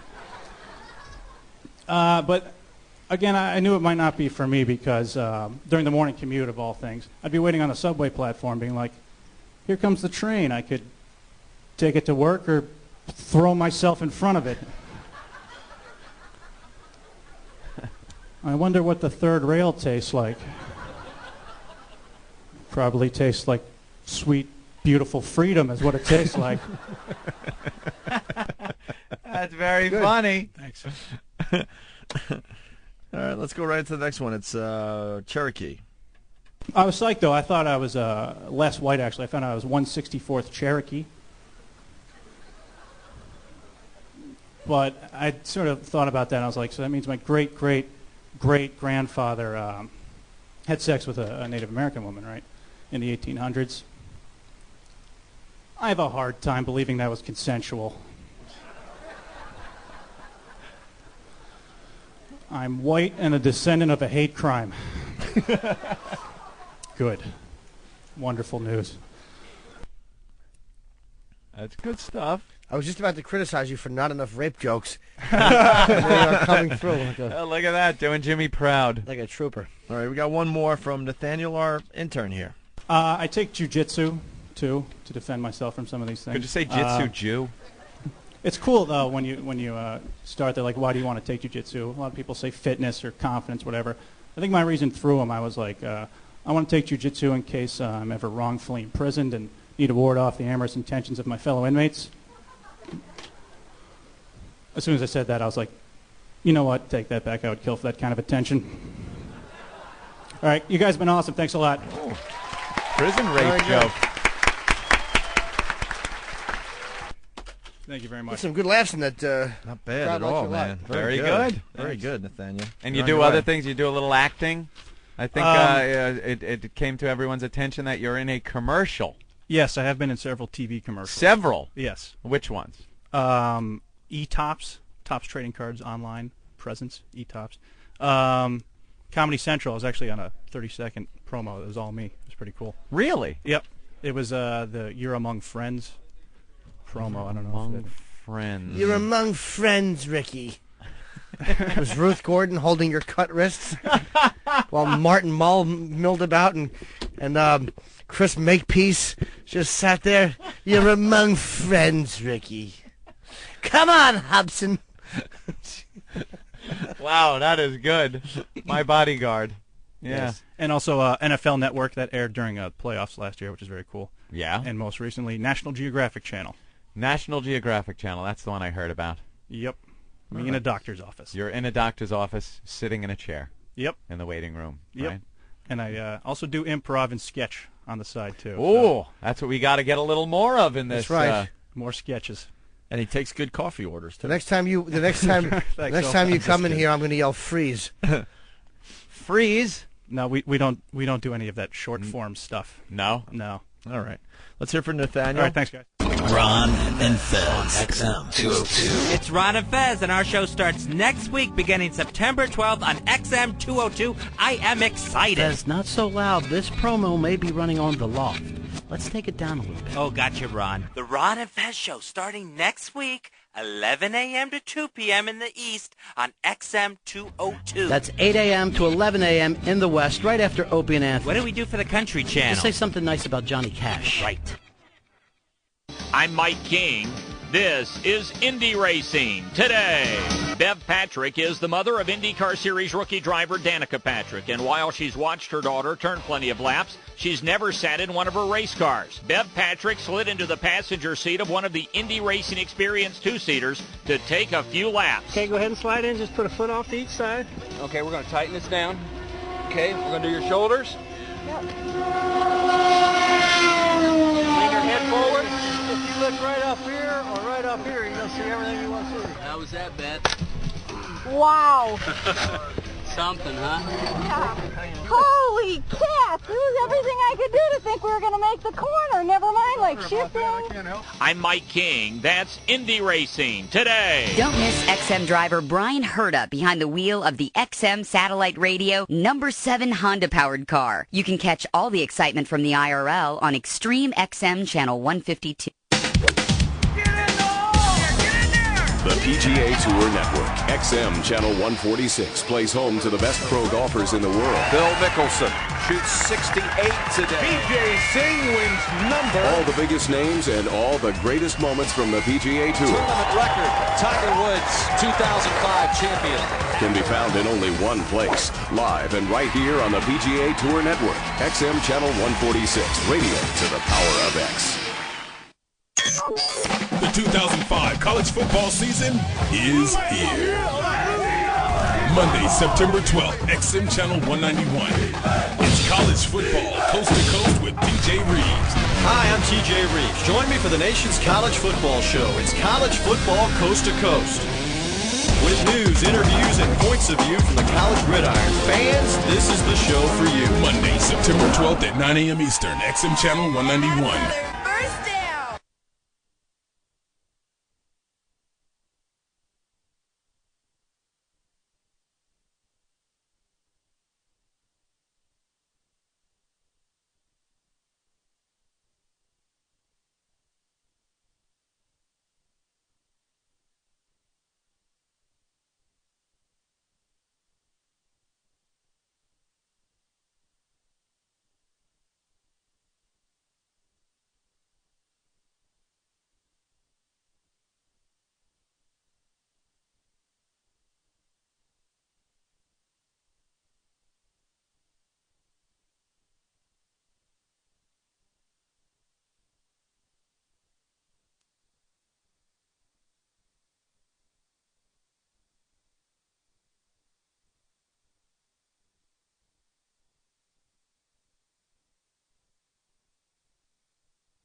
This channel is experiencing technical difficulties. Please stand by.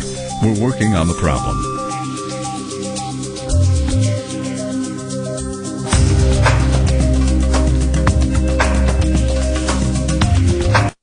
Surfing the net continues to simplify, but if you use search engines, there are a few tips you should know. Welcome into Tomorrow. I'm Dave Graveline. Justin Osmer is a project manager for MSN, and he says you can make the search engines work for you. If you put quotation marks around what you're looking for, that'll help you find it much more easily and will give you back a result that exactly matches that term. So, for example, if you're looking for an air conditioner, you put quotation marks around air conditioner, you'll get results back that say that exact phrase rather than a bunch of results that may just be about air and a bunch that may be about conditioner. Any innovations at MSN? Well, something new that just launched this last week is the opportunity for a local search. And at MSN.com, at the top of the search box there, you'll see a link to local search. And what local search does is provide you with local information that has addresses and phone numbers coupled with a map. Searching into Tomorrow, I'm Dave Graveline at Graveline.com. Scott Walterman, XM Satellite Radio News. This is an XM Satellite Radio Red Cross Operation Helping Hand update. The Red Cross still funneling all of its resources and focus on the hurricane-ravaged area from Katrina, and they still need your help. Here's Renita Hostler with the Red Cross. Our Canadian and Mexican sister societies have offered up support as well, that these folks will be the ones who will come in and help give our workers in that affected area a little bit of a respite, if you will, because they do need to tend to their personal matters and they do need to be with their family at this time, and they also need to just take care of themselves. The Red Cross is now operating about 268 shelters in the hurricane-ravaged area. They continue to need your help. You can call them to become a volunteer or donate. 1-800-HELP-NOW. This has been an XM Satellite Radio Operation Helping Hand update. High Voltage is an XL channel which may include explicit language. Channel blocking is available by contacting XM Listener Care at 1-800-XM-RADIO. The Opie and Anthony Show. Hi, everybody. This is Huey Lewis reminding you that you're listening to the worst of Opie and Anthony, and you really ought to have something better to do. Laszlo. Our buddy Laszlo. Laszlo. This is when Laszlo came in the studio and talked about his kid neighbor who do voiceovers for him. And the kid begins like cursing a bit. And Laszlo talks about how the guys, the bits he comes up with, That was really annoying on so many levels. That really was. That bugged me. Holy crap. Well, guess what new character just found his way onto the Opie and Anthony program? No. You should have just let it bomb. But no, you had to give him life. You understand there were ashes there, and you were Frank Phoenix, and you brought him out. Laszlo and something about his kid neighbor doing funny voices. Check it out on the worst of Opie and Anthony. I like funny voices. Shut up. No. It's the worst of Opie and Anthony. You like? I like the intro to Laszlo's show. I like it all. Where's God damn, Eric? is that I funny. want to play that again. Who's whole the thing. kid? This kid, there's three kids, the Ferrante boys. They live across the street from me. All three of them have been in every Grand Theft Auto since Grand Theft Auto 3. They're like king shit at their school. Oh, I can imagine. They are king shit. They have the perfect kid voice. They have best- that perfect voice for those things. That the one kid that does the Tell 'em Fred Yeah. is James Ferrante, and he delivered the killer line in Grand Theft Auto Vice City at the opening of a commercial where he screams, "Dad, no one wants to hear about your stupid Vietnam stories." Oh, yeah. Okay. You remember that one? Yeah, that's him. Yeah, he's genius. Tell him, Fred. Well, yeah, so I played that intro in the So what are you, the creepy guy that brings him into your studio? Right. Well, what's funny is I always show Welcome to Puppy Town, right. kids. Yuck. I always show scripts to the parents, you Yeah. know, and say, "Are you cool with them?" And as the game sort of progressively got a little bit more edgy, Yeah. the parents started rejecting scripts. Oh, no, the parents are like, no, this won't do. So I gotta find somebody that's got a hormonal problem and can sound like a of legal age. That they did a great job. I'm trying to get my niece. She told a story recently. You know, my brother-in-law, he's just a freak. He doesn't care if his kids are listening to this show, you know. Whatever. I mean, that's what a parent decides. Yeah, if whether their kids can handle this. They can or not. She's right. like 4, and she goes, in her little girl voice, she goes, Uncle Greg, I was listening to your radio show recently. Uncle Greg, stop. And you got a really bad mouth. We turn it on just to hear you say, "Who the fuck farted?" And she delivers it in such a way in this little girl voice. I'm like, I go to my brother-in-law Mike. I'm like, you got to get that on tape so we can play it on the radio. And then she's like, "You're driving us crazy with the cursing." She cursed? Yeah, she said, "Who the fuck farted?" She was reciting what I said on the radio. And- Who the fuck farted?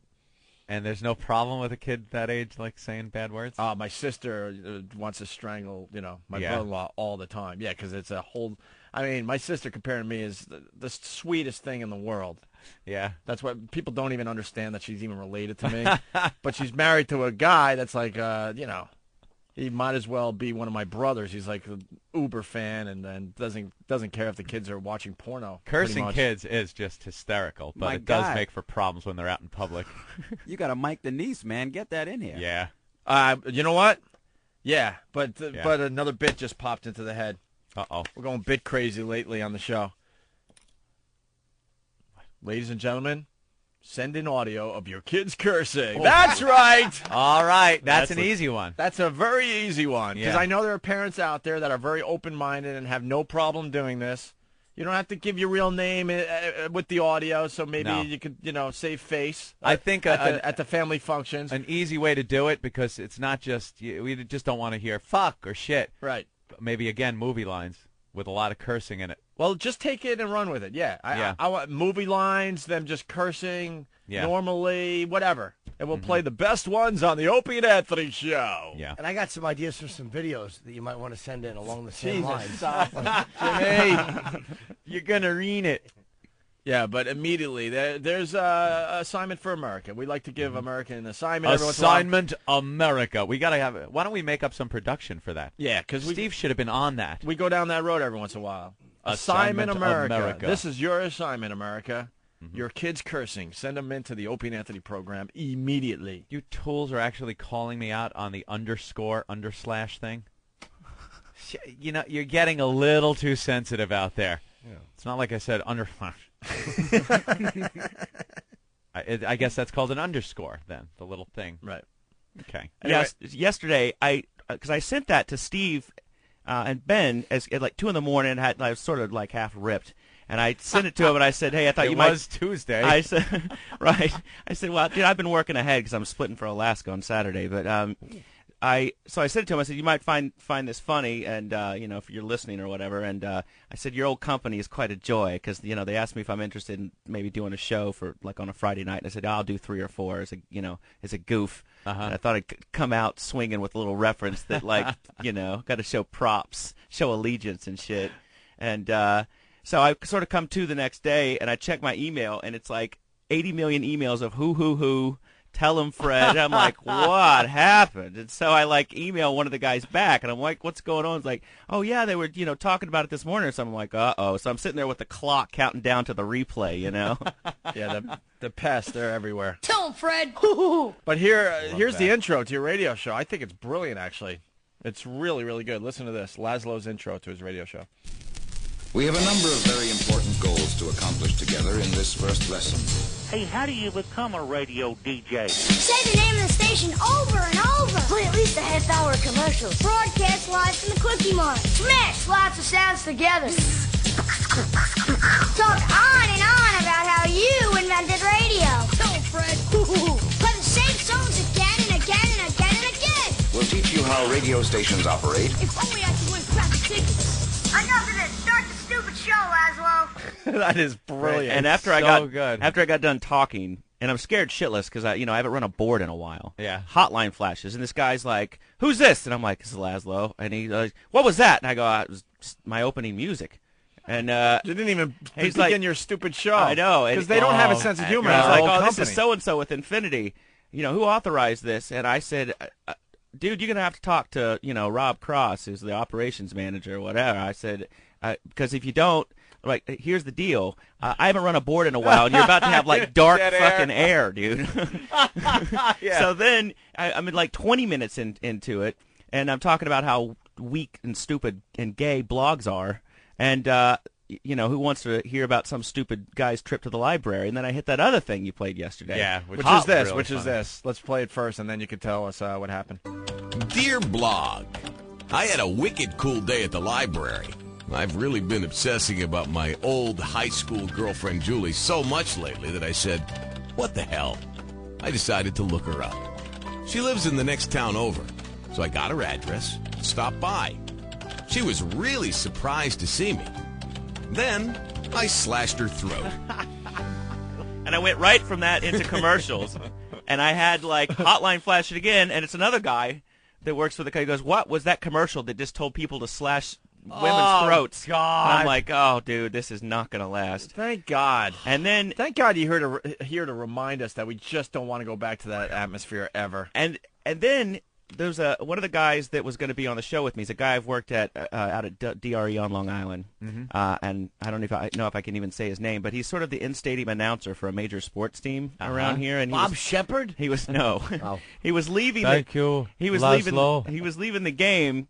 We were saying he's going to be coming in a little bit. This is at the 25 or something. And I said, well, maybe he's going to be a little late because it's the big Harry Potter book thing tonight, and maybe he's going to be in line eyeing up young boys and girls. Well, the major sports franchise is calling him on his cell phone while he's on the elevator at K-Rock. You can't go on that show. Oh, you can't, brother. we can't, we're a major family-oriented sports team. They can't think that there's a pedophile. And this is hour one, and I'm like, you know what?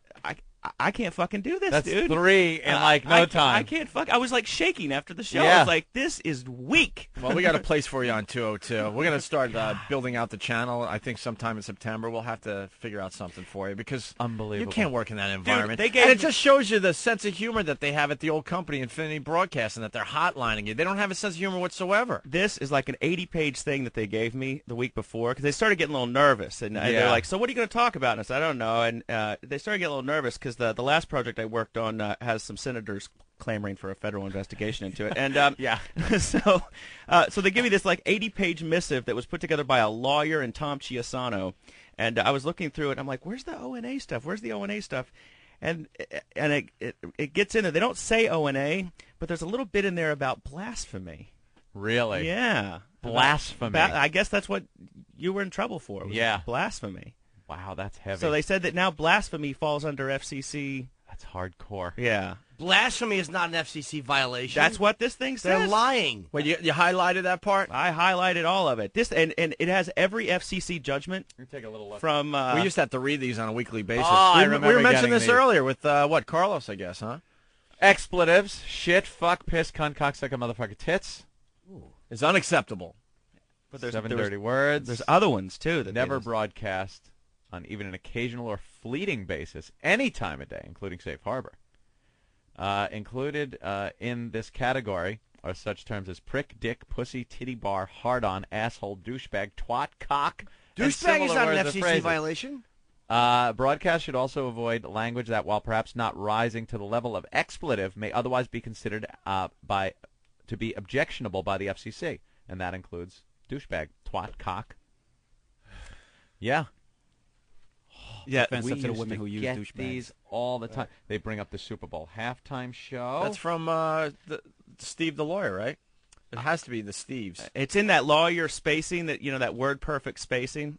So innuendo and double entendre. But they don't mention us by name like we never existed, right? Right. Fucking assholes. Which is why in the first 30 minutes of the show, because I called Cousin Ed and I was talking about, Babe Fest and how we were hanging out backstage with Jim Norton, who is hysterical, and he's on the Opie and Anthony show. So I, was pulling the name a few times. Just they dump out the everyone. FCC has recently defined profanity in as many as 6 different ways. Blasphemy, divine imprecation, is that the word? What does that mean? Example, go to hell and God damn you. You can't say that anymore on commercial radio? Oh, wow. That's what this memo says. Personally reviling epithets naturally tending to provoke violent resentment is an FCC violation. Wow. Grossly offensive language that amounts to a nuisance, with nuisance defined to be language that is prejudicial to the sense of decency or morals of the citizens at large. Tell him, Fred. Vulgar or coarse language and words that are as highly offensive as the word fuck to be analyzed case by case by the FCC. Words that are as highly offensive as the word fuck. What does that mean? That means the word nigger. That means maybe the word spick. What that is doing is that's opening the door for ideology to creep in, where it's no longer like in Canada. Their FCC, whatever they're called, is a disgrace. Yeah. They're worse because they have like ethnic things you can't say. That's what that's getting into. That's going to start getting into. You're not allowed to do racial remarks, things that are not considered profanity. I applaud commercial radio, and I'll tell you why. They're playing right into the satellite radio hands, man. Keep doing it, scumbags. Please keep doing this. Please keep sending out these pamphlets to your jocks. Please, please, please. It's giving them a much bigger door to work with fucking with people. That's what it looks like. Here's a violation, which the FCC determined to include graphic and explicit references to sexual activities. Female voice. I masturbate with Jeremy's video every day. Not every day, but every other weekend. Craig's voice. Wow. What is it that you like about him so much? Female voice. The way he licks pussy. I want to do a threesome with him. See who's the best. If I can lick better or he can lick better. Of course that's a violation. That's a violation, They used to hand us stuff like this and go, you better read this. Right. This is shit. And they would highlight stuff like that, and I'd read it and go, would we ever get on the air and say lick pussy on broadcast radio? They would give it to us like we're fucking children. Effing children. You have to be careful. They give it to us like we're fucking children, which means they give it to us like we're happy. There are so many examples here. That thing was such a... The first part was the scariest shit I've ever read, and then the second part is the transcripts from like every FCC judgment and how much they got fined, and it's pure comedy. Yeah. Oh, I know. We used to read these things on our old Blasphemy. You can't knock God on commercial radio, but that's where the conservatives have just got to just... Can you believe that is actually now something that is actionable by the FCC? Disgusting. God damn you. Go to hell. taking the Lord's name in vain. Dude, the Texas Taliban have taken over, bro. Yep, absolutely. God, unbelievable. Well, keep playing into our hands. That's why satellite radio is going to rule. It's phenomenal. There was actually a commercial that played during my show that was talking about how great advertising is and call your Infinity representative today. And I hit the button so it wouldn't fire straight into the next spot. And when the commercial ended, I go, and be sure not to sign up for satellite radio, and then hit the next spot. So I have a meeting at 1 o'clock today with K-Rock. Please call us tomorrow, because I know they're firing you. It's obvious. So can you tape it? Huh? Oh, I didn't even bring my mini disc. That was really stupid. They're going to fire you, so make sure you take really good notes. Well, you know what? Maybe it's a tax write-off if you buy one of those little recorders. They don't cost And by the way, you're a smart guy, Jimmy. Oh, really? By the way, radio stations are playing those spots all over. Like I heard the same exact spot in Philly when I was driving through. They only play those spots when they're desperate for advertising. Sure. If you're having an which advertiser, shows that commercial radio is starting to really hurt. When you see a billboard that says your ad here, that means that billboard sucks and doesn't work. Right. Yeah, that billboard's not making money. It's just sitting there waiting for someone to call it like the billboard's alive, so they could advertise. Let's do it! The Opie and Anthony Show. Log on to XM's 100% commercial-free music channels with XM Online. Highway 16. Rock. Deep tracks. Real 65 BPM. XM Online. Anywhere you have an internet connection. Exclusive live performances, interviews including The Bob Edwards Show, XM Kids, and XM Comedy, all on your computer. XM Online. XM Online is included as a part of your XM satellite radio subscription. So log on to the music at listen.xmradio.com. Hey, this is Joe Perry, and you're listening to the worst of Opie and Anthony. When do I get my own sound machine? Oh, you want one? For a day. So you can go make noises? Not that one. Shut up! No. Shut up! That's mean-spirited. That one? Shut up! That's mean-spirited. I'm scared of you, sir, and I'm protecting myself. I don't like that. It's too vague. Nah, music kills it. Alabama Mile. You'll never get your own machine. Hello, exactly! But Opie, I want a machine. You'll never get it. I want to push buttons. A machine?